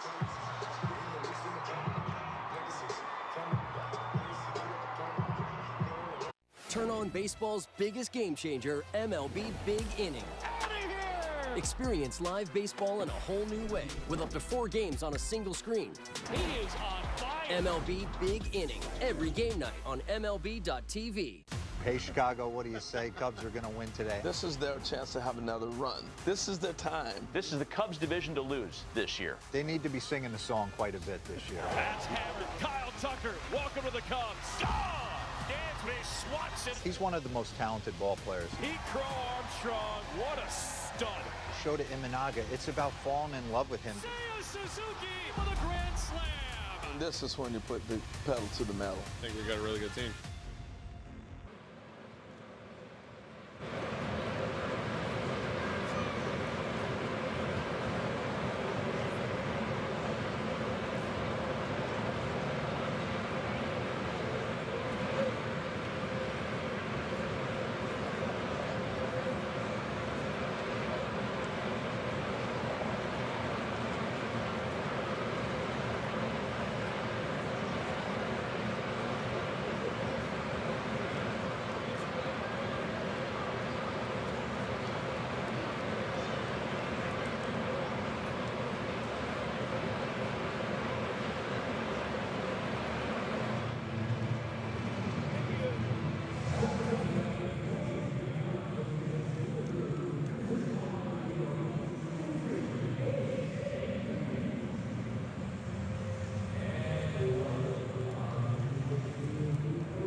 Dodger Baseball on Sportsnet LA is brought to you by Morongo Casino Resort and Spa, celebrating 20 years of good times. So it's not Anthony Bonda, it's Luis Garcia. What gives, Kirsten? Yeah, so Mark Pryor actually ran up to the top of the stairs as Anthony Bonda was running out. So it seems like maybe just a little bit of a miscommunication with that injury to Kirby Yates and getting someone quickly out of the bullpen. So Anthony's running out. Mark Pryor went to the top of the stairs, waving him back, then called the bullpen to communicate who they actually wanted. So Luis Garcia has now come out and doing, of course, some warm-up pitches to get ready, guys. All right, so Garcia, for the second time in as many nights, takes the ball for the Dodgers. 22nd appearance, tied for the team lead. He's been kind of a guy that's jack of all trades and master of some. He's done some work where he can go deep into a game for you a little bit, give you some innings, and he also has been out there in situations where they needed him to eat some innings when they were well down or well up. But right here, this game is still into balance with 2 outs first and second. This could be a big out. And you got 9 outs left on offense. 22 games for Garcia, for Alex Vesia, for Kirby Yates. All 3 of those guys tied for second in the National League. And not only are the Dodger relievers up there in appearances, they are at the top or just near the top as far as usage and innings pitched. It's something that definitely the Dodgers be looking for more innings from their starters as they get healthy. 2 very different games elsewhere in the National League West tonight. The Rockies and Diamondbacks combined for 26 runs. 14-12, the Rockies win. Ezekiel Tovar went 5 for 6 in that game. So you got 14-12 Rockies over the Diamondbacks. And then in San Francisco, the Giants in 10 innings break a scoreless tie on a bases loaded walk from Wilmer Flores, beat the A's 1-0. Wilmer Flores again, one day after he had 3 home runs and drove in 8. He takes over the major league lead from Aaron Judge, runs batted in this year, 42. It's the most for a Giant through the first 45 games of the year since Barry Bonds in 2001. Wilmer Flores. Wow. And that first game you mentioned, its headlines when the Rockies win their 8th game of the year. Yeah. They steal it from Wilmer Flores. They scored 8 runs, Rockies did, over the last 4 innings. 8 of the last 9 runs to overcome an early deficit against Arizona. Gave up 10 runs in the first 4 innings of the game, the Rockies did, and then 1. All right, back to this one. 9-7, Angels in front. Plenty of offense in this game as well. Rengifo's at second. Adele's at first, and the 9-hitter Kevin Newman at the plate. Ball 1 from Garcia. 16 runs, 20 hits, these teams combined.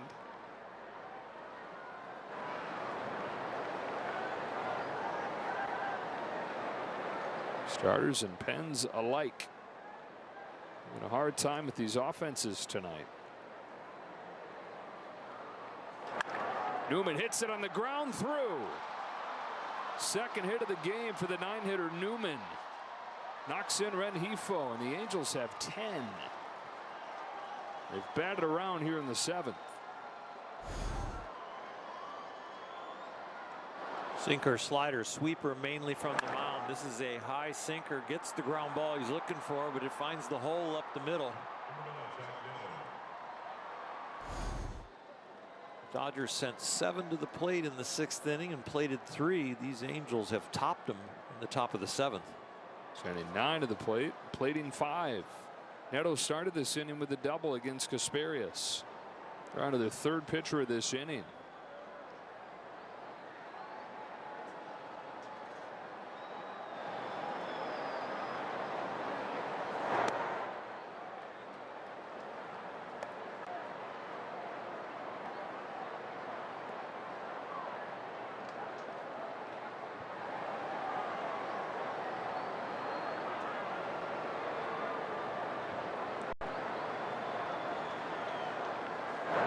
Got to go back to April 10th to find the last time the Angels had double-digit runs.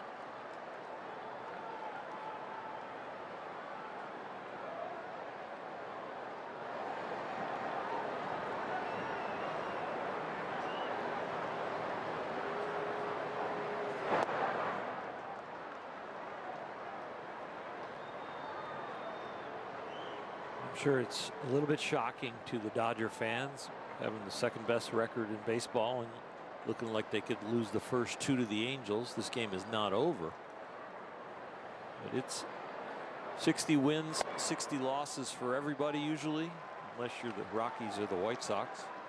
And it's what you do with the other 42 games that turns you into 3rd, 4th place or a champion. On any given night, somebody can beat you.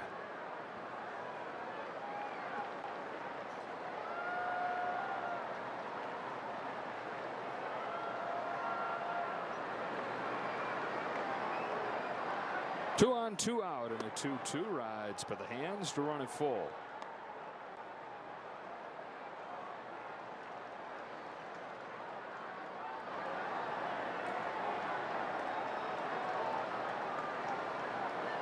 This whole inning, the Dodgers have been looking for a put-away pitch.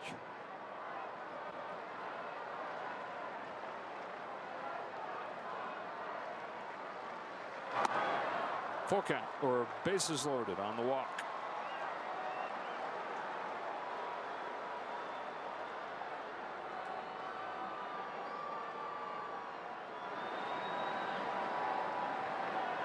Number 18, Nolan Shohei. And Shohei at the plate.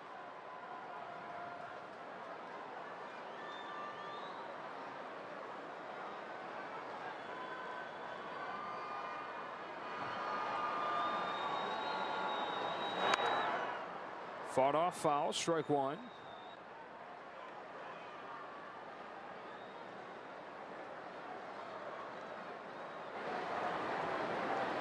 Shohei still not convinced that bat's still in one piece.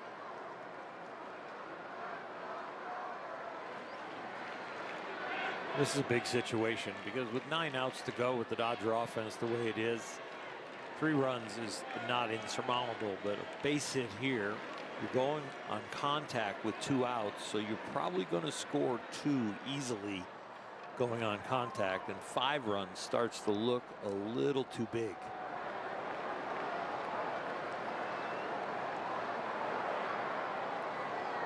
Man, it's been forever since Reed Detmers came into this game. Bases loaded, 2 out, an 0-1 pitch in there for strike 2.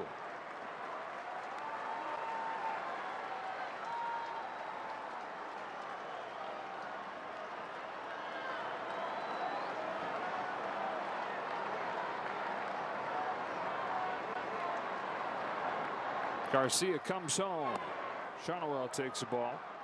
Knocked in a run with a double earlier in this inning. Came in to score. One of his 2 hits in this game. He's had a good series. 3 hits, 3 runs knocked in.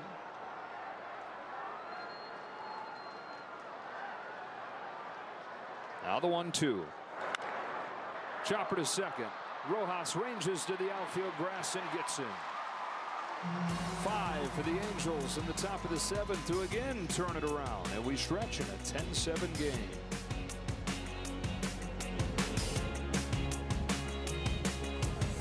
Let's talk Orioles, a powerhouse and getting better. They have a lot of young players, and you know they're going to take another step. High, deep, way out of here. That ball was barbecue. Leave it up to the kid to do something special. These guys are superstar players. Talk about smacking the opponent in the mouth from pitch 1. That's the day in, day out, and finding a way to win. They've done an incredible job of bringing up this homegrown talent. Take a bow, young man. The good vibes are back in Baltimore. Off Base is coming in a brand new format. Join Lauren Gardner and Xavier Scruggs as they explore all the baseball buzz across social media, pop culture, and around the majors. The Off Base Podcast, all season long, only on MLB Network.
As we'll lead off this inning, he's already made an impact in this game. A home run in the first inning and a 2-strike pitch tied the game at 3 with his 9th long ball of the year, and then this great defensive effort in the 4th. Fouls off Reed Detmer's first pitch. It's been almost 40 minutes since Detmer's last threw a pitch. We saw him in the Angel dugout walking around trying to stay loose, just keep the blood flow.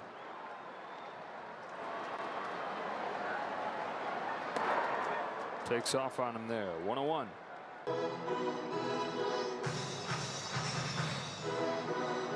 Muncy and Kike Hernandez to follow.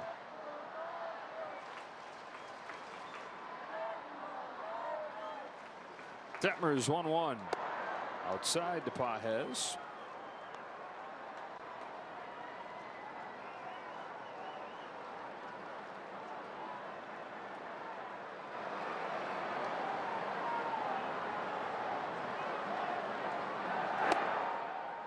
Got the call there. 2-2. Last 6 games, the Dodgers have been pretty much boom or bust as far as the runs scored. We talked about 3 of the wins. They've averaged 12. 3 of the losses, they've averaged 1 run. This would have to be considered a boom, and at 7. They are 16-1 this year when they score 7 runs or more. They might need the 12 spot.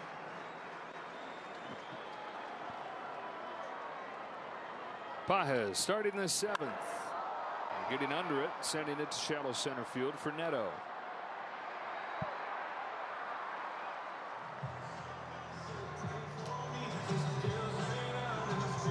Now Muncy.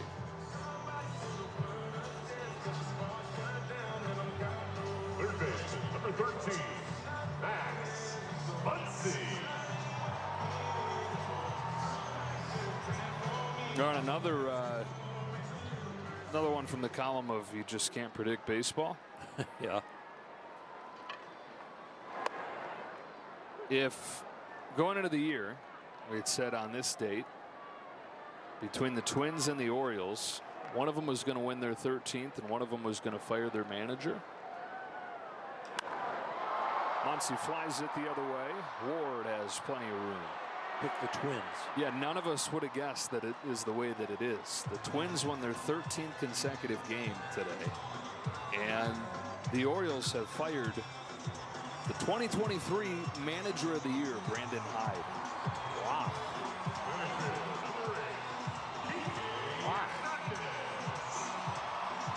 Orioles are 15-29. 10.5 games out of first place. Hernandez takes the ball. And these are not the bad Orioles of 2015 through 2022. They're supposed to be a World Series contender. And they're only 2 games better than the White Sox. Just make it clap. Brandon Hyde fired. 3rd manager already this year let go. Bud Black of the Rockies, Derek Shelton of the Pirates.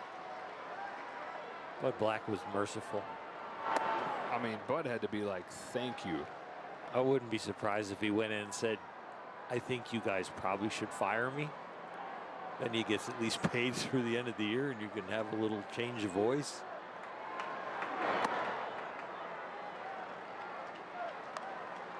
See what Baltimore does, what name they pull out of a hat.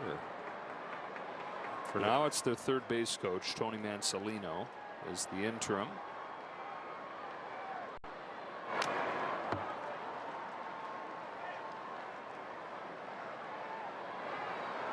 And who had the American League Central as a juggernaut? The Tigers are the best record in baseball, 30-16. The Twins, 13 consecutive wins, have moved into 2nd.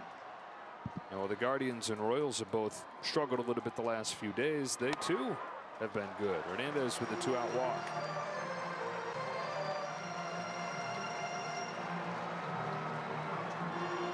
Hernandez has been on all 4 times in this game. Single, homer, now a pair of walks. And he kept alive for Conforto. Michael Conforto. 2-out man on first, down by 3. You're looking for something to drive right here. No sense using your base hit swing.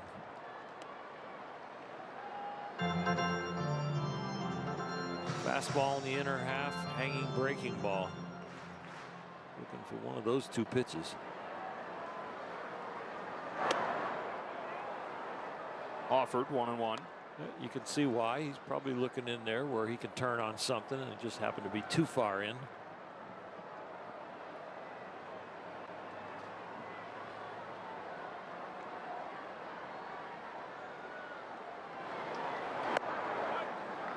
Now 1-2.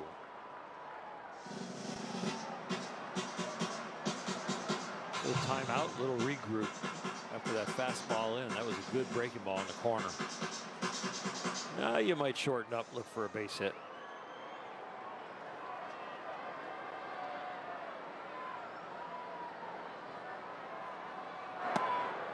Now 2 balls, 2 strikes.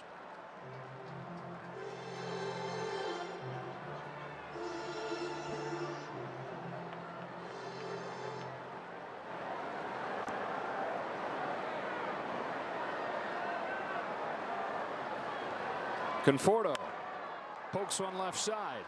Neto can't get it. And the Dodgers get the tying run to the plate.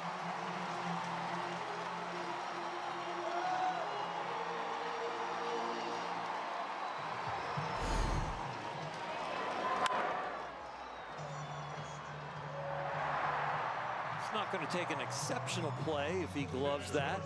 Just a plant and a good strong throw. Say that's going to be an error. I'm giving him a hit. Okay. Let's see. I'll go with you. It's a hit. All right. All right. I'm a tough scorekeeper. And it's Dalton Rushing up there representing the tying run. First one from Detmers. Rushing swats it into left center field. His second hit. His second RBI. They've got it down to 2.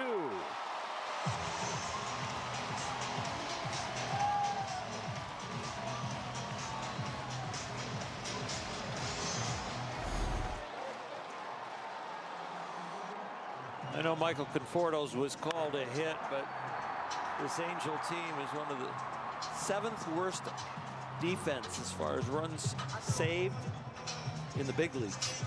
They are not good at defending, and it was a hit, but boy, a nice play there would have ended this inning. Now the Dodgers are breathing a little heavier. Ron Washington taking his time walking out there, giving a little motivational talk to Reed Detmers because the bullpen just started going. So the Dodgers have the tying run on base. They have the go-ahead run at the plate. This is the 3rd time tonight Brock Burke has warmed up. Got to bring him into this point, don't you? Jeez. Yeah. Most ball clubs will count the ups just as much as they'll count the ins. So yeah, that's a lot of warm-up pitches.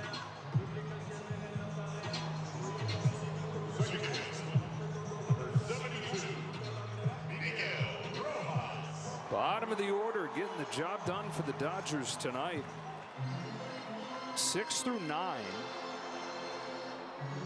have reached 10 times, scored 5 runs, driven in 3. Rojas 1 out of 3 with a single. Ohtani looms on deck. Detmers to the plate. Looping curve for a strike.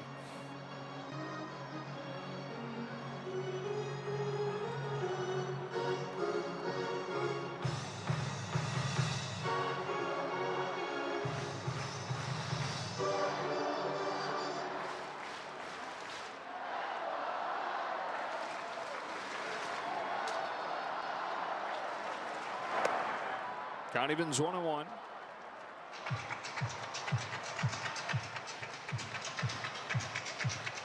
$18 runs on 23 hits for the 2 teams combined. Well, we still got 2+ innings to play. 1 ball, 1 strike. Rojas takes ball 2.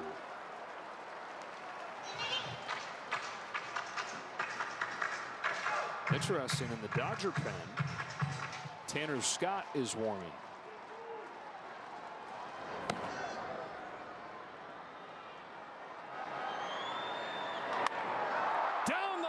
Foul. Oh, man.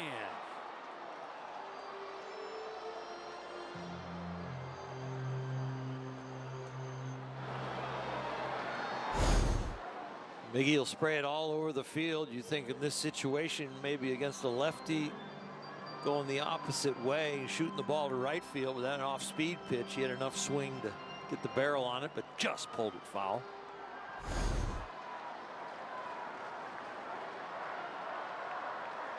So now a 2-2 pitch. Rojas swings and misses at the curve, and that's the inning. But the Dodgers get one back. Second run batted in over the last 2 innings from Dalton Rushing.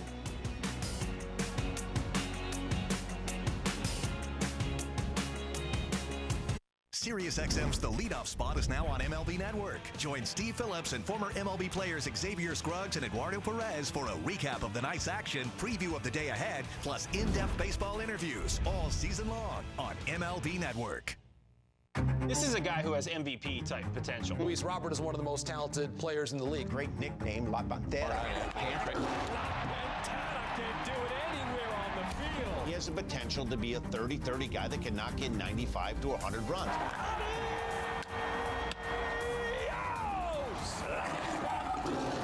As a fan of the game, there's nobody I enjoy watching in center field than Mr. Luis Robert.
Hernandez is not with the team tonight as he's on a rehab assignment down the street in Rancho. So tonight he went 0 for 1 with 2 walks. He played 4 innings of defense in right field, and Dave Roberts ahead of the game said that he might take part in one more rehab assignment tomorrow. If so, he'll likely be in there as the DH, but it is going to be up to him, and then they're hoping that he's going to return to the lineup on Monday, guys. All right, Kirsten. Tanner Scott does come in here. 3, 4, and 5 for the Angels. There's a chance to deploy him against some of their best hitters, and also it's a chance to just get him some works. First time he's pitched on this homestand. So first outing for Scott since last Sunday in Phoenix. Ward, Soler, and Ohtani coming up here. No balls and 2 strikes, and he sure has hit his stride, hadn't he? Tanner Scott, his last 16 appearances, has an ERA around a half a run. He's given up just 1 run in those 16 games. None this month. 8 for 9 and save opportunities over that time. That 1 run didn't get him a save, but wow, he has started to hit his stride. The fastball is amazing right now. Right there to the corner.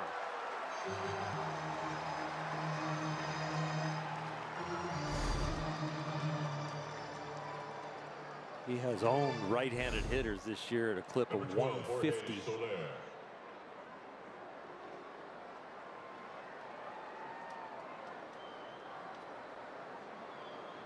Soler. Fastball misses. Tanner Scott, the 5th pitcher the Dodgers have used in this game. Kershaw gave up 5 in his season debut, going 4 innings.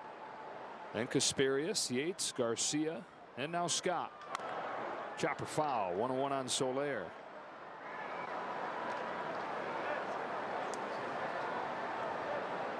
Couple runs scored for Soler in this game. Walked and singled. Big inning for the Angels just happened. 5 in the top of the 7th.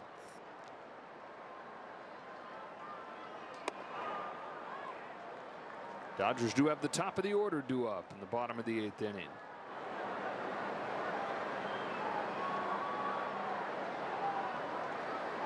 Ryan Zefferjohn warming in the Angels pen. Scott Evans at 2-2 on Soler. Dodgers got a look at him last night.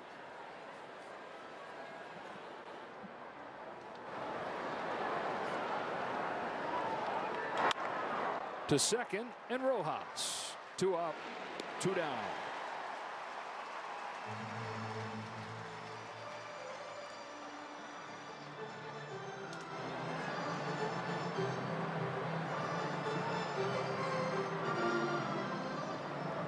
What a night for Ohtani. 2-run single in the first inning, 3-run home run last inning.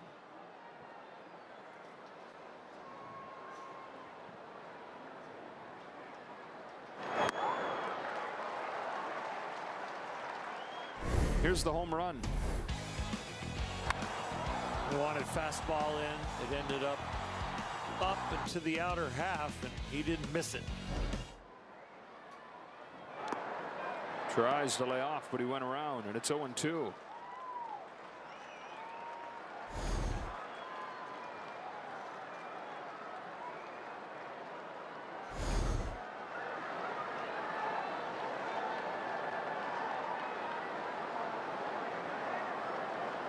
Scott fires and strikes him out.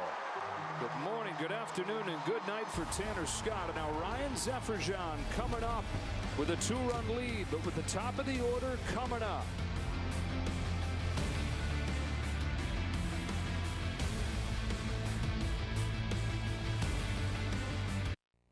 When I work with my clients and they ask me questions, hey, what do you recommend? You know, do I go with wood? Do I go with TimberTech? It's always a no-brainer for me. I'm always telling them to go with TimberTech, and they're always asking me, well, why TimberTech? There's 10 different options out there. And the answer is just grab some samples.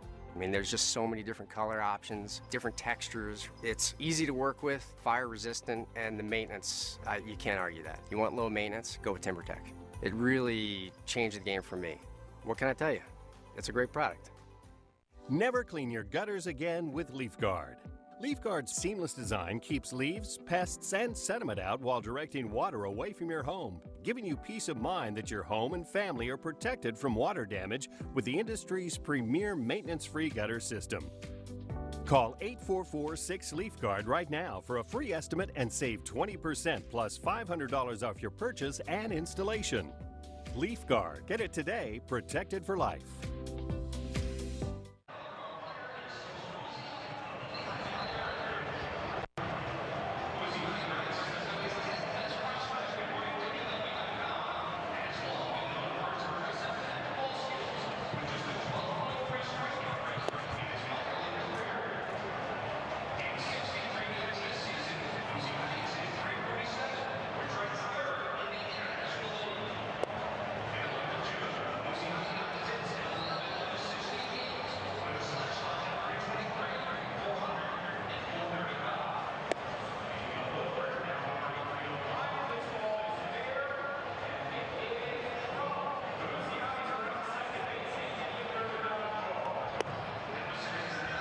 Angels 10, Dodgers 8. Ryan Zefferjan on to face the top of the order. He faced Ohtani last night, and this happened.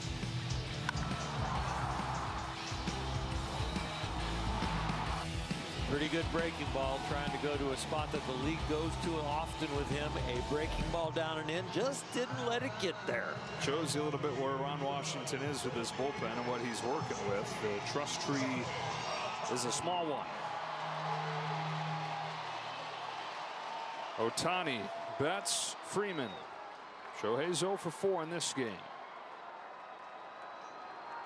Here we go in the bottom of the 8th. First pitch. Grounder to second. Rengifo got him on 1 pitch. Went right back to the same spot. Wow. Little breaking ball down and in.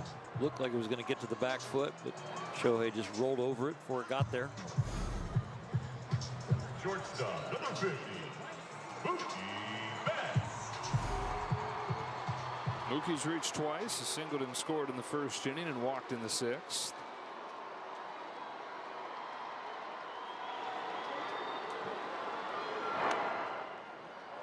Dips in for a strike.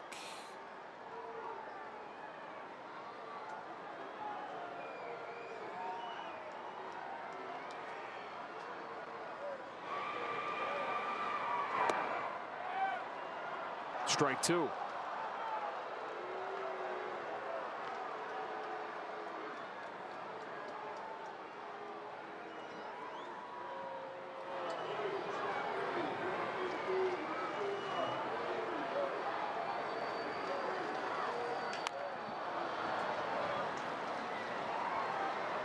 Dodgers have scored 58 runs this year from the 8th inning on. It's the 4th most in the major leagues. They have some late firepower that could get this one a little closer or get them ahead. It's a ball on Betts. It's 1-2.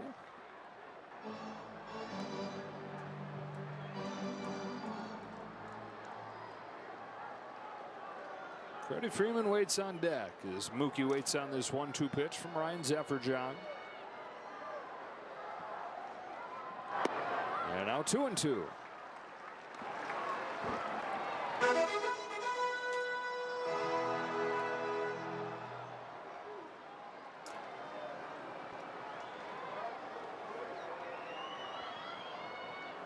Zefferjohn throws from 0-2 to 3-2.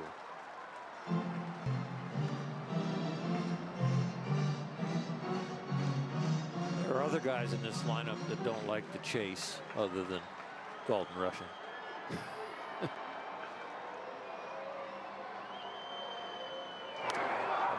Got him. 2 out. He got himself a hanger. A lot of hitters will tell you these ones that are overhung are the toughest ones to hit. Backup sliders and overhung breaking balls. Sometimes, like, I expected that to be a little lower. You're supposed to be better than that, pitcher. Break more. Yeah. Give me your normal break. Would have been right in my swing. 3 hits for Freddie Freeman tonight. Average up to 370 for the year. In an era where the average hitter is at about 245.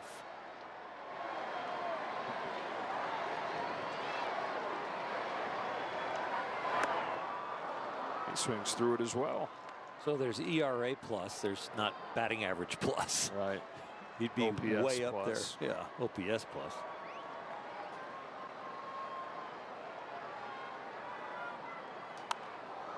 Climbs the ladder, fouls it off. 1-2.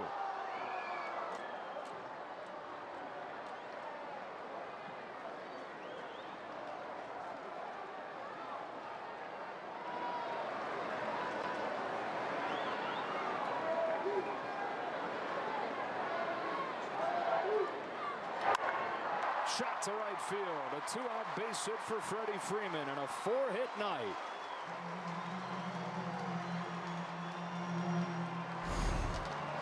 Freddie Freeman putting himself in the same sentence with Tony Gwynn. Just beautiful swing and approach. Solid line drives. He's gotten Pages up there with a chance to tie it. Already did that once today. Back in the first. Not close. Ball 1.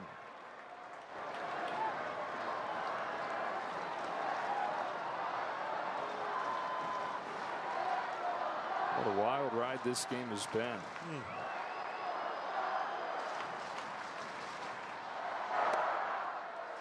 With the build-up around Clayton Kershaw, feels like it was 2 days ago. Yeah, that was the start of this game. It was Kershaw against Anderson, the veteran left-handers.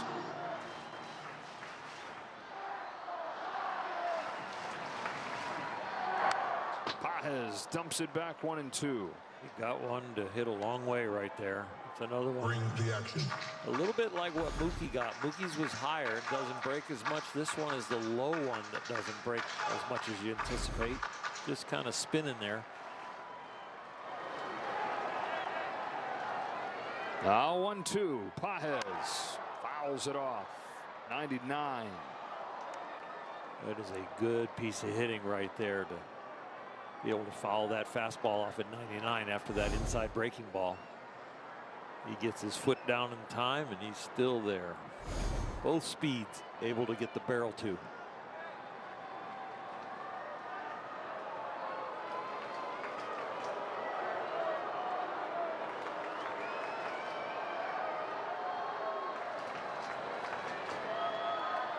Two outs, 8th inning. 1-2 to Andy Pages. In the dirt, ball 2.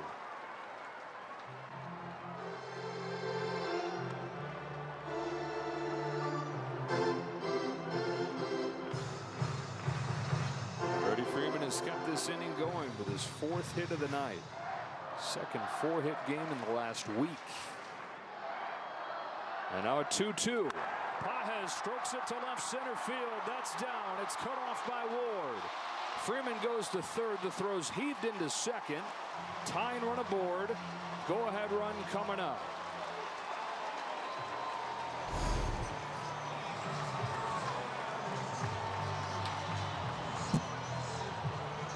It's just one good swing after another from Andy Pages.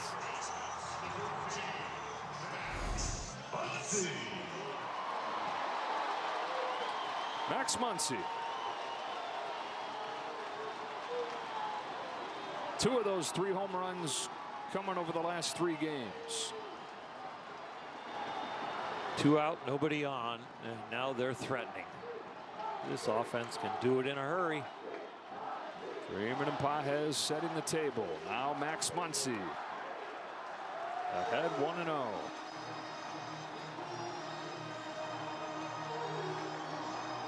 He's felt himself climbing out of the darkest depths. And now the spotlight shines on him with 2 out in the 8th. On the 1-0. Pokes a base hit the other way. It's a 1-run game. Pages stops and starts and heads for third. 3 consecutive 2-out singles.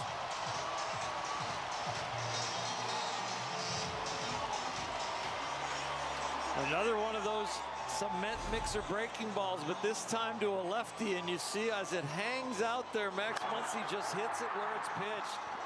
It ends up about letter high. He just takes a nice solid swing, hits himself a line drive to left, and gets a ribeye steak. And the Dodgers are pounding the padding in the dugout, and Max is putting on his mask for that hit. Kenley Jansen has just now started to throw, so this is Jefferson's inning to try and get out of. Perfect night going for Kike Hernandez. Tying run at third, go-ahead run at first.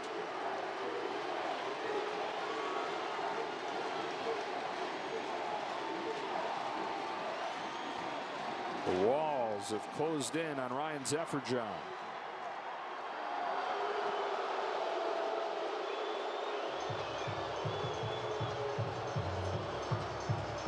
Well, the Dodgers have just duplicated their last half inning on offense. That one was 2 out, nobody on, 3 straight base runners and a run.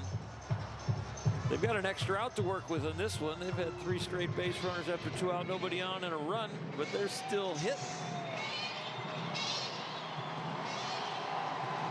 Hernandez tonight, single, homer, walk, walk.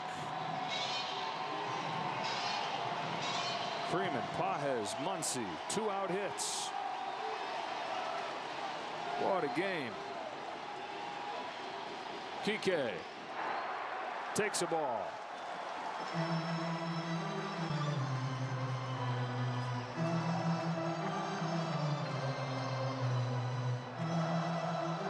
The breaking ball's either been sharp for a ball or hanging for a strike. He has not thrown a sharp one for a strike. 2-0. Conforto's next.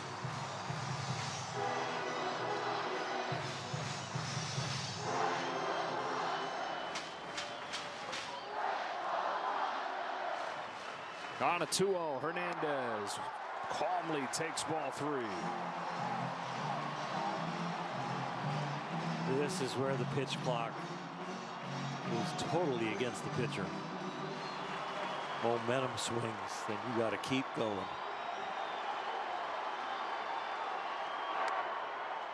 Strike 1. But it's a hanger. There'll be another hittable one.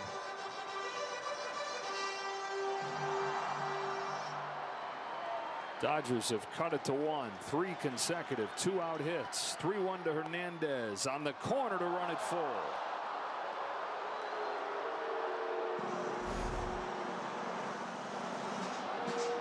It's not that sharp, but it's well located.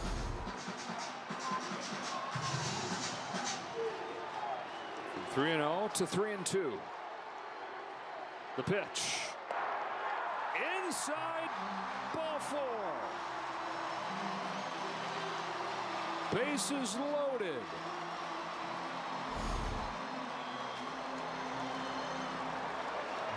Back up. Ball 4, and you're up, Michael Conforto. And you're in, Kenley Jansen. Ryan Zefferjohn retired Ohtani and Betts pretty quietly.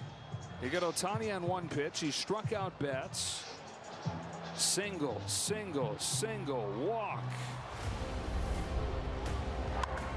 Dodgers down 10-9. They've got the bases loaded. Michael Conforto coming up against Kenley Jansen.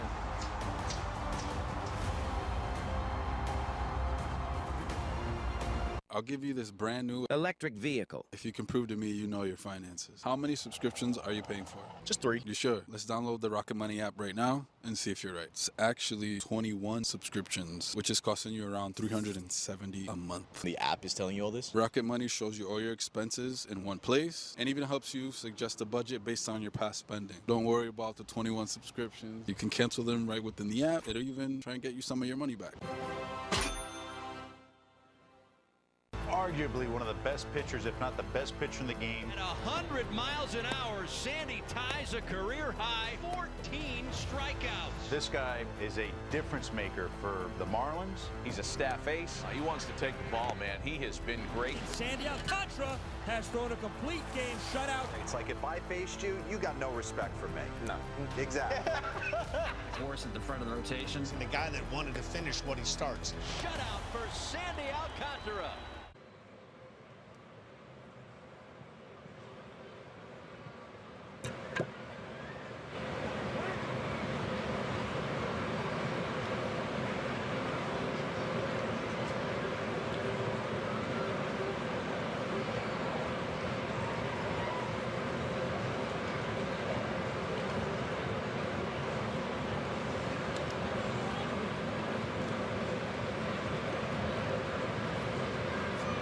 And thrown into the fire, looking for a 4-out save.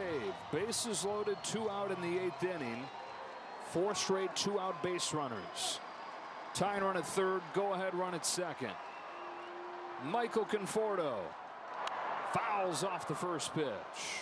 Conforto's looking for his first hit with a runner in scoring position since March 31st.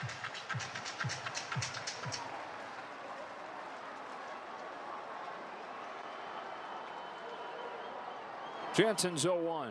Conforto fouls it back, 0-2. 2 cutters at 93 that did not cut very much. To left-handers, Kenley will throw about 80% cutters. Stuff played up last night, clearly revved up, pitching here. Here's his 0-2. Bounce past him at second. Rengifo over to first to get Conforto and end the inning. Dodgers rally with 2 outs. They get a run, and we go to the 9th, 10-9.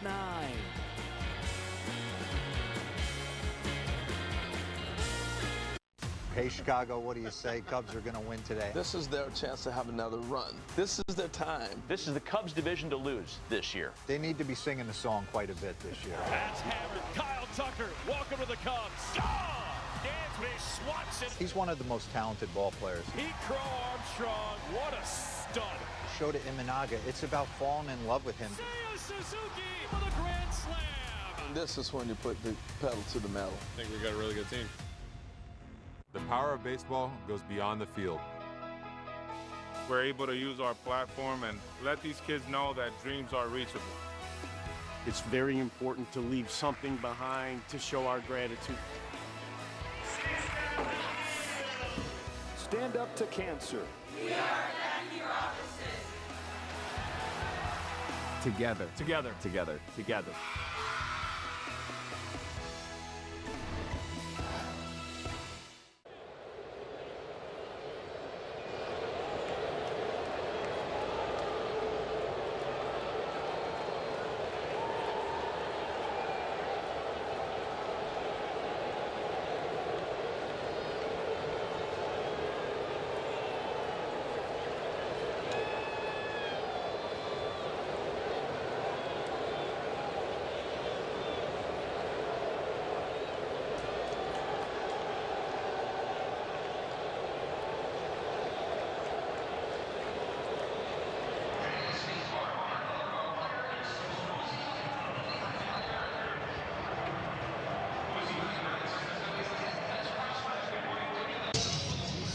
After the game, Access Sportsnet Dodgers on a chilly night. Temperature dipping down into the 50s as the Dodgers and Angels play into the 9th.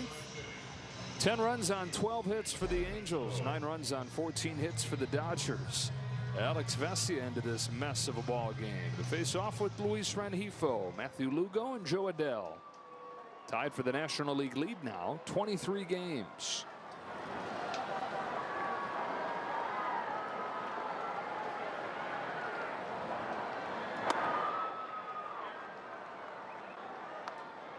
Rengifo, 2 hits today. Back-to-back 2-hit games for a guy who'd really been struggling.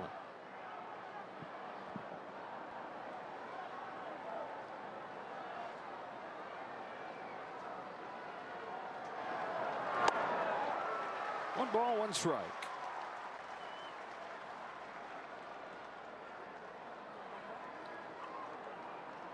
The 22 appearances prior to this, the only thing that Alex wants to avoid is the home run ball.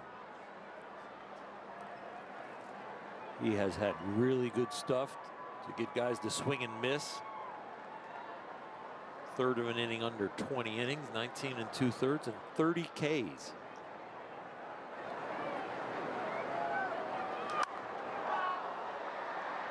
Ahead of him 1-2.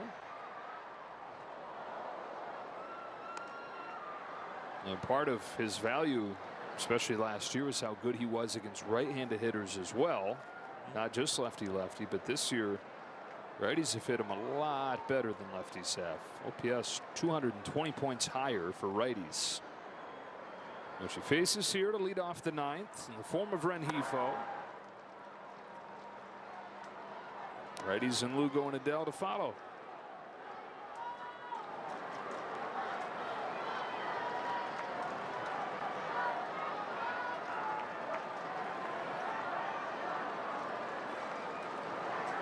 Two. Flex behind first. Freddie Freeman's there for the first out. Looking ahead to the bottom of the 9th. Dalton Rushing, Miguel Rojas, Shohei Ohtani.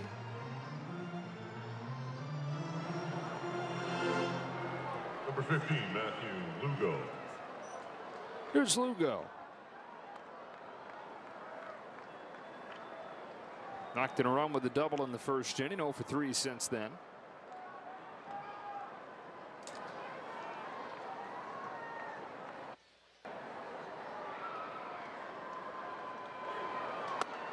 The Angels scoring 16 runs over the first 2 games of this series.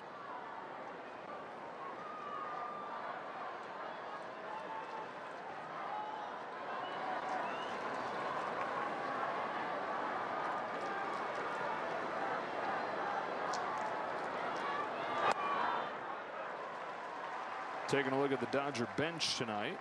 They have Will Smith on there. Ha-Seong Kim as well. As pinch hit options. Chris Taylor, James Outman also on Dave Roberts' bench in this one. 2-1 on Matthew Lugo.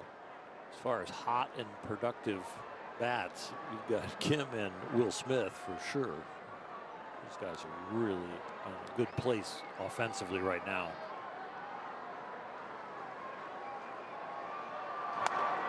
Two and two.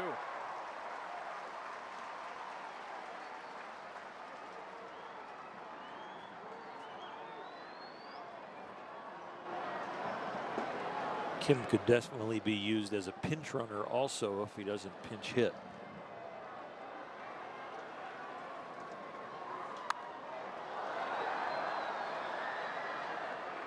Get a little 2 for 1 maybe. Smith on for him. And bring him in to run for Will. We'll see.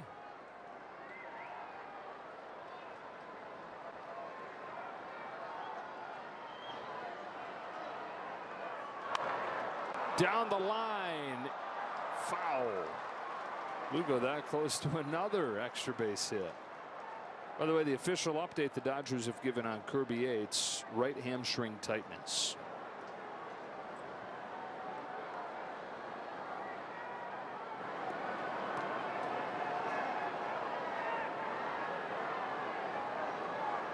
One of the 5 relievers used in this game.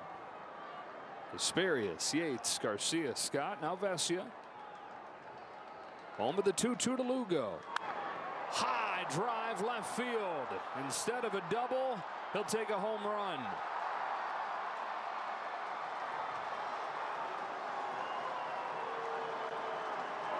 And it's 11-9.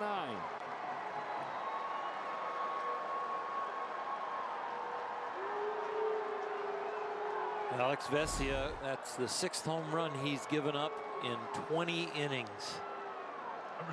Last year he was under 1 home run every 9 innings. Now he's closer to 2.5 home runs every 9 innings.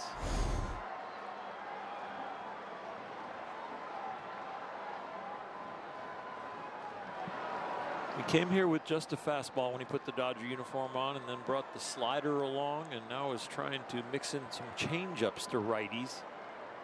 Has not thrown one yet tonight.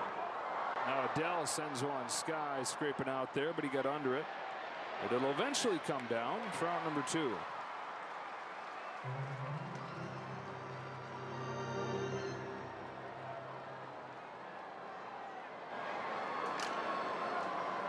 And now Kevin Newman out of the 9th spot.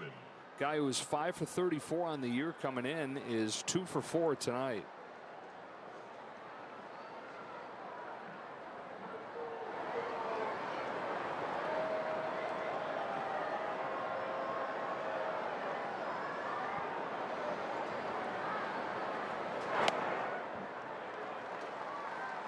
Angels doing what they did last night. That is get some big insurance. In the top of the 9th inning, they got 2 runs in the top of the 9th last night on a 2-out hit from Nolan Shonowell. And they double the lead here with the solo shot from Lugo. His 3rd home run in his first 8 games in the big leagues. First 2 of them came in a pinch hit role. Not nearly as much of that pinch hitting though, because he's earning his way into the everyday lineup.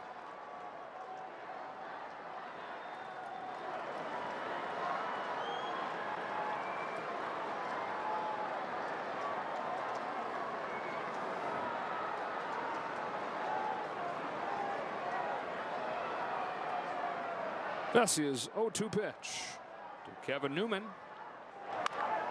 Chop to 3rd, Max Muncy. On to the bottom of the 9th. All right, Dodgers down 2. Rushing, Rojas, Ohtani coming up, and Will Smith looks to play a role as well.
Got the first of what he and the Angels hope will be 4 outs and a save. 11-9.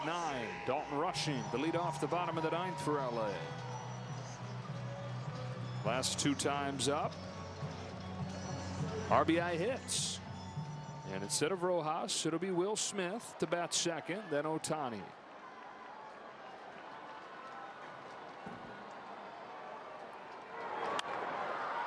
And on Rushing's hands, 1 pitch. 1 out in the 9th. Then here's Smith.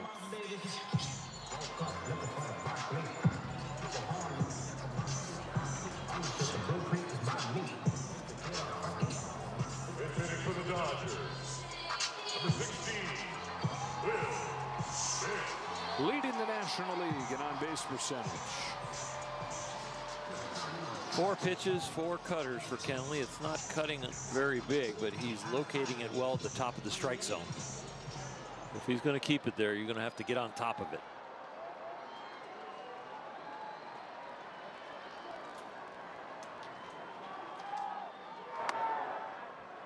Top of the zone for a strike.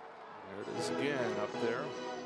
It's 92, 93 with a little bit of cutting action, but he has done well to keep it just above the waist where it's hard to get to.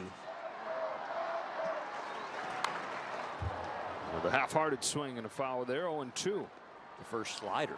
He's throwing at 83.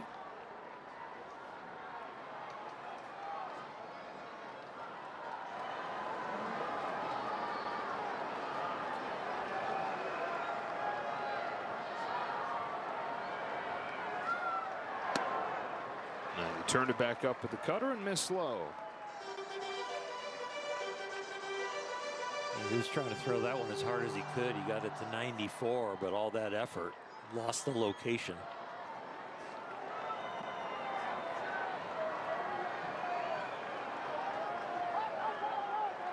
Pitch clock violation. Ball 2.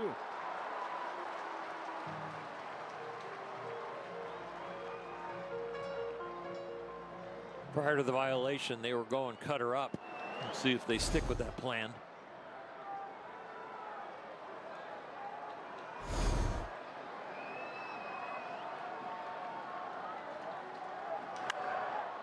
Fouled off. It was that pitch. Smith trying to set the table for Ohtani. Get him up there as the tying run. They put the combo together on that one. Cutter at 94 and we're closer to their location. Fouled again. Boy, Kenley is catching that ball and going. This is a guy that pre-pitch clock, it would be a bit between pitches. He's going to take a second here.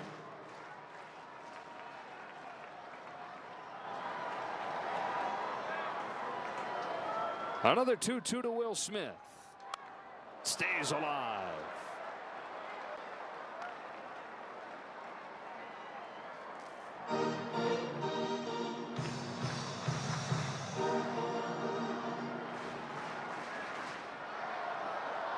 Eighth pitch coming from Kenley Jansen to his old battery mate, Will Smith. And he rips it to left field, a base hit. Wow, Will Smith pinch hit, base hit. Grinding Jansen out right there, spoiling pitch after pitch. And the table's set for Ohtani.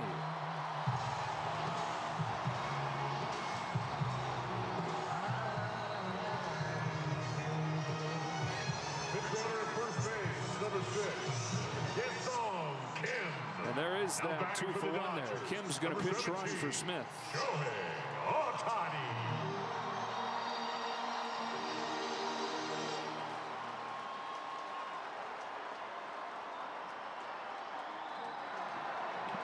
Jansen's first one. Ohtani skies it left side to the seats.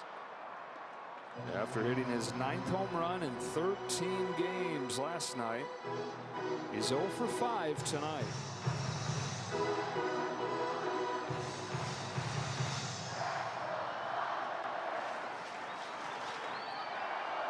Jansen's 0-1. Shohei chops it right side. Rengifo waits on it, goes to second in time, but it was close. Oh, it was really close.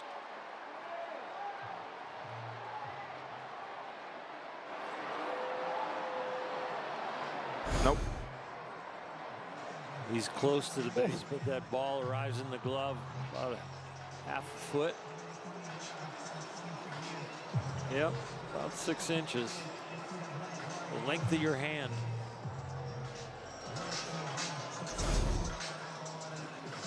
So it's up to Mookie Betts. Mookie in this game has singled and walked. A year where he's felt like he's kind of been fighting it from the start. From the illness, headed over there to Japan that sent him home early. He's had some hot streaks sprinkled in there, but for the most part, said, I don't know how I feel. I feel like I'm just trying to keep my head above water. And the numbers would reflect that, especially for Mookie Betts. They are very average. Comes up here, though, with a chance to provide a big hit. And he's still been there when the teams needed him for those throughout the year. Well, Kenley's probably going to go with his strength. And so Mookie's going to need to get on top of it, and he'll probably be able to hit it to the pull side in the air.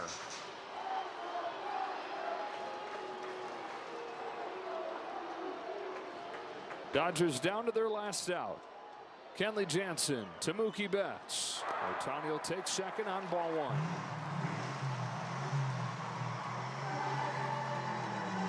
Thinking that the cutter is going to be up, it'll be interesting to watch Mookie as Kenley comes home. Will he go into his deeper crouch as he gets ready to swing, or will he stay tall?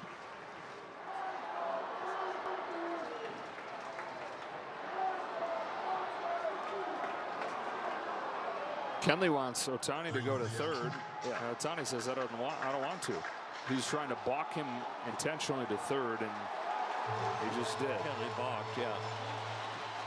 Get over there.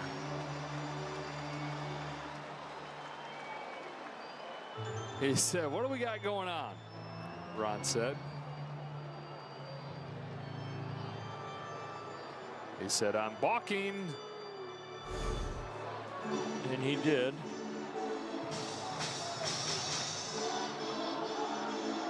And I balked. 1-0 to Betts. Ball 2 on deck. Freddie Freeman, 4 hits on the night.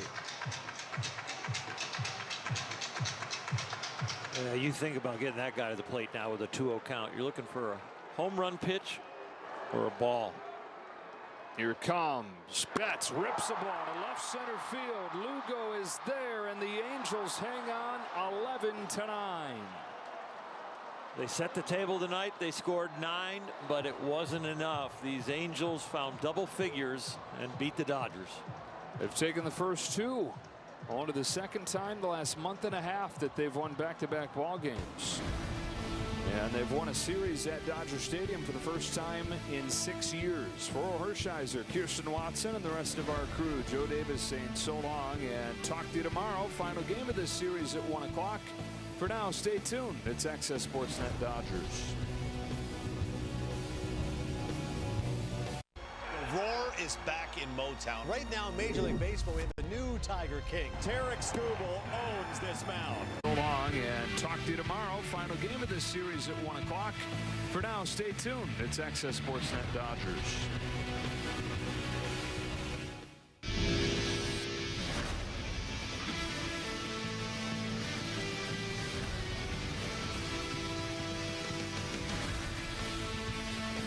Welcome to Access Sportsnet Dodgers. John Hartung here alongside Jerry Harrison Jr., Nomar Garcia Parra. On a night we saw Clayton Kershaw return to a big league mound for the first time in 260 days. The Dodgers lose back-to-back games for the first time here in the month of May. It was a wild back-and-forth game. The Angels got 3 in the first inning off of Kershaw. Dodgers tied it, eventually took a 7-5 lead, only to fall 11-9. Yeah, listen, you want to give the credit to the Angels. They came out tonight really swinging the bats, and they really applied pressure all game long with the bats. The Dodger offense really did a great job, outstanding job, trying to continue to fight against the Angels, but at the end, Angels had a little bit more runs than the Dodgers. They did, but I mean, when you look at it as a whole from the offensive side, I mean, really good job by the Dodgers offense, especially that first inning. When you're down by 3 runs, it's really easy to go, okay, you know, let's just try to chip away, but they tie the game right there in that first inning, then eventually taking the lead, and now you're handing it over the bullpen to see hopefully that they may be able to keep that lead for them. And the Angels had that one big 7th inning where they ended up taking the lead and then not letting it go after that. But we always talk about 10 hits, 5 runs, getting that, and that should be good enough. And here the Dodgers, they had 15 hits. They scored 9 runs. up and down the lineup. Guys were getting hits. The only one who didn't have a hit was Shohei Ohtani in this game as far as the starting lineup was concerned. But nonetheless, they still just couldn't find a way from the pitching staff. Usually the bullpen and everything's been doing a really decent job. Just wasn't able to do it today.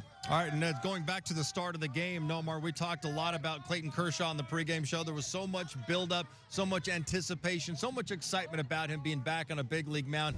Clearly, he wasn't his sharpest tonight in this game, especially in the first inning. No, and I'll tell you, one thing about Clayton Kershaw we've seen over the course of really that's the time you want to get Clayton Kershaw is that first inning, right? And I thought the offense did an unbelievable job. Because, Clayton Kershaw gives up 3 runs. Like I said, that's where most of the damage is against him. But then he finds a way to settle in. We've seen it time and time again. And the fact that the offense came back and scored 3 runs, and that's 0-0, it's like, okay, clean slate, here we go. Kershaw, go out there, see if you can find your stuff. And then I'll tell you, Clayton Kershaw, the next inning goes out there, does a decent job, and I know he gives up another run. What's going to bother Clayton Kershaw is the fact that he had 3 walks over the course of this game, because he hates giving up free passes. And that's really, it was like, okay, giving up free passes, and if they find a way to score and everything, that's really going to bother him. But at the same time, it's his first outing. Hopefully, he's learning from that because we know how great Clayton Kershaw is. It was really good to see out there. But like I said, I think the offense did an excellent job trying to get back into this game, despite the fact that Clayton Kershaw ended up giving 5 runs. The offense were still there in order to give the team a chance to win the game. Yeah, listen, obviously Clayton Kershaw, his first start in a long time. The biggest thing with Clayton Kershaw, how he's going to react tomorrow, how he's going to feel. Yeah. The biggest thing for Clayton Kershaw is continue to build and get stronger. Obviously, he's not going to like this performance, but I'm anxious to see how he feels tomorrow and moving forward. Clayton Kershaw is one of the best competitors we've ever seen, and I'm anxious to see him get another start and really kind of make some adjustments with the stuff that he had today. All right, Angels take the first 2 games of this series in Los Angeles. Let's head back upstairs, check in one final time with Joe Davis and Oral Hershiser. Well, what a wild ride that game was. 11-9, the Angels hang on in a game where there are 28 hits combined. Yeah, it was a celebration to begin with, getting Clayton Kershaw back, and he wasn't at his best, but his breaking ball was. And so it really was a game where he could learn, celebrate that he's back and not hurt, but he knows his breaking ball is good enough to compete at this level. Just find a little bit better location with the fastball. Dodgers try to avoid the sweep tomorrow to be Tony Gonsolin. He's been really good so far. Yeah, you're going to have to shut down a very hot Angels offense. They've scored 17 runs in these first 2 games. That's the most they've scored in 2 games all year. So it's time for Gonsolin to get after him. All right, Yusei Kikuchi, a counter for the Angels. Dodgers will try to avoid the sweep. All right, here we go. Dodgers and Angels. Clayton Kershaw making his season debut. And it did not start the way he would have liked early on in this game against the Halos, although he does get Zach Neto swinging. Really exciting. All the fans here at Dodger Stadium so excited to see Clayton Kershaw back on the mound. And then the very first batter he faces, he ends up getting the swing and miss and the strikeout. Fans really excited at this point. Everybody fired up. There's the supporting family there, always giving the love. Then Nolan Shanoel follows with a base hit in front of Andy Pages. Yeah, it looked like a slider that he wanted to get down further. Did a good job of putting the barrels to the baseball. This ball is up in the zone at 90 miles an hour. Good ball striking right there. 2-0 Angels. Yeah, Logan O'Hoppe delivers 2-run single with the bases loaded. And then a line shot to left off the bat of Matthew Lugo. Makes it 3-0. And this was an inning that you thought possibly could get more right here. I'll tell you, this is one of the things that the Dodgers have to be frustrated with themselves because getting out of the inning right here and just a poor rundown right there. Not understanding what exactly all went on right there and not getting any of those outs. I mean, you had at one point 2 base runners on third base at the same time. Here it is. They made a mistake on the base pass there to get caught in a rundown. You're at the big league level. This should be an out. They should be back into the dugout. Fortunately, Clayton Kershaw is able to escape this inning without any further damage after that. A bit of a mess of a rundown as Joe Adell strikes out swinging. And there's that 12-6 hammer right there. That breaking ball, Stoke's got that pitch. All right, so the Dodgers in a big hole, but Mookie Betts, there's Tyler Anderson on the mound, old friend. A little cross-up. Yeah. No, you don't really see these nowadays, especially now with the pitch calm.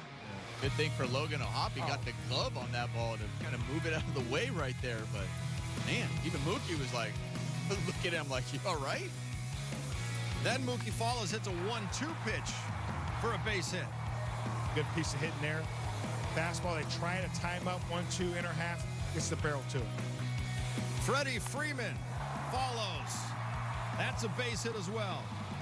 Nice swing by Freddie Freeman. Came back on that breaking ball. Brings up Andy Pages. We've talked so much about his resurgence at the plates. Ties the game with one swing. We talked about Tyler Anderson having a good start to the season. The Dodgers down 3 runs in the first inning. They do an incredible job coming back. 3-run bomb. Andy Pages, fastball, center cut. He doesn't miss it. So we got a new game. It is 3-3. Number 9 of the year for Pages. Dave Roberts is looking for the Oscar. Like nobody's throwing. Oh, there it is. The sunflower seeds. He was waiting for it. Somebody picked him up. Top of the second inning. Kersh back out there. Much more efficient inning. Gets Sean Well to ground out to Freddie Freeman on 11 pitches. He puts up a 1-2-3 frame. That's what you want, a shutdown inning. Absolutely. Heading to the third, though, Taylor Ward gets a breaking ball up, and he gives the Angels the lead. That breaking ball just hung right there, and Tyler Ward really put a good swing on it to drive it out of the ballpark. Obviously, Clayton Kershaw is very frustrated with that pitch, and he knows that.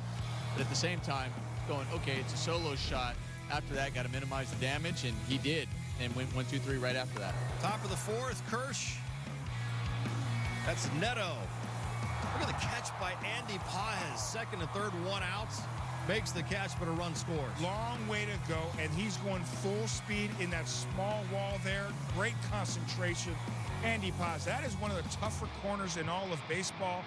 Great job of not only catching it, but holding on to the baseball. Sure, he's going to be sore in the morning. Yeah, we're all worried and make it, worried about Andy Pages, worried about those ribs as he crashed into the wall. Sean Well hits a ground ball to Freeman. And that does it for the fourth inning. Angels have a 5-3 lead. That would be it for Clayton's night. 4 innings.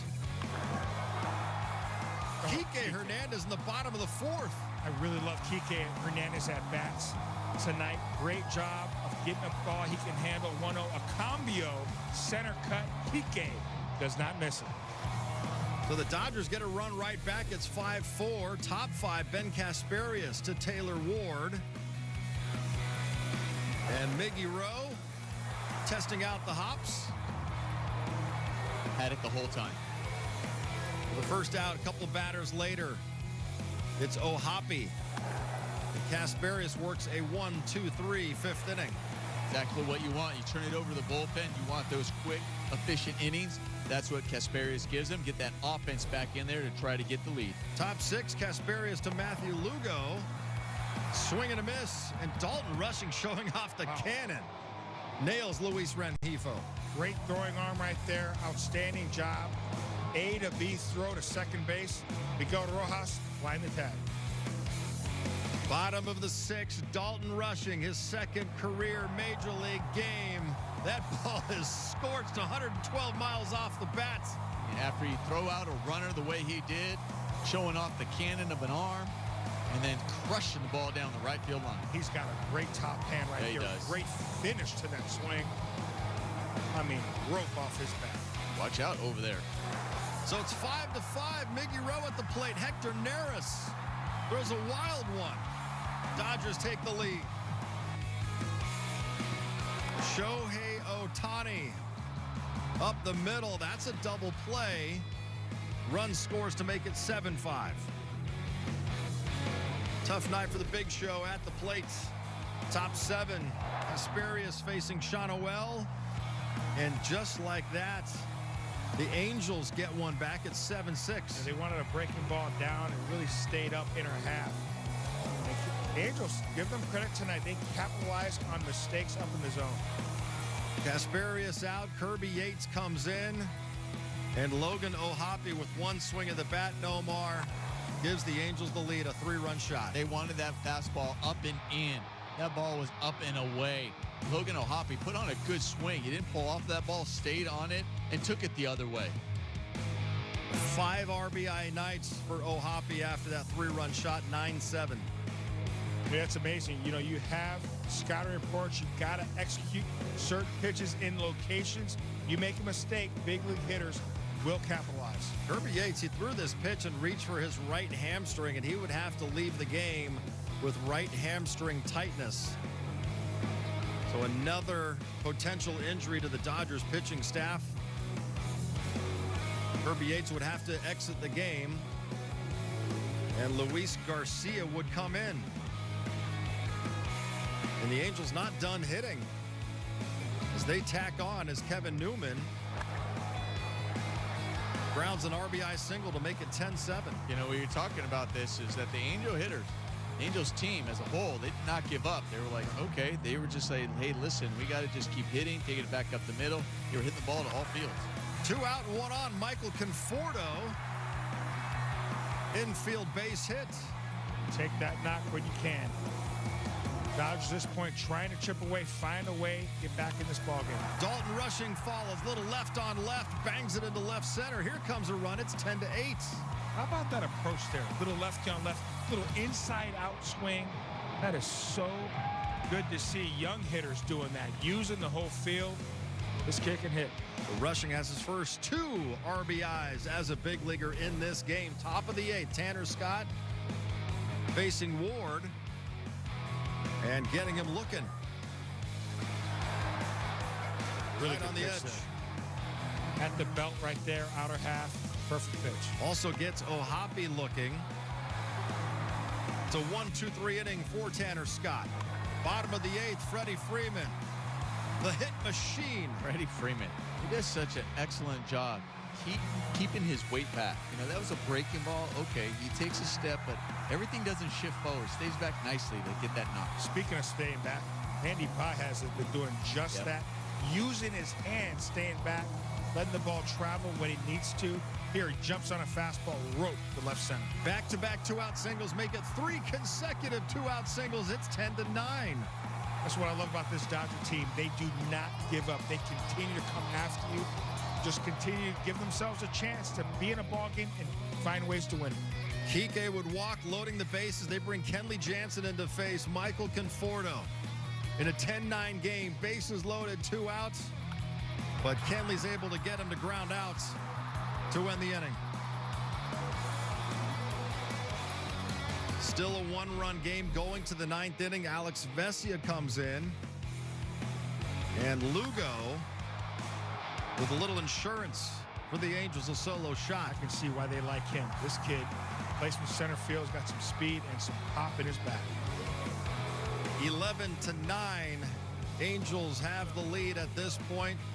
Dodgers chasing 2, going to the bottom half of the inning. Kenley Jansen still out there looking for a save. Back where he saved so many games on this mound. One pitch gets Dalton Rushing to pop up. You know, that's what he does so well. A lot of times you're thinking, okay, righty versus lefty. You want more lefties, but a guy with a cutter really comes in on the hands.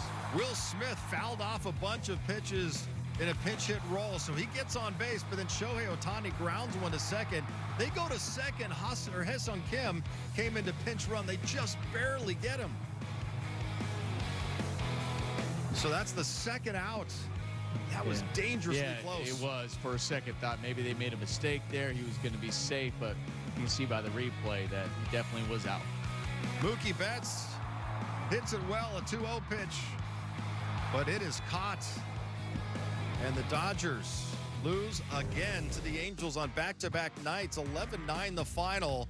They are now 29-17 on the season. Kirby Yates is tagged with the loss. Clayton Kershaw went 4 innings in his first start of the year, allowed 5 runs. Freddie Freeman goes 4 for 5. Andy Pye has 2 for 5 with his 9th home run and 3 runs batted in. Let's take a look at the Dodgers calendar. They close out the series with the Angels tomorrow at 1 o'clock. Monday, the Diamondbacks will be in town for the final series of the homestand. Monday is Vin Scully bobblehead night. Tuesday, Mexican Heritage Night.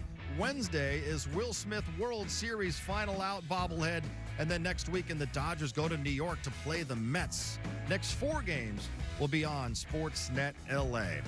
Well, regardless of the final score, the big story of the night was Clayton Kershaw's season debut. We will hear from Kersh as well as Dave Roberts, coming up.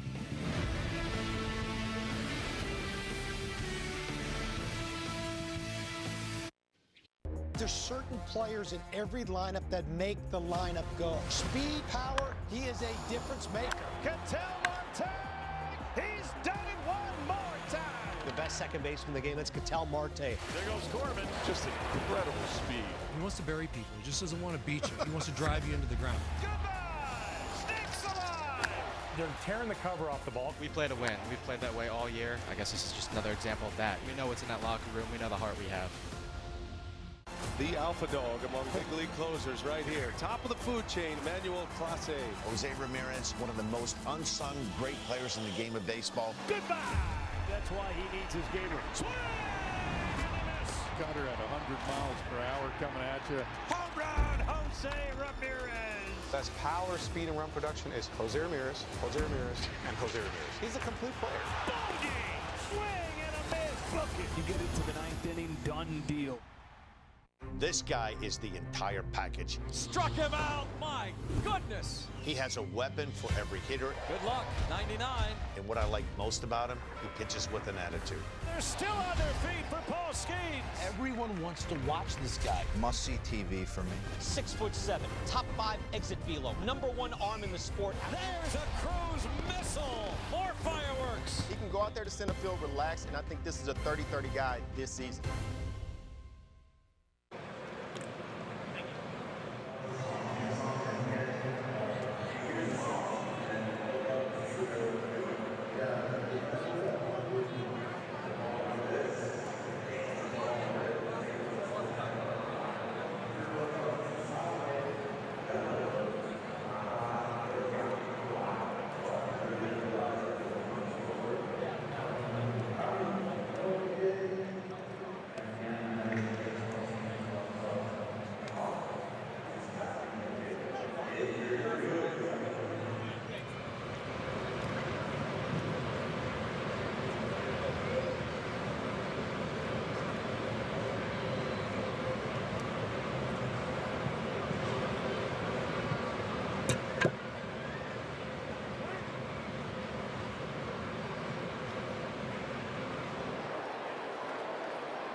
His first Major League RBI was a big one. It tied the game at 5. I love his short, compact swing. And there's some thump in that bat. This one, rocket off the bat of Dalton Rushing. RBI double, short, quick, explosive, great bat speed.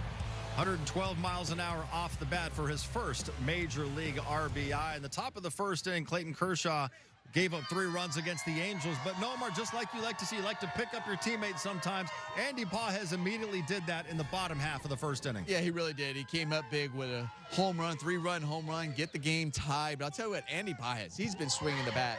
We've seen that as of late. You know, we're going to go back. We're going to go to the K-zone, and look what he has done.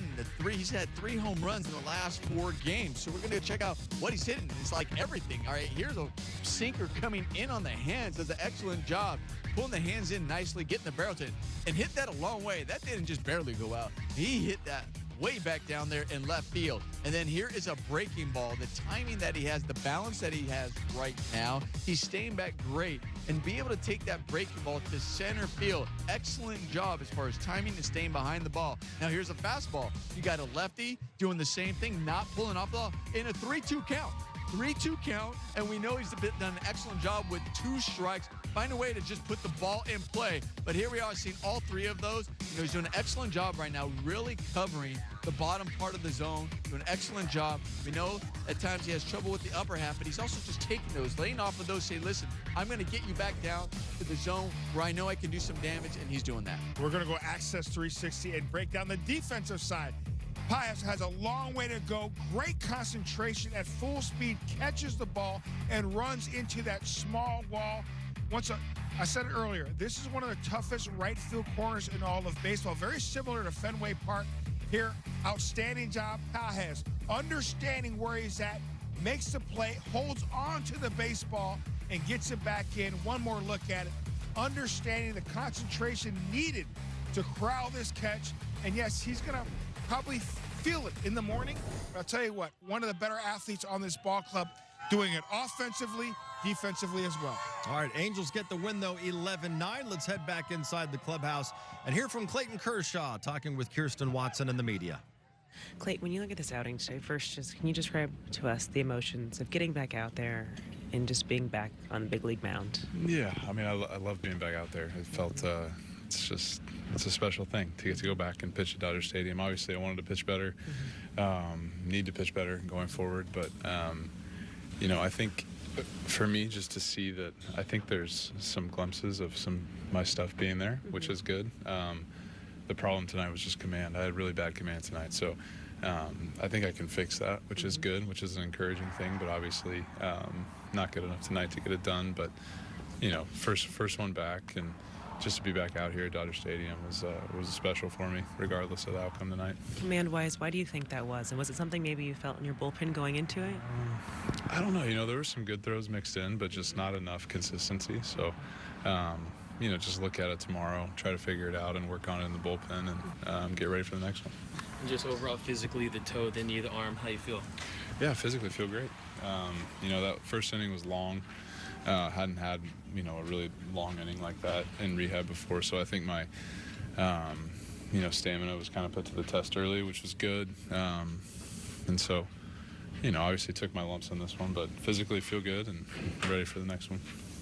It looked like you took a pause on your way out of the dugout, like you stopped and saw you put your head down. Were you reflecting, or was it, is that something you normally do, or were you kind of thinking about what was going to happen next?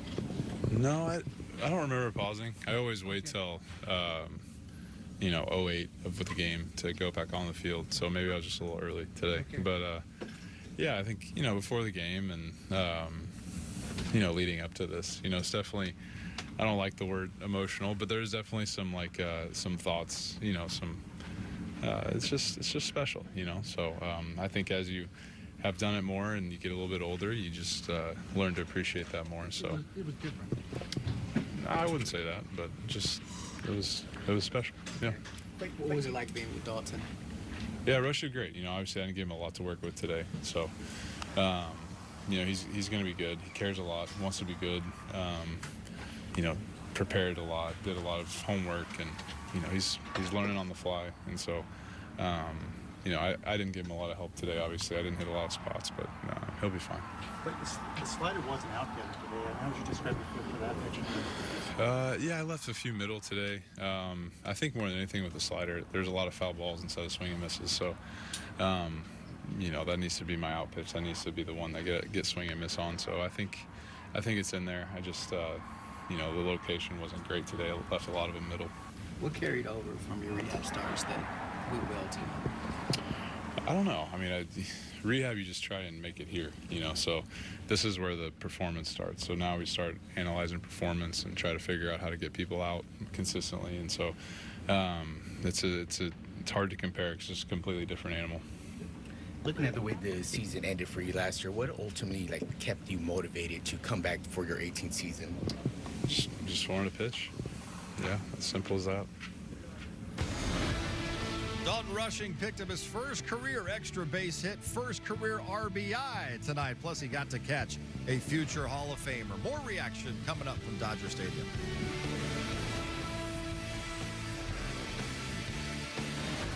Discover something new at SeaWorld San Diego. From real connections like the all-new Jewels of the Sea and Baby Shark's 10th anniversary celebration to unreal thrills, Latin music, and food festivals. Save up to 55% on tickets, fun cards, and passes during a Memorial Day sale. This is huge! Get a one-time free Triple Carl's Jr. Burger. Yes, free! Famous Star, Western Bacon, Guac Bacon, or El Diablo. For real. Let's talk Orioles, a powerhouse and getting better. They have a lot of young players, and you know they're going to take another step. High, deep, way out of here. That ball was barbecue. Leave it up to the kid to do something special. These guys are superstar players. Talk about smacking the opponent in the mouth from pitch one. That's the day in, day out, and finding a way to win. They've done an incredible job of bringing up this homegrown talent. Take a bow, young man. The good vibes are back in Baltimore. The roar is back in Motown. Right now, Major League Baseball, we have a new Tiger King. Tarek Skubal owns this mound. Look at him walking off the mound. This guy's a nightmare. This kid's special, doing it all. Riley Green saves the day. Does everything on the field, plays great defense, can steal bags. He's a monster. If I'm on time, I know my swing is going to be in the best spot possible for me to hit the ball. Riley Green tears into another one. That's the Tigers, baby. The power of baseball goes beyond the field.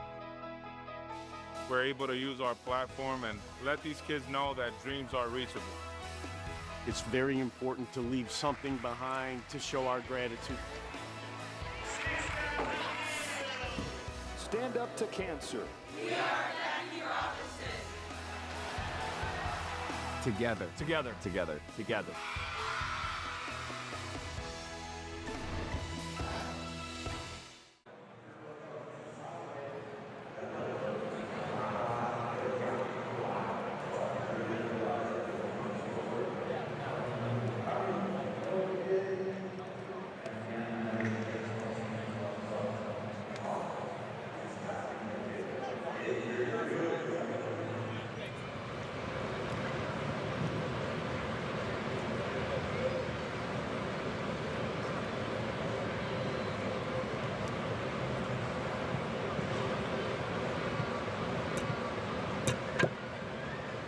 Tonight, if Dodgers pitchers strike out at least 7 batters, everyone will get a free Jumbo Jack the following day. A Jack in the Box with a purchase of a large drink only at LA area restaurants. Unfortunately, the Dodgers only punched out 6 tonight. Came up so close. But there's another chance coming up tomorrow when Tony Gonsolin gets the ball for the series finale against the Angels. Right now, let's head back inside the clubhouse and hear from Dalton Rushing with Kirsten and the media. Well, first, when you look at kind of the first few outings of your big league career, you've had a lot of different opportunities just to be in situations, whether it's now adding first career RBI, game-tying situations. Just kind of how do you reflect on how these first few days have gone and how you've been able to contribute in different ways? Yeah, I mean, obviously they're special. Any way I can help the team win is a big part of what I want to do here. Yeah, it sucks the way it ended. I hate losing way more than I love winning. It's one of those things, it's a pill to swallow and learn from and see what we can build on moving forward, especially with some of these pitchers. I like to take the fall for things like that and never ever put any blame on a pitcher. So I'll look at some things tonight and we'll move forward. So what were you finding just with navigating through their lineup then with this one and seeing how they're able to find different ways to get to you guys? Yeah, maybe I let some things speed up on me. Like I said, I'm gonna take blame as much as possible. I'm a rookie, that's my job. Essentially, I'm gonna take blame for every little thing that happens on the field, whether it's good, bad, ugly, everything. But yeah, like I said, it's gonna be a long night looking at some things and figuring out what we can do to move forward and be better. Clayton said that there were some encouraging things from his start today. You saw him a couple weeks ago. What were some of the more encouraging things that you saw? Yeah, I mean, he's the best left-handed pitcher of all time. Like I said, I think I could have made some better decisions in certain situations. And I think moving forward, I'm not going to run into those problems anymore, especially with him in particular. But yeah, it's the game of baseball. Sometimes things don't go your way. But like I said, it's best left-handed pitcher of all time. I should be able to navigate him. What were the pregame meetings like in the preparation with Kershaw? Good. I felt like we had a good plan moving in. I felt like we rode most of the plan for the most part, executed some things, and like I said, maybe there were some hiccups I made throughout the road, and that's, like I said, something I can grow on and move forward and be better. All right, some interesting comments there from Dalton Rushing as a rookie catcher. Jerry saying he doesn't put any of the blame ever on the pitchers, especially being a rookie catcher. He puts more of the blame on himself. Interesting comments by him. Well, listen, he's taking responsibility. Here's another thing, too. I love his makeup, and that's why players, coaches in the system, they love Dalton Rushing because he takes some accountability. Now, we all know that the pitchers are the ones need to make pitches and execute those pitches, but the catchers are helping them along the way to navigate. And I love the fact that he's taking some responsibility, some accountability, because catchers, they really wear it, man. They really do. Whether it was A.J. Ellis when I was here, obviously Will Smith, and now Dalton Rushing, they want to help navigate, and maybe they could have called a pitch or two in different situations, and maybe what could have been a different result. But listen, this kid cares. It's obvious. And not only is he going to be a good hitter, you could tell he's going to be a very good receiver as a catcher and be able to call a game. You know, what I like is, here he is. He gets his first RBI in the big leagues. He has a couple of hits, knocks on his guys. And what is he thinking about? He's thinking about, man, how I had to navigate and be better on that. That it's going to be a long night where that's what I'm going to be thinking about. And that's what happens, especially when you lose as a team. You're thinking, okay, what could I have done maybe to help our team kind of pull out this victory? So that's exactly what he's thinking about. And the fact that he's talking about navigating through some of these hitters, well, that also is just going to take time. And the fact that he's thinking that way, though, is going to look forward to each and every guy that goes out there and pitches. He's going to be learning each and every time he's able to catch them. He's going to understand what they do as far as what their misses are, how to get them back on track, all that. That takes time. It's not just going to happen overnight and expect for a rookie. Yeah. But I like the way he's thinking that way. Yeah, only second game in the big leagues. There will be some learning experiences for him, many learning experiences along the way. Still more to come for the 188th time over the last 10 years. Clayton Kershaw started a game for Dave Roberts. We will hear from Kershaw's skipper coming up. Access Sportsnet Dodgers is brought to you by Farxiga. Ask your doctor about Farxiga.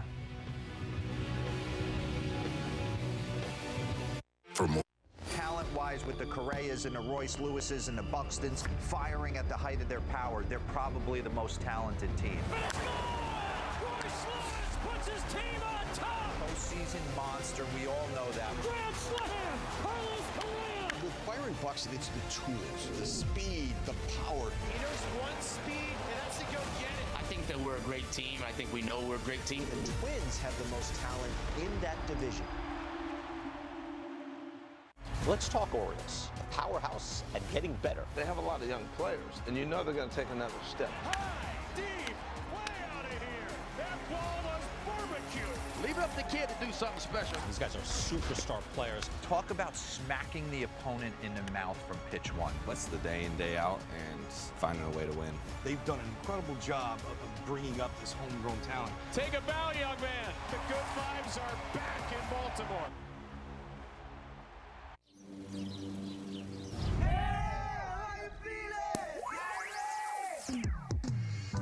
Golf season is back, baby. Play the best rounds of your life with PXG. I feel like dancing. I feel like dancing. Visit PXG.com to see what we can do for your game. I'm feeling groovy, so groovy. PXG, you've never played like this before.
The Dodgers by the final of 11-9. Let's head back inside and hear from the skipper, Dave Roberts, with the media. Well, I think that the stuff overall I was impressed with. I thought the velocity was more than it's been in quite some time. I thought at times the slider was good. There was some swing and miss early. At times the curveball was good. He mixed in a lot of changeups, which was good. I think tonight the command just wasn't consistent, and he got to a lot of two-strike counts and couldn't put hitters away, where typically that's his hallmark. When he gets count leverage, he can get a strikeout. And tonight he just couldn't put guys away. And again, I just thought that, you know, the stuff overall I was really excited about, but just the command, and that's part of obviously whether it's adrenaline, emotions, not pitching in a big league game, all that stuff. And Dave, right hamstring tightness for Kirby Yates. Any more on that and just kind of what the plan is for him? Yeah, he felt it on the throw, kind of the assessment early, grade 1.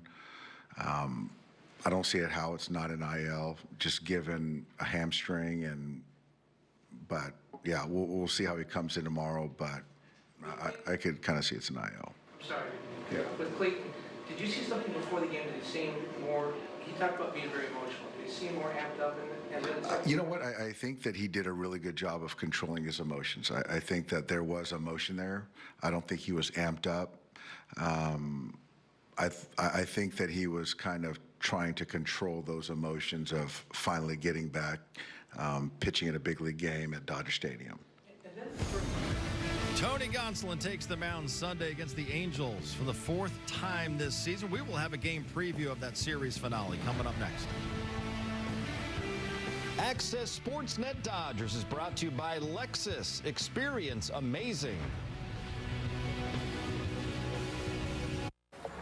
There's a unicorn in Hollywood. The lineup we know is incredibly deep, but that starting rotation is unlike anything I can remember. I got them running the National League. I think this is the first of like 4 or 5 straight world championships. This is just an incredible wealth of riches. Shohei Ohtani!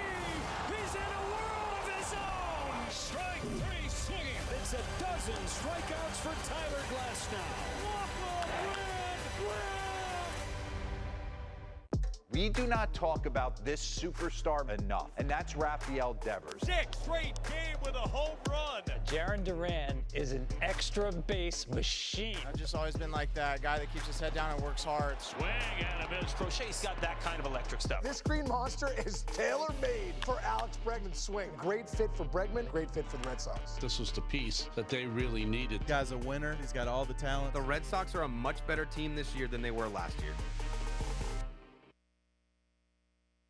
MLB The Show 25, take 3. What's up, guys? I'm Eli De La Cruz. This is Paul Skeens. Gunnar Henderson here. I am super excited to be sharing the cover of MLB The Show 25. But we're going to play for real? This is the fun part right here. It's a huge honor to be on the cover with 2 great athletes. Welcome to the show. That's a wrap.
Changer for all ages and a must for elder care. Call now and get 20 Skunky 60-second shower pads for only $9.99. But wait, order now and we'll send you 5 more absolutely free. That's 25 showers for only $9.99. There's a strict limit of 1 family pack per order at this incredibly low price. Order now. To order, call 1-800-407-4395 or visit GetSkunky.com. That's GetSkunky.com. Order now. All right, series finale, Freeway series tomorrow, 1 o'clock. Tony Gonsolin takes the mound for the Dodgers against the Angels left-hander Yusei Kikuchi. Gonsolin's 2-0 in 3 starts this season, 2.81 ERA. Jerry's most recent outing, 5 scoreless against the D-backs. How does he continue that role tomorrow? Well, really, continue with that fastball command and that split. Also, the cambio has been outstanding. Listen, we know he pitches extremely well here at Dodger Stadium. We're going to need him to pitch well to try to salvage a game tomorrow. Yeah, that's the two things we hate saying is, one, salvage a series. Right. So we need him to do that. And the other thing that we need, and we've been saying this all year, we need him to go deep in the game. You know, obviously we know how taxed this bullpen has been. And then obviously they pitched a lot once again. So hopefully he can go up deep in the game and kind of give them some rest. And you certainly don't want to get swept by this Angels team, Noah, because after tomorrow, the next 29 games for the Dodgers against winning teams. So the schedule's about to get real. It is, but at the same time, it's cliche. You can't look past tomorrow. Get it done. All right, Dodgers will try to salvage 1 out of 3 against the Angels. That does it for this edition of Access. For Jerry, Nomar, and Kirsten, I'm John. Thanks for watching. Tomorrow, pregame coverage begins at noon on Sportsnet LA.